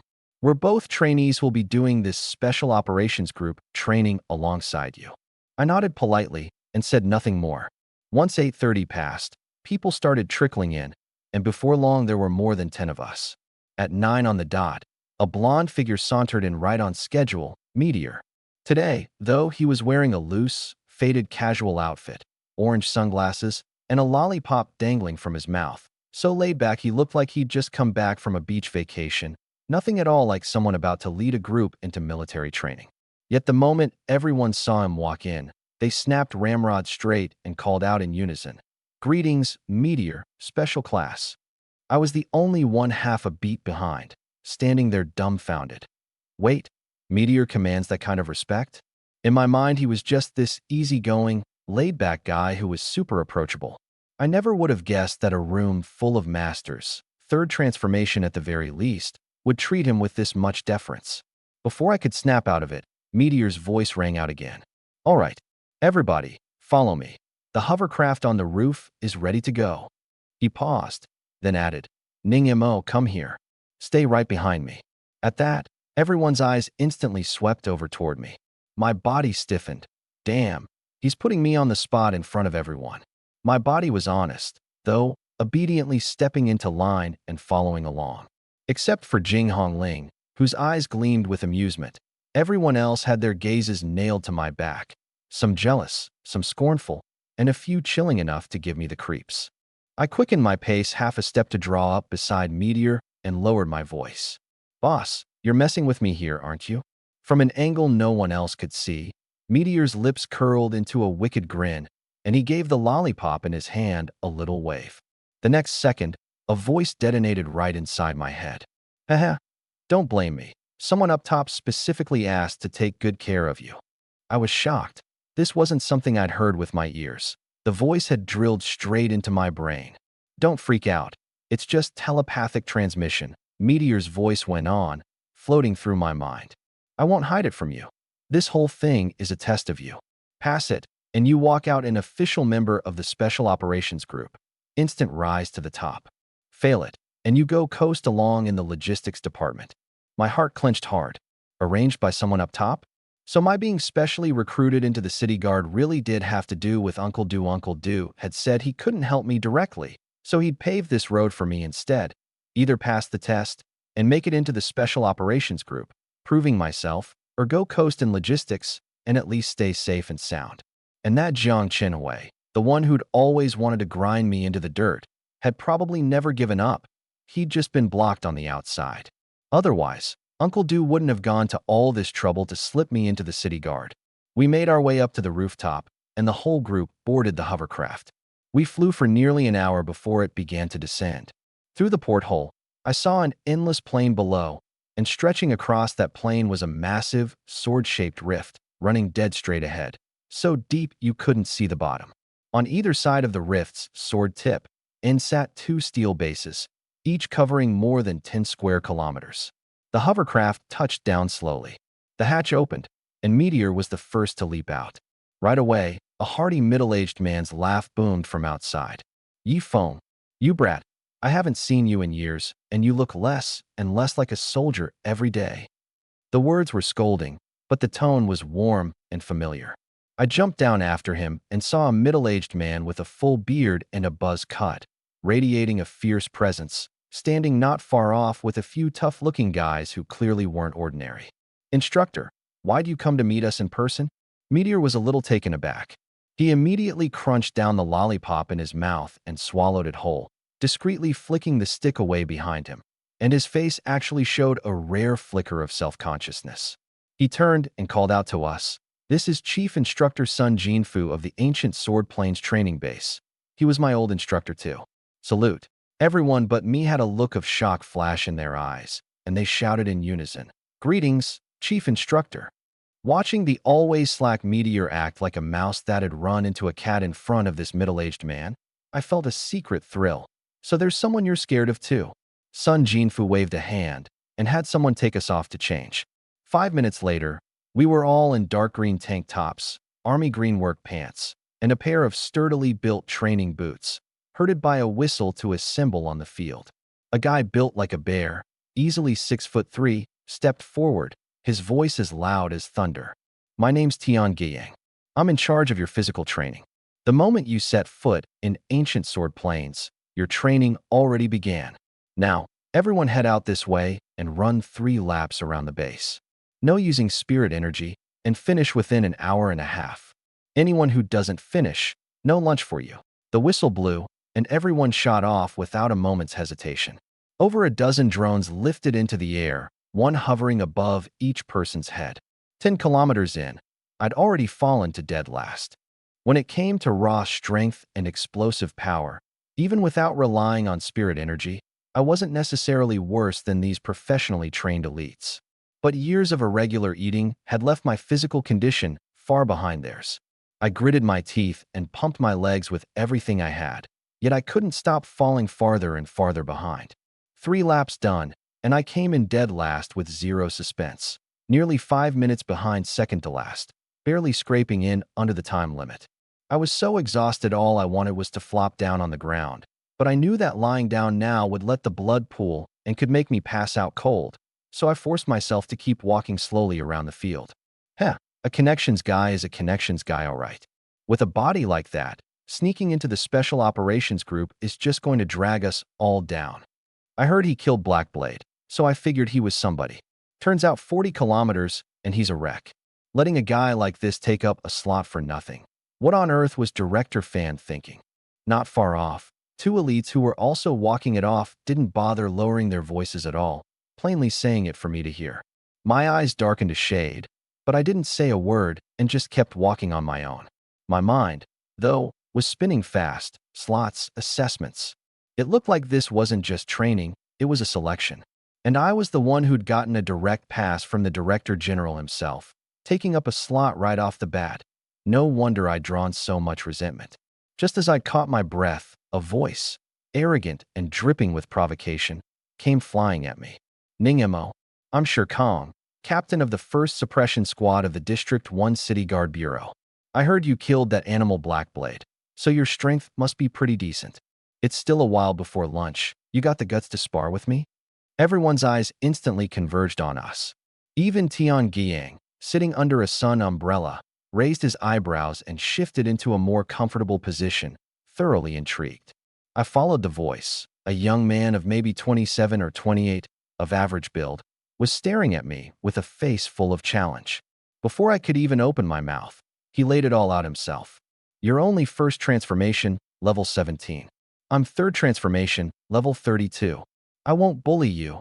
I won't use any 2nd or 3rd transformation skills, and I'll never exert more force than a 1st transformation. So you in or not?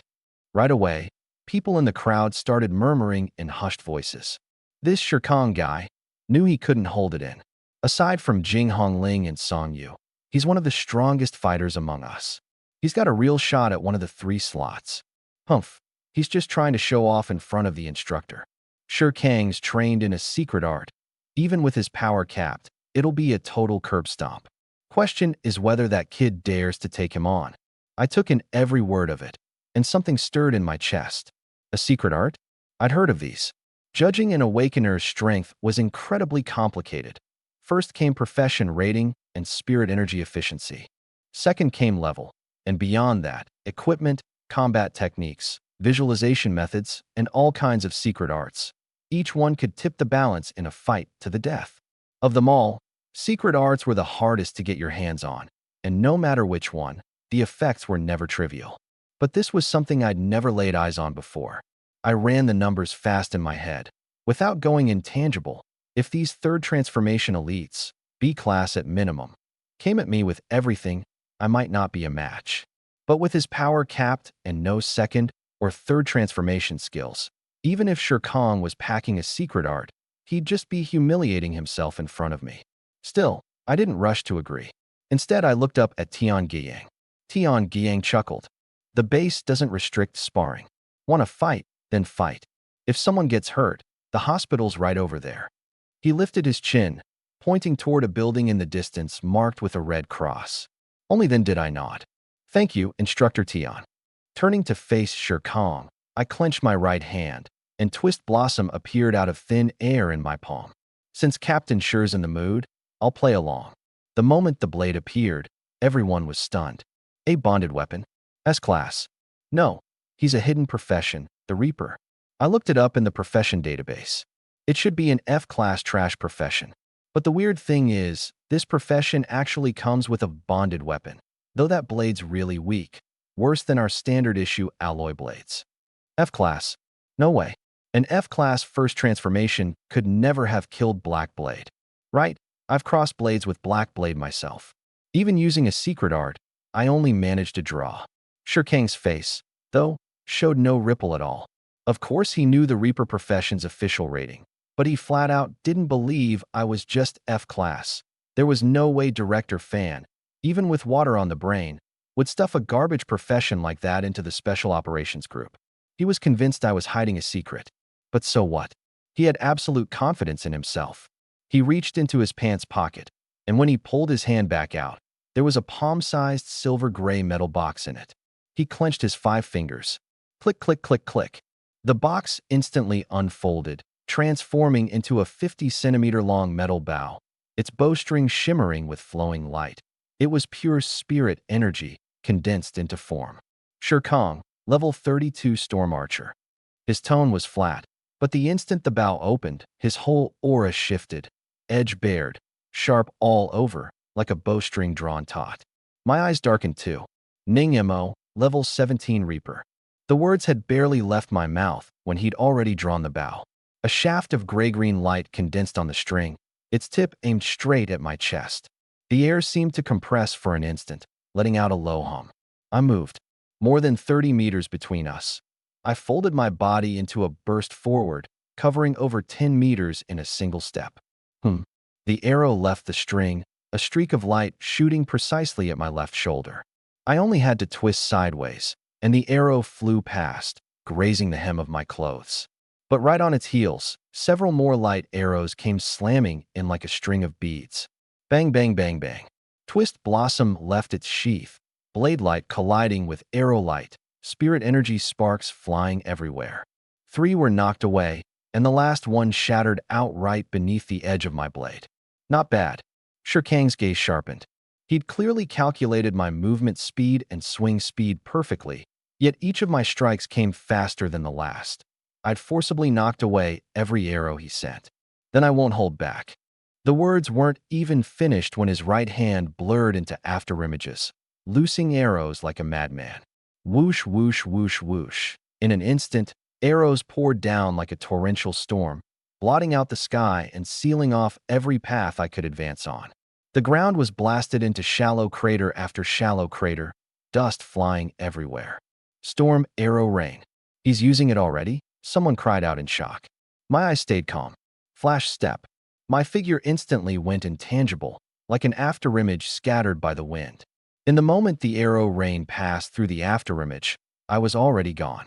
In the blink of an eye, I wove and darted through the sky-covering barrage, forcibly tearing open a path and pressing straight in on his flank. I slashed out. Clang. Shirkang barely blocked it. 2 spirit energy light blades sprang out from both ends of his bow, holding Twist Blossom 3 inches from his body. Charge skill. He sneered, his other hand yanking hard on the bowstring.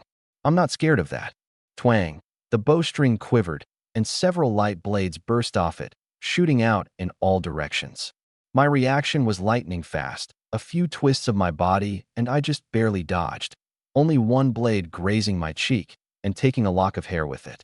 Shirkang seized the chance to backflip, bounding out over 10 meters in a few leaps, then raised his hand for another sweeping barrage of arrow rain. Flash step was still on cooldown, but my movements were no slower for it, my body cutting left and right, darting swiftly forward through the arrow rain. Whatever I couldn't dodge, I shattered with a single slash. There's definitely something strange going on. Shirkang's brows knitted into a knot. He was certain now that I was no F-class. Even A-class awakeners couldn't shatter his light arrows this easily. Star etching secret art. A pale blue spirit rune surfaced between his brows, a cold, eerie light dancing across his forehead. The airflow around him abruptly accelerated, as if an invisible storm were gathering. The light arrows he condensed grew even more solid, their tips flickering with a piercing cold gleam. their speed a full 30% faster than before. The pressure on me spiked. Bang! I slashed out, knocking an arrow off course, but it still carved a bloody gash into my left arm. Blood seeped out. He's using a secret art now, I assessed rapidly in my head. Arrow speed up 30%, more solid, power at least half again as strong. Yet my eyes stayed calm. If anything, a little disappointed. Flash Step's cooldown ended. My figure flickered, and when I reappeared, I'd already circled behind him. Twist Blossom swept out in a horizontal slash without a shred of mercy. Shere Kong whipped around, his long bow whirling, and he actually launched straight into close-quarters combat with me. His bow fighting technique had clearly been honed over countless hours. Light blades scattered as the bow spun, his footwork nimble, and he forcibly caught 3 of my consecutive slashes. The clash of metal came so densely it sounded like drum beats, every strike bursting with spirit energy sparks. He wanted to pull the same trick again and open up the distance. But I gave him no chance at all. Ever since my slash technique hit intermediate level, my blade had taken on a bit of that empty white quality. Simple to the extreme, yet devious enough to make your skin crawl. Every strike aimed at a vital point he couldn't afford to leave open. Every strike lethal, forcing him to do nothing but block, unable to find even a sliver of an opening to draw his bow. One slash after another, like a howling gale, like a downpour, a plague clinging to his bones that he couldn't shake. Shere Kong broke into a cold sweat. After activating his secret art, his spirit energy efficiency had surged to 103%, nearly on par with S-Class. Yet even so, he was still pinned down hard by me, without even room to catch a breath. "How is this possible?" he roared inside. "Is he S-Class? I've already used my secret art. How am I still getting beaten down?" My blade was like a living thing, always able to slip in through the thinnest gaps in his defense. He was no weaker than any close combat profession, yet in front of me, he was like a beginner facing a sword master. Every move predicted, every technique broken. In 3 breaths, he'd been forced back over 10 steps, veins bulging on his forehead, the light blades on his bow trembling amid the fluctuations of spirit energy. More than once, Twist Blossom nearly skimmed his skin, and even he could feel that icy chill. Finally, bang! I drove my blade straight through the center of the bow, the spine of the blade cracking hard against his wrist. The searing pain sent his bow flying from his grip. Riding the momentum, I whipped a roundhouse kick that landed squarely on his chest. Boom! Shere Kong went flying like he'd been hit by a truck, crashing hard into the ground and sliding several meters before he stopped, filthy and disheveled, a clear shoe print on his chest. Twist Blossom slid back into its sheath. A smile crossed my face. "Thanks for the match." From start to finish, I'd only used slash and flash step. I hadn't even opened initial release. If he hadn't used his secret art and suddenly spiked his spirit energy efficiency, I wouldn't have even had that bloody gash on my left arm. The field went quiet for a moment, then broke into whispers. The way Tian Guiyang looked at me changed too. He could see it clearly, of course. If Shere Kong had been the same level as me, he'd have lost so badly he wouldn't have had his shorts left. Storm arrow rain burned through spirit energy fast. If he'd truly been first transformation, he'd have run dry after 1 barrage at most. And I'd only used a single charge skill the whole time. The gap in skill was obvious. But that body of his is genuinely weak. Tian Guiyang fixed his eyes on my still slightly trembling arms and legs and quietly made a mental note. This one needed to be trained hard. Little did I know, on the very first day, I'd already been marked by the most brutal man in the ancient Sword Plains training base, Tian, the rampaging dragon. At this point, I'd burned through a huge amount of stamina, but feeling the shift in the way everyone was looking at me, I was still pretty pleased with myself. Jing Hongling came sashaying over, her long, dazzlingly pale legs on full display, and spoke with a bright smile. "Little Ning, not bad at all. Beating Shere Kong that badly. Looks like you're not as weak as we thought." She even winked at Shere Kong, who was being helped to his feet. Shere Kang's face flushed red as he glared at her fiercely. "This kid's definitely A-class or higher. The database info is wrong. Hey, even if he's an A-class profession, he's only level 17. You really didn't use any power above second transformation just now, but you burned at least 800 spirit energy, didn't you?" A lanky man cut in dryly. Shirkong instantly clammed up. A first transformation's limit was only around 500 spirit energy, and his 2 rounds of arrow rain had already gone over 600. He really didn't have a leg to stand on. All right, split this up and get to the cafeteria for chow. Tian Giang stomped his foot on an alloy crate beside him. Chao Zhang, who was close by, walked over and opened it, and his eyes instantly lit up. C-class body enhancement fluid?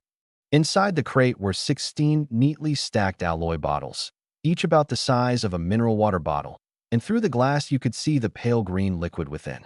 The lanky man picked up a bottle, pulled off the cap without a word, tipped his head back, and chugged it. When he finished, he narrowed his eyes, muscles all over his body seeming to squirm. A dozen or so seconds later, he let out a long breath. So good. I got a bottle too. I'd never seen this stuff before, only heard about it online. One gulp and an icy chill hit my stomach, the coolness shooting through my whole body.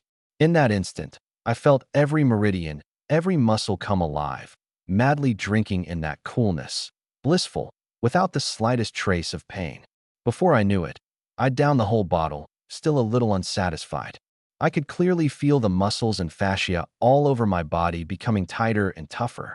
Ding! A sound rang out in my mind, and my personal panel popped up. Strength 9.7, Agility 13.4, Constitution 7.6, Spirit 48. Spirit Energy 378, Spirit Energy Coefficient 120%. Even as I watched, Strength and Agility each ticked up by 0.1, and Constitution jumped by 0.2. Everything's climbing except Spirit. My eyes lit up. Joining the City Guard really had been the right call. It hit me with such a huge surprise right off the bat. Getting hold of body enhancement fluid was incredibly hard for Wild Awakeners. This was all officially monopolized high-tech serum, rarely circulated on the outside. Effects just SOSO. Would have been great if it were B-class, said a muscular guy beside me with brown hair and blue eyes, curling his lip. Give it a rest. Gauss, you fitness maniac. Your 3 stats are already almost at 20. C-class on you is a total waste, a short guy next to him said, rolling his eyes. Little Ning, how's it feel? Jing Hongling drifted over again. I closed my eyes and felt it out.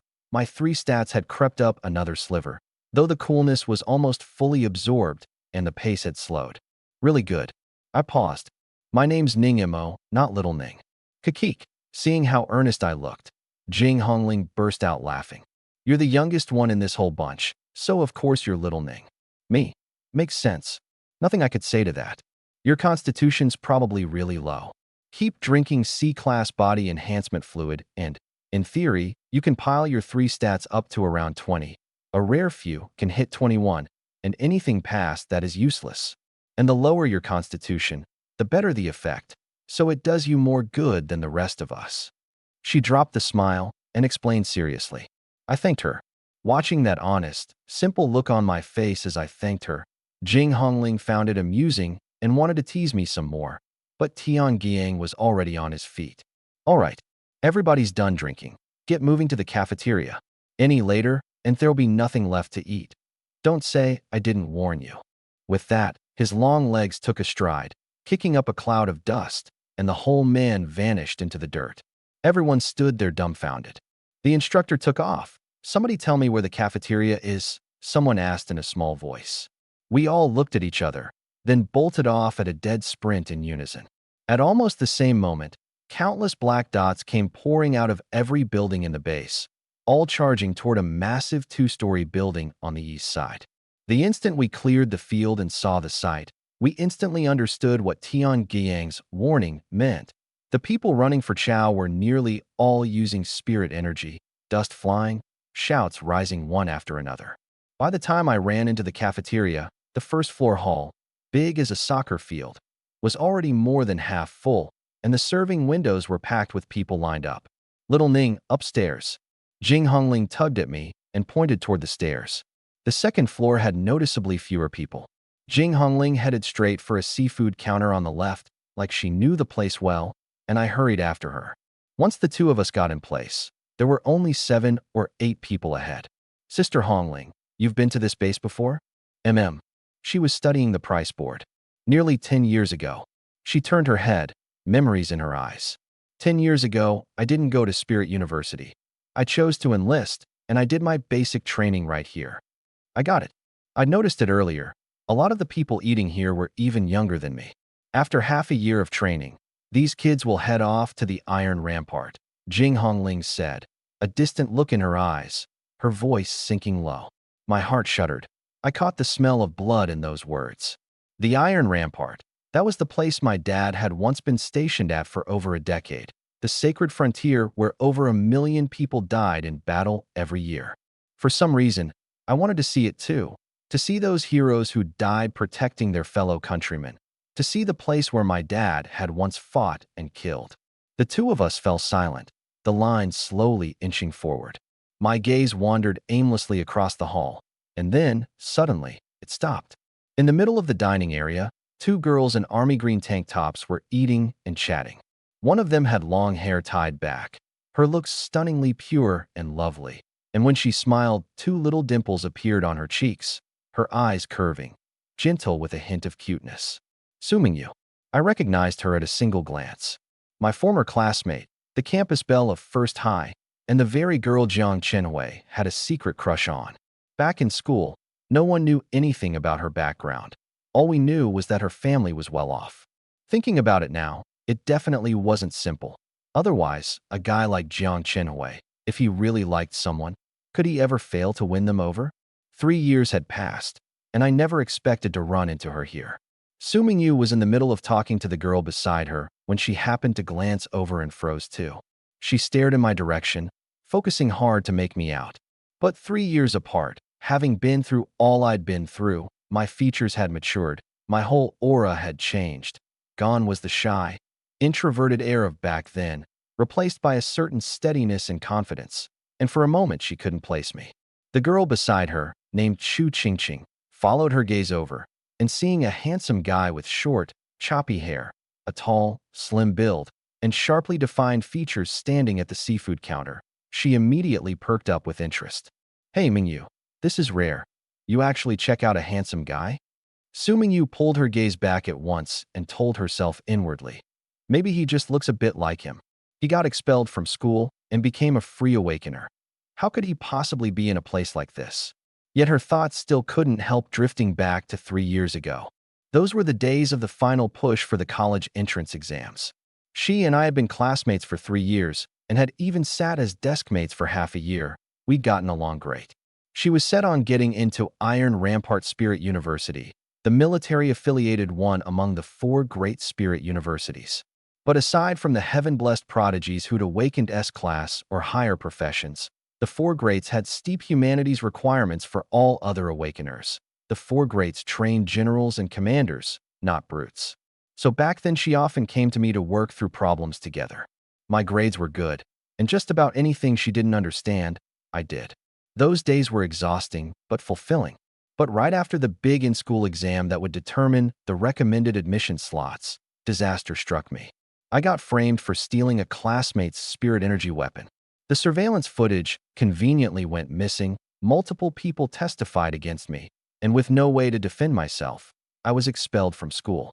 Later she'd looked into it and learned I'd been cleared of the charge, but my future was already ruined.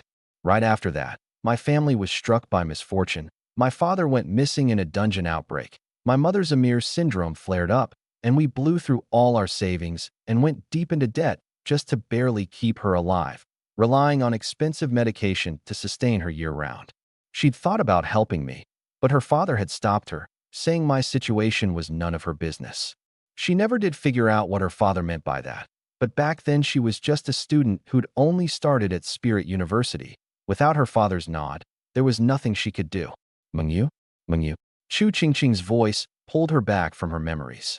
She instinctively tucked the loose strands of hair by her ear and looked away. What handsome guy? I just suddenly thought of something. As she said it, she glanced toward the seafood counter again, and that figure was already gone.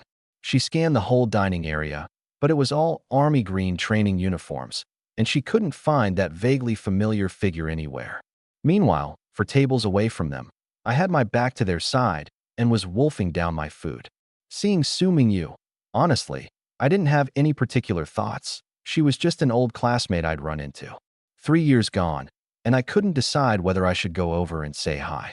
Back in the day, our classmates had teased the two of us plenty, but at the time I was just an honest, straight-laced top student. The thought of anything romantic had never even crossed my mind. As it happened, the line reached me right then. After ordering, I figured I'd have to pay myself, but a face scan was all it took. Turned out the cafeteria was all facial recognition payment. Only after scanning did I find out that HQ had loaded 50,000 yuan onto my card for the duration of the training. For these 2 months, I could eat whatever I wanted, all I liked. So, pretty great, huh? Jing Hongling sat across from me, working a metal spoon hard to pry apart a big lobster claw. Chewing on the deep-sea lobster meat, I asked, Sister Hongling, all our expenses here at training are covered by HQ? Looking at the lobster in front of me, a good 50 centimeters long, I honestly wondered whether the two of us could even finish it. Of course, the Special Operations Squad is the pride of the Star City Command. The benefits are top tier. Even if this is just a selection round, the higher-ups will still max out the perks. Even if you don't make it into the squad, these 2 months will absolutely take you to the next level. That's the best consolation prize you could ask for. I immediately caught the hidden meaning. So over these 2 months, we'll be getting a lot of resources? Naturally. You don't actually think a single bottle of C-grade body enhancement fluid counts as anything special, do you? It doesn't. Out in the world, sure. But this is the ancient Sword Plains. Every drop of body enhancement fluid in the country comes out of this place. To the ancient Sword Plains, that stuff is nothing more than a drizzle. Really? That extreme? Little Ning, you're underestimating our command, and you're underestimating the ancient Sword Plains. She set down her lobster claw, a proud smile on her face. You know what? This place is out in the wilderness, sitting right on the border between Star City's and Wu City's jurisdictions. There are no natural defenses and no towns nearby. So why do you think the higher-ups poured so much money into building 2 training bases on either side of this ancient sword rift? Of course I had no idea. Seeing my blank face, she kept me hanging, and only after I pressed her did she explain. Beneath the ancient sword rift lay a treasure trove born after the cataclysm. Down there weren't just swarms of sword beasts that produced rare metals, but also all sorts of strange plants. The 2 bases had been jointly built by the higher-ups together with Star City and Wu City. Both cities trained their troops here while also studying those strange plants, trying to figure out if they could be cultivated artificially or turned into all kinds of miraculous serums. That body enhancement fluid we just drank is one of those research results. Sword beasts? Alien beasts? My brow furrowed slightly, then my eyes suddenly lit up. There are a lot of alien beasts down in the rift. Alien beasts weren't creatures from another world. They were monsters that had sprung up on Blue Star itself after the cataclysm, and every part of them was valuable. But for me, the far more important thing was, those were all soul points. I joined this training in the first place to learn systematically and build a solid foundation. If I could farm soul points on the side, that would be absolutely perfect. So can we go down there and hunt them? Jing Hongling nodded slowly. You can. During the 2 months of training, you're free to move around every night. Plus you get 1 day off on Sundays. Any trainee at first turn or above can go down into the rift. Hunting sword beasts is real combat experience in itself, but you're not allowed to venture deep, only around the forward outpost. Whatever sword beasts you catch, you can bring back and sell to the base for recycling. That's the main way to earn training points. Training points. There was another new term. The ancient Sword Plains is one of the top-tier bases in the whole country. You didn't think it was as simple as just jogging and sitting in class, did you? She explained patiently. There's good stuff here, a gravity training room, a high-speed pellet training room, a full panoramic battlefield simulation room, a combat skills hall. These are all open to trainees, but they all cost money, and the currency is training points. If you'd rather not go, you can trade your sword beast materials for cash instead, but that'd be a waste. I listened, eyes wide with wonder. Just from the names, I could tell they were no joke, and I couldn't help but feel a longing stir inside me. After the meal, the 2 of us headed back to our own dorms for an afternoon nap. Back in my room, I found that the body enhancement fluid had been completely absorbed. My constitution had risen by a full 1.2, and my strength and agility had gone up by zero point 0.5 and zero point 0.3. I felt incredible. That afternoon, formal training officially began. To my delight, the very first item was the Spirit Energy Visualization Method. In a spacious meditation hall, 16 people sat cross-legged. At the very front, a white-bearded old man sat cross-legged as well. Behind him was a massive holographic screen, projecting a cultivation manual of over 600 characters. At the very top were 6 large characters. Basic Spirit Energy Visualization Method. Any of you who have already studied the Basic Spirit Energy Visualization Method and have no questions about it may skip this. There are other open lecture classrooms in this building where you're free to go and listen. The white-bearded old man, Su Izhin, kept his eyelids half lowered. His voice wasn't loud, yet it fell clearly into every person's ears. 7 people hesitated, then rose and left, among them Shirkong and Chao Zhang. I glanced over but didn't think much of it. What surprised me was that Jing Hongling actually stayed. She was worldly and well-informed, and from the way she talked, she didn't sound like someone short on cash. Yet here she was, sitting down. As for me, these past few years I'd been so busy earning money to pay off debts and buy my mom's medicine. Where would I have gotten the spare cash to buy some visualization method? That stuff started at 300,000. Now that there was a free version, only a fool wouldn't take the freebie. I'd assumed hardly anyone besides me would stay, but when I counted, including myself, there were actually 9 people. These people hadn't studied it either? I was a little puzzled, but didn't dwell on it. Once Su Izhin saw that everyone who was going to leave had left, he began. This so-called spirit energy visualization method, its core isn't the spirit energy. It's the visualization. He slowly raised his right hand, palm up, as though cradling something invisible. Close your eyes. Imagine that the space around you is not empty, that every inch of air is packed with spirit energy. It's like mist, like light, like stardust, everywhere, inexhaustible. The 9 people closed their eyes as instructed. Then, sink your consciousness deep into your mind and gather your spirit. Imagine the phantom of a deity, sitting quietly within your mind. Any deity you've seen or heard of will do. Once the phantom takes shape, gaze upon it, listen to it, comprehend it, resonate with it. I closed my eyes, my brow furrowing slightly. As Elder Su spoke, I plunged straight into a familiar place, my mental world. An emerald sea and a blue sky, boundless and endless. This time, Subai wasn't here. Imagine a deity in my mind. What kind of deity? And why had gathering my spirit dropped me straight into my mental world? I opened my eyes and looked around. Everyone else was following along perfectly normally, so I closed them again. The mental world. I really didn't want some deity taking up residence in my head. If there had to be a god in there, then it could only be me. My mind was made up. What I imagined was my own self. Soon, a faint blue phantom outline slowly emerged in midair. Once your visualization succeeds, try to fuse your soul with it. When man and deity become one, you can easily sense the spirit energy in the world around you. But to actually absorb spirit energy, Su Izhin paused, his tone turning solemn. For that, you'll need the incantation, those 600-some characters behind me. Recite them without stopping, and you'll be able to drive the deity's body to capture spirit energy and strengthen yourself. Succeed even once, and you've crossed the threshold. Recite with me. The soul is the furnace, intent the fuse. The spirit sea within surges of its own accord. One breath out, and 100 rivers return. One breath in, and stardust gathers. Round and round, endless and eternal. He recited the whole thing from memory, then opened his eyes and swept his gaze across the crowd. Seeing everyone had entered the proper state, he gave a slight nod. Then, suddenly, his gaze sharpened and landed on me. What a powerful soul fluctuation. The deity this little fellow is visualizing is no ordinary one. He sensed it for a moment, showing a flicker of surprise, then quickly returned to normal and continued. Once you successfully visualize and absorb spirit energy, you've crossed the threshold.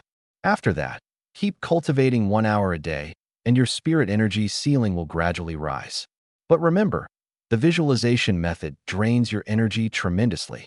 If you start getting a headache, or your consciousness begins to separate from the deity, do not force it. At best, you'll get half the results for twice the effort. At worst, You'll burn yourself into a vegetable. No one to stop. With that, he closed his eyes again. In the meditation hall, all that remained were 9 breaths, gradually growing long and calm. And in my mental world, a giant of light and shadow stood towering between heaven and earth, surrounded by countless stars, the sun and moon faintly emerging above its head. The giant's form was majestic, utterly divine. Because of it and those stars, the whole world began to cycle between day and night. The giant's face was 90% identical to my own. Its gaze projected out through the mental world, and in an instant, the entire world was covered with countless points of light. The moment I began silently reciting the incantation, the giant seemed to come alive. It began to breathe. And then, the transformation happened. I felt as though my entire mental world had come to life. Everywhere I looked, spirit energy particles danced, blanketing the sky and the earth. The whole world seemed to have been made of spirit energy all along. And the deity's awakening was like the first drop of rain falling on a calm water's surface. Ripples spread outward, and countless spirit energy particles cheered and leapt, as if in worship, swarming toward the phantom. They condensed on its body into a robe of dazzling, magnificent ice blue. The instant the robe took shape, the phantom became several degrees more solid. Outside, meanwhile, Su Yizhen had shot to his feet in shock, staring dumbfounded at me as I sat there still cross-legged. The others jolted awake too, first startled, then in an instant their expressions turned identical to his. At some point, my body had been engulfed in a mass of glowing blue points of light, and huge quantities of spirit energy particles were surging in through the door and walls, pouring in like mad. What's going on? It's Ningamo. What on earth did he do? This kid's not going to have an accident, is he? A physical spirit energy influx like this, he's going to burst. The crowd, driven back by the spirit energy particles, backed away from me, all of them talking at once. Jing Hongling, who had been right in front of me, had now retreated to the wall, worry written on her face. She hesitated, unsure whether to rush in and wake me. There was a limit to how much spirit energy a human body could hold. Absorbing this much all at once could very well cause it to burst. Gritting her teeth, she was about to come shove me. Wait. Su Yizhen stopped her. Don't rush. Look at his face. There's no pain. I don't know how he's holding this much spirit energy, but he should be fine for now. Let's watch and see. Jing Hongling froze mid-step. She looked closely, and sure enough, my expression was calm, without the slightest sign of trouble. Only then did she let out a breath, though she still kept her eyes locked on me. What none of them knew was that at this very moment, the entire ancient sword plane's base had erupted into chaos. From every direction in the sky, countless streams of glowing spirit energy, like blue rivers of stars, cascaded down from the heavens, all converging on the meditation hall where I sat. This unprecedented spirit energy phenomenon, so tangible it could be seen with the naked eye, was witnessed by everyone in the base. Countless people cried out and rushed from their rooms, heads tilted back at the gorgeous, dreamlike sight. Shouts and chatter echoed across the whole ancient sword plains. On the top floor of a 30-story building in the base, Sun Jinfu was talking with Meteor when he suddenly caught a glimpse of the scene outside the window. Extreme astonishment broke across his stern face, and in a few strides he rushed to the floor-to-ceiling window. Holy crap, that's some commotion. Instructor, don't tell me old Zhong's crew cooked up another doomsday weapon over there. Even Meteor was stunned. Bullshit. That side's the academic building. Sun Jinfu cursed irritably. Come on, let's go take a look. The words had barely left his mouth. Bam! The floor-to-ceiling window blew open into a gaping hole, and a streak of golden light shot out through it. Damn it! My glass. Sun Jinfu's face went green. That little punk. Can't he ever use a door? After cursing, he too leapt out through the hole. Unlike Meteor, who could fly, he plummeted from 30 stories like a superalloy statue, hitting the ground with a thunderous crash that left a crater. Then he took off running, his whole body a black blur, moving at an unbelievable speed. And at this moment, I was completely dumbstruck. Just now, the instant my consciousness merged with the deity's phantom, I had seen through the true nature of my mental world.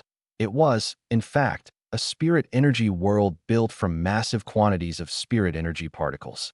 And now, Somehow, my mental world had connected to the outside. Spirit energy particles kept flooding in until the entire world was filled with ice blue spirit mist so thick it wouldn't disperse. Even that boundless expanse of water seemed to have faintly risen a fraction. What kind of operation was this? Some dreamlike crossover between my mental world and the spirit energy visualization method? I couldn't make sense of it, and I'd never heard of any prodigy cultivating the visualization method causing a scene like this. Without even looking outside, I knew I'd definitely stirred up a huge mess. But I had no time to check on it. With a shift of my will, the deity's phantom began to breathe. With each breath in and out, my entire mental world was swept up in a gale like a Category 13 storm. The spirit mist churned, surging madly toward the phantom. I could feel my own spirit energy skyrocketing. In the blink of an eye, it broke past 500, then 600, 800, 1,000, all the way up to 3,000 before it finally began to slow. And yet it was still climbing. The spirit mist was still dense, but I could feel the deity's phantom nearing its limit. It couldn't digest any more in this short a time. No good. If this keeps up, my deity phantom is going to burst. My heart clenched. According to the visualization manual, once excess absorption exceeded the limit, the deity would collapse, the consciousness fused with it would be destroyed, and it would harm the soul. If things went badly, I'd turn into an idiot. I immediately stopped running the visualization method. But the spirit mist around the deity was still churning, still merging into the phantom. A swelling sensation fed back to me, and my expression darkened. I can't stop it. I clearly stopped. Why is it still pouring in? Watching the phantom slowly grow larger, its very face puffing up like it was being inflated, I grew frantic, thoughts racing. Suddenly, I remembered the scene just now, when the spirit energy particles had gathered on their own to form the deity's robe, and a light went off in my head. If they could form a robe, then naturally they could form other things too. Struck by inspiration, I tried to control the spirit mist. The next instant, countless wisps of mist gathered over the water's surface, and a small island materialized out of thin air. It really works. This mental world is my world. As long as my thoughts move and I imagine something, this spirit mist will automatically become it. I was overjoyed. Right away, the small island began to expand. 100 meters, 1,000 meters, 10,000 meters, and trees began condensing across it one after another. The spirit mist was consumed rapidly, and the torrent surging toward the deity dropped sharply. At last, I felt much better. Meanwhile, outside, the strange phenomenon over the ancient sword plains gradually faded. The meditation hall I was in was completely sealed off. Inside, aside from Su Yijin and me, only 4 people remained: Sun Jinfu and Meteor, who had arrived first, along with Professor Zhong Shanshui, director of the base's research institute, and Wang Yanian, Major General of the Central Alien Suppression Court's military department of the Xia Nation, and the top official in charge of the ancient Sword Plains training base. Old Su, what's the deal with this kid? He drew out a spirit energy tied this massive. What the hell did you teach him? Wang Yanian swept a glance over the gradually calming meditation hall, then looked at me, still showing no sign of waking, and turned to confront Su Yijin. What could I possibly have taught him? Isn't it all written right there on the screen? Su Yijin gave a bitter smile and jerked his chin toward the holographic projection screen.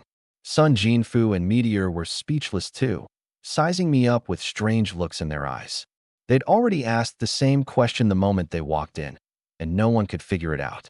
Wasn't it just the basic spirit energy visualization method? These days, they'd even started selling it commercially. It was a genuine, run-of-the-mill product. How could it possibly kick up a scene like this? Old Wang, I'm not going to waste time here. I've got several sets of data waiting to be analyzed back at the lab. Zhong Shanshui, the institute director, pushed up his thick glasses.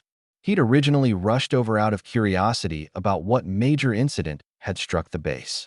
Once he understood it was just a trainee cultivating the visualization method, his interest faded.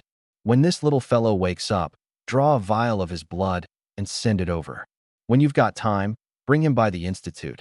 I'll give him a checkup myself. Old Zhong, you go handle your own work. The blood draw and checkup, we'll talk about it once he's awake.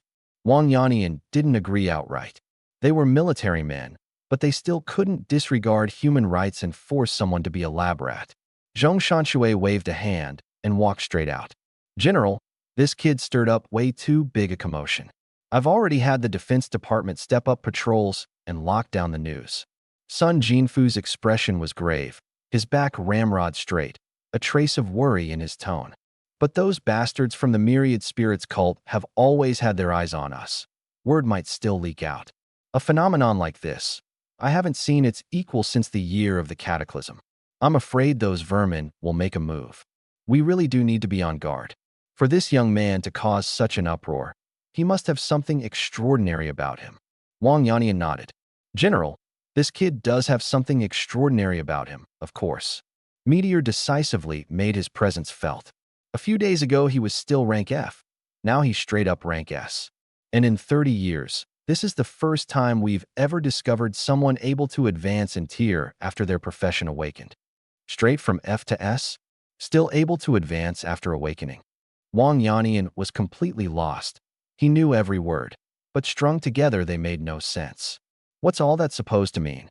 Even Su Yizhen looked over, along with Sun Jinfu. My files had long since been hidden away by Fan Xianqian. Without sufficient clearance, no one could pull them up at all. But everyone present here could grab any one of them, and they'd have the authority to view them. Even Su Yizhen, before coming to the ancient sword plains, had been a major power in his own right. Seeing everyone looking his way, Meteor didn't keep them in suspense. This kid's awakened profession is the first hidden profession ever to appear in the profession database, the Death God. The moment he awakened, he came with a bonded spirit weapon, but his spirit energy efficiency was a pitiful 5%, an F rating, and the weapon was pathetically weak too. After awakening, according to him, he went through an activation, and once activated, the bonded spirit weapon changed. His spirit energy efficiency exploded to 120%, and he shot straight up to rank S. Later, in a Myriad Spirits cult attack, this kid, at first turn, level 17, slew a second turn. No, a third turn awakener of the cult, a rank B guy named Blackblade. He was a B+ level wanted criminal of ours, with combat power on par with some of the weaker B rank 4th turns. After the kid fought himself to exhaustion, I brought him back to the command, and that's how he came onto our radar and got specially recruited into the Special Operations Squad by Chief Fan, which is why he could come to this training. He's a pure self-taught fighter.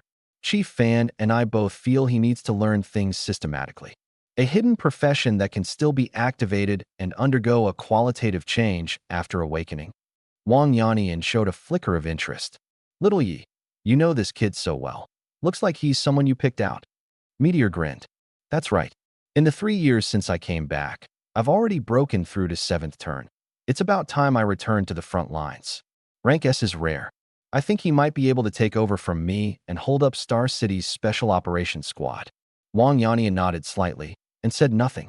Off to the side, Su Yizhen had been staring at me for a long while, an inexplicable light glinting in his eyes.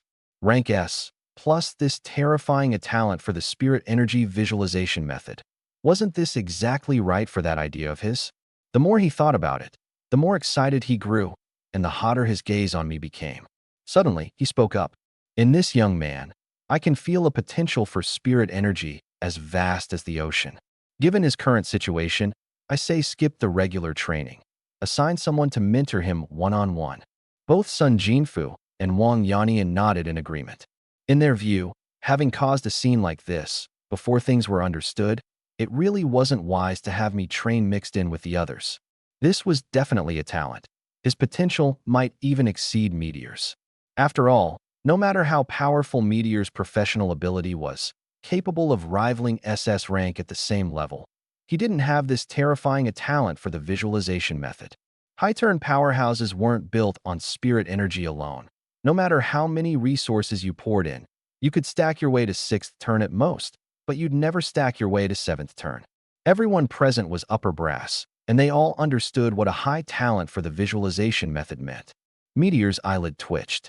He suddenly felt offended, and at the same time had a vague, uneasy sense that something wasn't right. His original plan had been to wait for me to build a foundation and get my physique up, then set up a dedicated one-on-one training regimen. And now, Why did it seem like someone was about to poach him? Elder Su, then who do you think would be a good fit to mentor him? Wang Yannian asked. Su Yijin gave a light cough and was just about to speak when Meteor beat him to it. Elder Su, you're not planning to take a disciple, are you? I remember you saying you wouldn't take any more disciples. Hearing this, Su Yijin knew his intentions had been seen through, so he stopped beating around the bush. This boy Ning Mo, I like the look of him, and he just so happens to have this kind of talent for the visualization method. Never mind Star City, in the whole of Tianan province, who besides me is better suited to be his teacher. Blue Star is in upheaval now. Countless alien races want to wipe out our human race and seize Blue Star for themselves. Every powerhouse I train is one fewer death for humanity. That's my true purpose in coming to the ancient sword plains. A promising seedling with such a strong talent for the visualization method, and a saber user, no less, doesn't come along easily. How could I let him slip away? Meteor frowned. He knew exactly who Su Yijin was. During the cataclysm 30 years ago, he'd been the Xian nation's top medical scientist, and at the same time a master of traditional martial arts, deeply versed in the internal school of saber techniques, the sole surviving heir to the Qi family saber. Later, he joined dozens of experts from home and abroad in researching the basic spirit energy visualization method, making crucial contributions. You could say that when it came to the visualization method, he was now the single greatest authority on all of Blue Star. If not for the fact that he'd grown old and couldn't sit still after returning to his hometown, a man like him could easily have spent his twilight years in the safest place in the Xian nation. Seeing that Su Yijin had even brought up the greater cause of humanity, the others nodded at once, and even Meteor found it hard to say anything more. Besides, even if I really did become Su Yijin's disciple, whoever he trained would still be a member of their Star City Guard Command. And Meteor didn't doubt Su Yijin's abilities in the slightest. This was the fierce old man who, back in the day, had single-handedly cut down 16 higher demons of the demon race with a single saber. And at this moment, I still had no idea I was about to gain a master. In my mental world, the small island had already ballooned countless times over. It now spanned some 70 or 80 square kilometers, comparable to a small town in the real world. The deity's phantom had basically stabilized too, nearly 100 feet tall, its form now solid, wholly deep blue, a magnificent Star River robe lending it an aura both majestic and mysterious. It stabilized. My spirit energy has risen to 4,127. That's terrifying. This is already the level of level 37, and it's still slowly climbing. If I go out and complete my profession change quest, wouldn't I be able to jump straight to third turn? I was shaken to the core, unable to make any sense of why this was happening. But there was no use dwelling on it. I immediately withdrew my consciousness and pulled out of my mental world. The moment I opened my eyes, I ran straight into 4 pairs of piercing, bright eyes. A chill instantly shot down my back. Squad leader, chief instructor, teacher Su, and this. As I spoke, I hurriedly rose to my feet. Haha, little fellow, I'm the top official in charge of the ancient Sword Plains training base, Wang Yannian. You can just call me Elder Wang. Wang Yannian smiled first. Hello, Elder Wang. The moment I heard his title, I immediately bent over in greeting, nearly bowing a full 90 degrees. Ha ha ha, good. Wang Yannian was amused by me. Little fellow, you're really something. Our ancient Sword Plains hasn't been this lively in a long time. Enough chit-chat. Move aside. Before he'd even finished, Su Yijin had lost all patience for his idle talk. He stepped forward and jabbed a finger at the spot between my brows. The move was so fast I had no time to react at all before he hit me dead on. An incredibly powerful, extremely refined surge of spirit energy shot from that withered finger into my mind. In that instant, my body was utterly unable to move, something I'd never experienced before, and even my consciousness felt frozen. Su Yijin's spirit energy, wrapping his consciousness, began probing my sea of consciousness the moment it entered. By rights, anyone who had successfully cultivated the visualization method and condensed a deity phantom should have that phantom within their sea of consciousness. But his expression quickly changed. In my sea of consciousness, he found nothing at all. That's impossible. How could that be? He withdrew his hand, his face full of shock and doubt. You were clearly just now drawing in spirit energy particles from outside. How could there not be a single trace of it? I'd regained my freedom, and I looked at him with a touch of alarm. That feeling of being utterly at someone's mercy just now had been truly awful. Teacher Suyu, I was about to ask, but his gaze had already swept over. Ningamo, tell me, did you condense a deity phantom just now? What deity did you use as the model? Why can't I find any trace of it in your sea of consciousness? His questions left me stunned, and I instinctively looked toward Meteor. Meteor nodded. Go ahead and tell him. Elder Su is Blue Star's foremost authority on the visualization method and a hero of our Xia nation. He won't harm you. Only then did I speak, choosing my words carefully. Elder Su, I might be a bit different from other people. I can use my consciousness to connect with a spirit energy space that's intimately linked to me. My deity phantom is condensed in my own image. I call it the divine self, and its authority is to govern that spirit energy space. A spirit energy space? Making yourself the god. Su Yijin grew even more astonished. The spirit energy particles you absorbed just now, all of it went into that space. I nodded.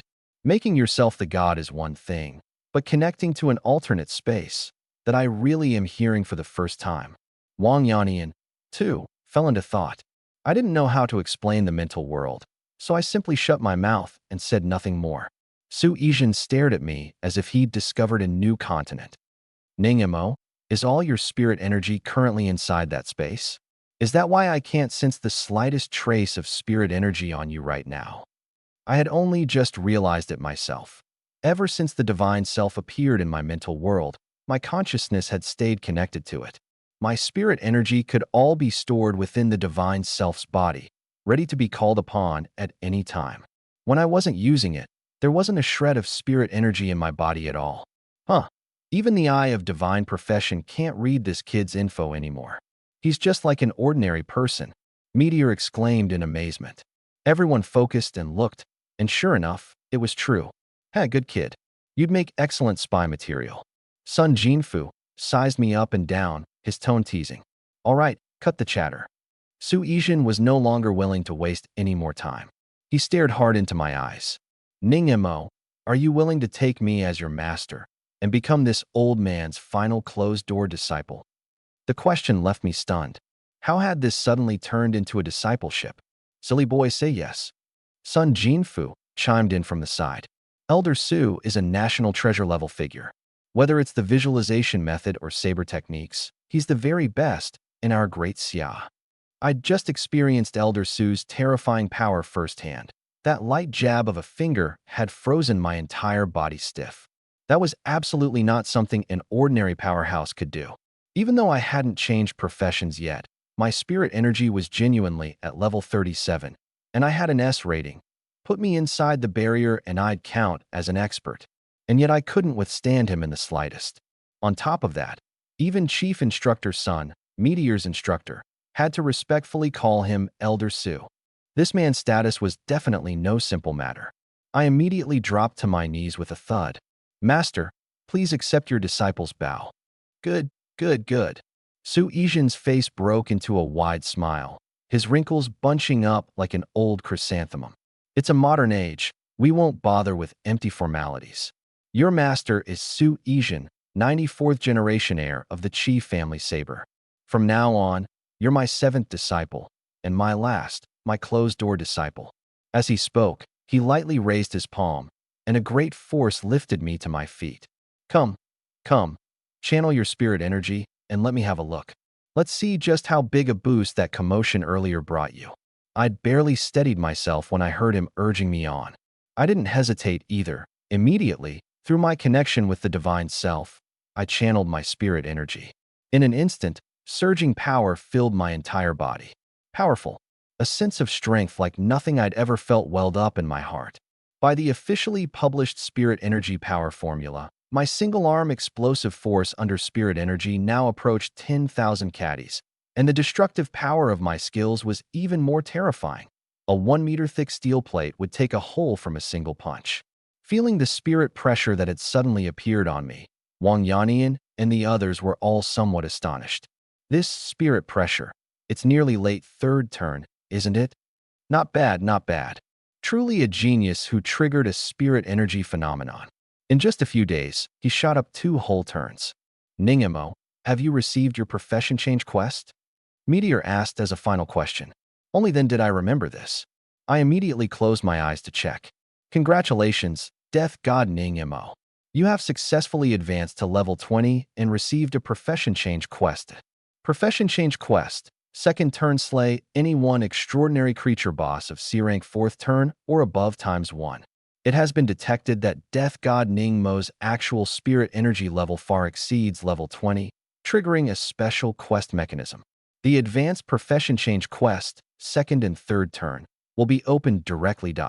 Advanced Profession Change quest, second and third turn independently slay one extraordinary creature boss of A rank 4th turn or above ×1. Upon completion, you may obtain Profession Exclusive Skill ×1, Force Skill Upgrade card ×1. 5 lines of text leapt into view. After reading them, my face darkened a bit. The original second turn quest had been reasonable enough, but after the advancement, it jumped straight from C rank to A rank, and it wasn't killing some small fry, it was a designated boss. Even more brutal was the 2-character requirement it added, independently. Bosses were the ceiling among extraordinary creatures of the same rank, each with its own trump card abilities, incredibly hard to deal with. An A-rank 4th turn boss would absolutely be no weaker than a powerful S-rank 4th turn awakener. This quest was downright monstrous. What's wrong? Is the profession change quest hard? Seeing my expression, Meteor asked. Independently slay an A-rank 4th turn or above boss. I let out a long breath, my voice heavy. What? Everyone was stunned, all of them sucking in a cold breath in unison. What kind of monstrous quest was this? Sending someone to their death? Even at rank S, my total spirit energy wasn't far off from 4th turn. But in the end, I was still only 1st turn, a full 3 qualitative leaps behind a true 4th turn. This was like asking me to use 1st turn level skills to duel, one-on-one, a 4th turn S-rank powerhouse going all out. It was almost impossible to complete. Ha ha ha. Interesting. How very interesting. Su Yijin suddenly burst into laughter, his laugh carrying both smugness and a hint of pride. The more heaven-defying the genius, the harder the profession change quest. It seems the eye of divine profession has recognized my judgment too.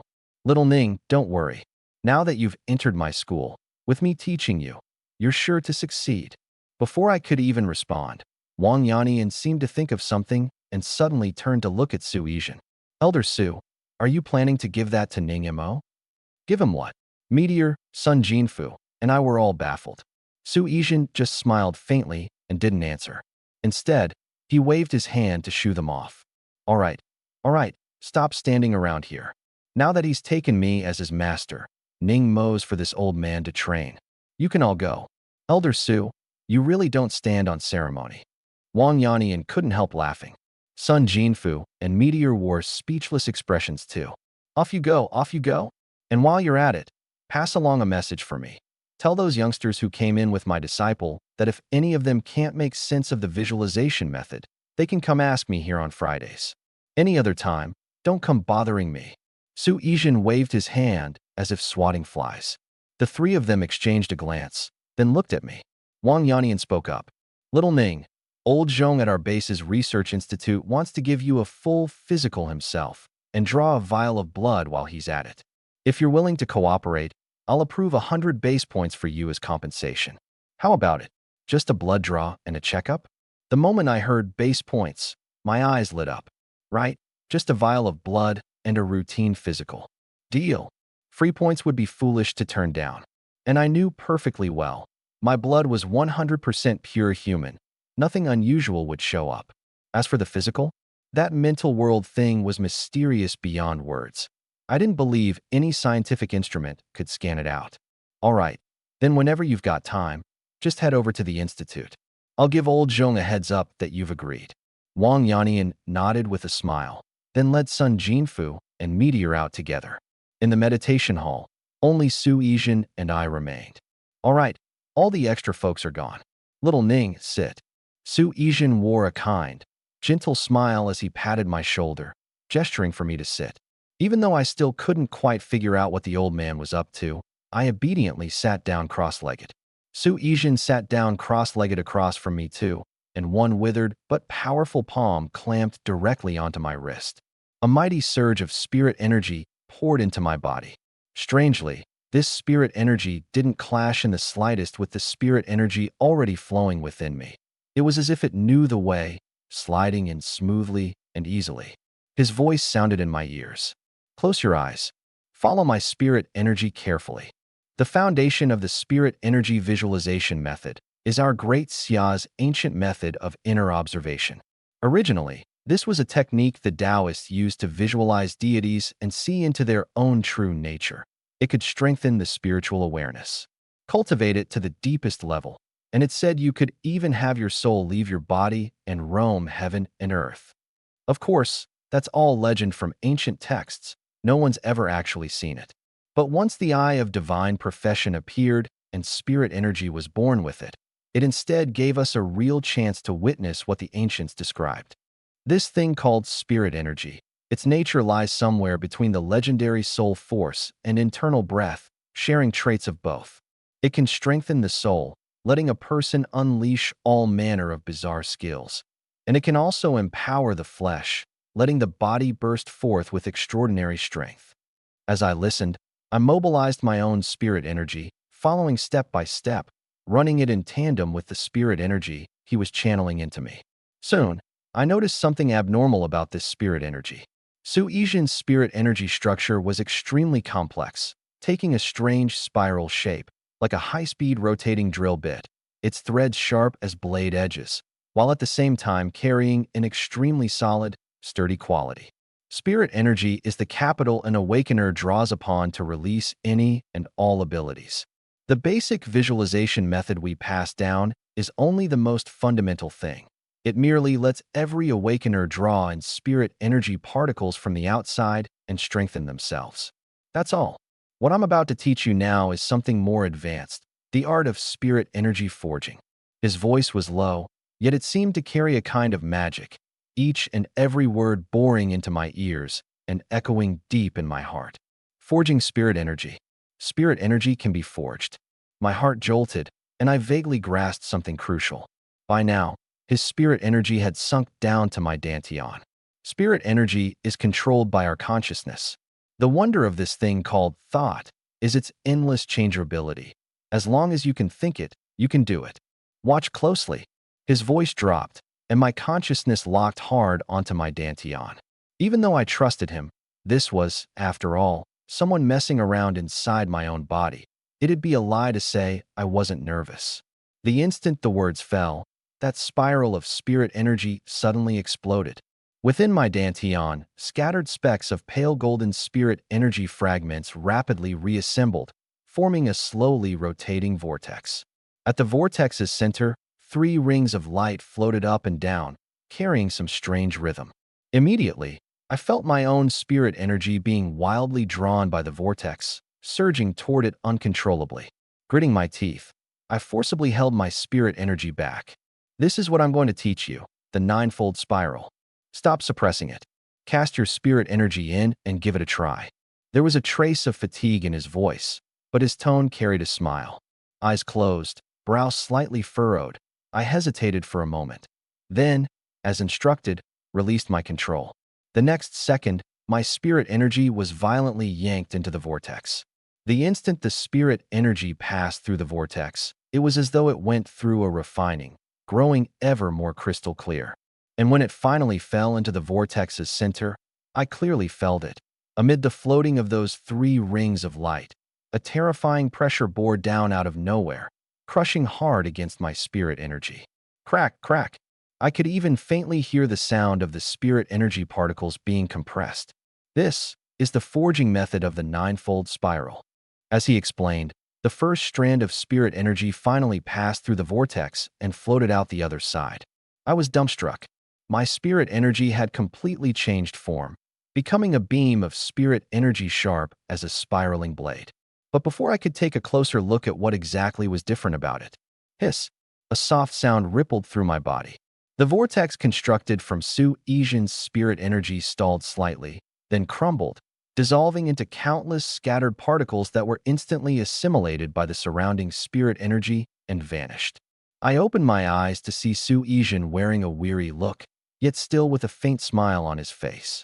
Give it a try. I knew what the old man wanted me to try. I nodded, stood, and gripped empty air with my right hand. Twisting blossom materialized. Clang. At a shift of my will, I channeled that single strand of forged spiral spirit energy from my dantian straight into my soul-reaping blade. My right palm landed on the hilt, and the next moment, white light flashed, draw and slash. In that instant, the air was violently torn open, sending out visible ripples.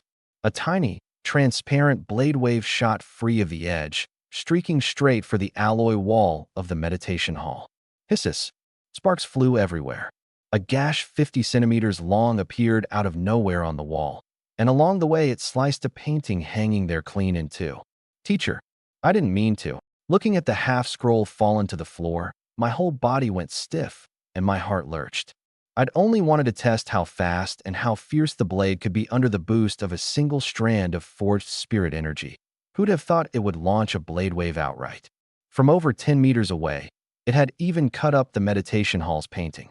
Elder Su wasn't going to make me pay for this, was he? What if it was an antique? At that moment, my head had completely emptied of any thoughts about the ninefold spiral or forged spirit energy. I'd fallen utterly into a frantic calculation of the compensation figure. Su Yijin, however, didn't so much as glance at the painting cut in two. He walked over to the wall and carefully studied the blade mark, unconsciously stroking his neatly trimmed white short beard, and gave a slight nod. Not bad, not bad. That strike just now used only that tiny bit of spirit energy, yet it produced this kind of effect, truly worthy of being my disciple. Seeing that the old man paid the painting no mind at all, I finally let out a quiet breath of relief and moved over to the wall too. Master, that just now, was that the spirit energy forging method you mentioned? The ninefold spiral? But how come I only saw 3 layers just now? Ahem.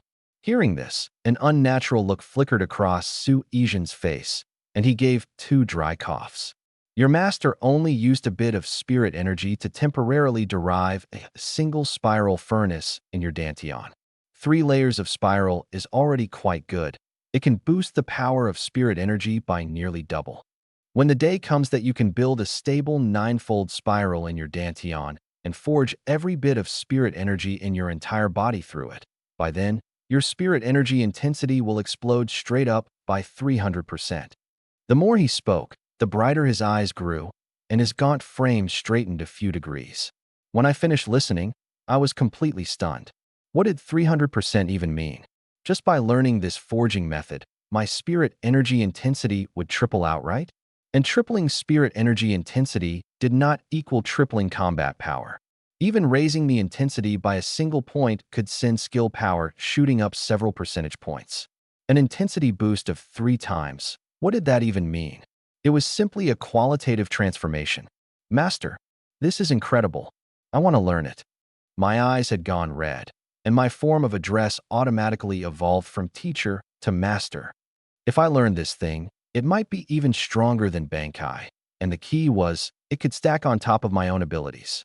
In that moment, I truly understood, an awakener's profession tier was not everything. The spirit energy visualization method and the art of spirit energy forging could create a true powerhouse all the same. Right then, Su Yijin pulled a small booklet from inside his robe and casually handed it to me. Here, this is the ninefold spiral method your master created himself. Inside, there's a high-level visualization method, plus the ninefold spiral forging method. Take it and chew through it first. Whenever you can't make sense of something, ask me anytime. As he spoke, he pulled my smart wristband over and saved his contact info into it. The motion smooth as flowing water, clearly all prepared in advance. I treated it like a priceless treasure. Plopping back down, I couldn't wait to flip it open. And meanwhile, in Star City, in the living room of a residential house, bare walls, nothing but a sofa and a coffee table, the curtains were drawn tight, and the light was dim. A young man with an effeminate air and handsome features leaned back on the sofa, pouring himself a glass of red wine. He wore a casual shirt with the top 2 buttons undone, his whole person exuding a lazy chill. Suddenly a breeze stirred, the balcony curtain gave a slight sway, and a figure in black, wearing a hood, slipped in without a sound. The young man didn't even lift his eyelids. He took a sip of wine and spoke indifferently. "What are you here for?" "Lord Rir sent me to ask why you still haven't reported back." The hooded man's voice was cold, almost without a trace of warmth. "He's nothing but a reckless young punk who doesn't know his place. Don't tell me you can't even deal with someone like that." The young man still didn't look at him. He tilted back, sinking into the sofa, his gaze lowered, sparing him only a faint sideways glance. Yet that single glance made this third-turn B-rank expert break out in a cold sweat down his back. All the rumors about the man before him came flooding, uncontrollably, into his mind. But the next second, rage kindled in the eyes beneath the hood. He was one of Lord Rir's trusted confidants. Surely this guy wouldn't dare lay a hand on him. "Zhang Yu, answer me. I'm asking you on Lord Rir's behalf." The air suddenly fell dead silent. A cold, grim, sinister aura seemed to wrap the entire room. The hooded man felt his body suddenly grow heavy, his expression changing abruptly. Spirit energy instantly coursed through his whole body, and he instinctively took a defensive stance. 1 second, 2 seconds, 3 seconds, a full 10 seconds. The young man on the sofa unhurriedly drained the wine in his glass. Then, for the first time, set his eyes squarely on the man. "Trash." 2 words, laced with undisguised contempt. The hooded man was instantly consumed by fury. He was about to make a move, only to discover, to his horror, that he couldn't move at all. His whole body was clamped down as if by something invisible. He couldn't lift so much as a finger. "Zhang Yu, you dare!" Snap. Zhang Yu lightly snapped his fingers. Crack. One of the hooded man's hands suddenly, eerily, twisted a full 360 degrees backward. Arg! The scream had barely been wrung from his throat when a slender, pale hand clamped over his mouth. At some point, Zhang Yu had drifted right to his side, his voice as light as if he were chatting about the weather. "I don't like listening to trash run its mouth. Go back and tell RIR. The kid from online was taken away by the City Guard Command's people, and even his family has moved into the Command's dependence compound. For now, there's no way to track him down." With that, he let go. The hooded man's face was ashen, the hood having slipped halfway down to reveal half a face beaded with cold sweat. He nodded again and again. Whoosh. Zhang Yu's form flickered, and he sank back into the sofa, his posture indolent. But the hooded man hadn't left yet. Zhang Yu's rather narrow brows furrowed slightly. "What? Do you really want to die?" No, that's not it." Enduring the excruciating pain, the hooded man fished a small USB drive from his pocket with his one intact hand. "Lord RIR has another order for you." "Speak." "His lordship wants you to go to the ancient sword plains, infiltrate the Rift's research institute, and retrieve something. This is the intel you'll need." The hooded man's voice trembled, his words rushing out, terrified that a second's delay would cost him another hand. Lord RIR said this is a major operation. The higher-ups will send people to assist. The specific plan is all on the drive. Zhang Yu said nothing. He merely raised his hand slightly, and the USB drive flew into his palm through the air. The hooded man didn't dare linger a second longer. The curtain swayed, and his figure had already vanished. The room fell quiet again. Zhang Yu casually tossed the drive onto the coffee table and picked up his wine glass. In the dim light, those eyes of his seemed to churn with countless ghostly shadows. In the blink of an eye, several days had passed. On the outer perimeter of the ancient Sword Plains training base, I was running with vigorous strides, stripped to the waist. There were plenty of other trainees out on their morning run around me, but the moment I got going I kicked up a wind, all but reducing everyone else to background scenery. These past few days, aside from my unfailing 3-lap weighted morning run every morning, I'd all but vanished from everyone's sight. After finishing the 3 laps, I slowed to a walk to catch my breath, reaching back to switch off the lead gray metal box on my back. A gravity simulator. Once activated, it could release up to 500 caddies of directional gravity. By now I could steadily crank it to the second gear, 200 caddies. On the training ground below the dorms, Tian Giang had once again hauled over a crate of C-grade body enhancement fluid, a standard perk for those in the Special Operations Squad training. And thanks to that stuff, my once rather thin frame had, in just a few short days, visibly bulked up. My bare arms now had clearly defined muscle lines, and the sweat-soaked tank top clinging to my body faintly revealed 6 sharply outlined abs. Ningemo, keep it up tonight. Tian Giang raised his arm and tossed a bottle of body enhancement fluid over, his voice rough and booming. I caught the bottle and nodded with a wry smile. These past few days, my schedule had been sheer hell mode. The moment my morning run ended, I'd head to Su Yizhen's meditation hall to grind away at the 9-fold spiral method. By now I could basically construct 3 layers of spiral in my dantian, but each time it would collapse before I could hold it for even an hour. And in the evening, Tian Giang would show up at the dorm right on schedule to drag me off to the gravity room. Under double gravity, without using spirit energy, never mind running or jumping. Even the simplest walking or squatting felt like a war with every single muscle in my body. Still, the benefits were plain to see. I closed my eyes and pulled up my panel. Strength 18.4, Agility 19, Constitution 16.1, Spirit 48. Spirit Energy 4,337, at full value. Because I hadn't gone to do the profession change quest yet, my level was temporarily stuck at 20, but my 3 physical stats had already made a qualitative leap.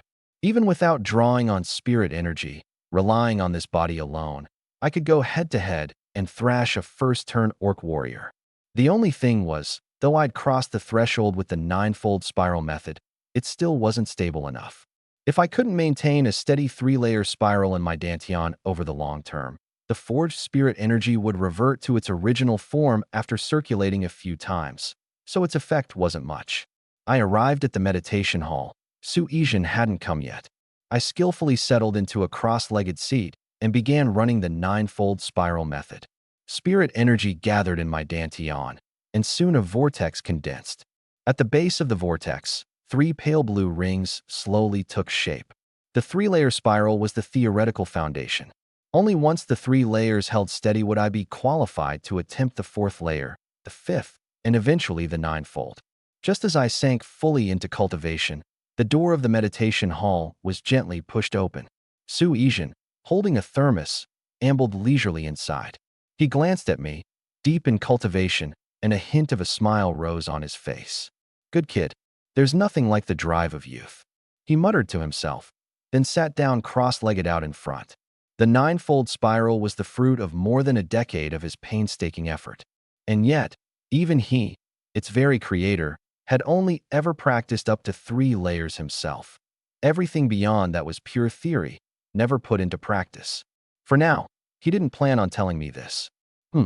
After more than 50 minutes, a low hum sounded from within my body. I opened my eyes, a flicker of frustration crossing them. But the moment I saw Su Yizhen, I still rose at once and greeted him respectfully. "Master, good morning." Su Yizhen nodded and asked, "Collapsed again?" "Yeah. What a foolish boy." He put on a stern face and cursed under his breath. Back in my day, it took me only 2 days to steady the 3-layer spiral. Keep practicing. Pay attention to finding the balance between the spirit energy vortex and the star rings, you dolt.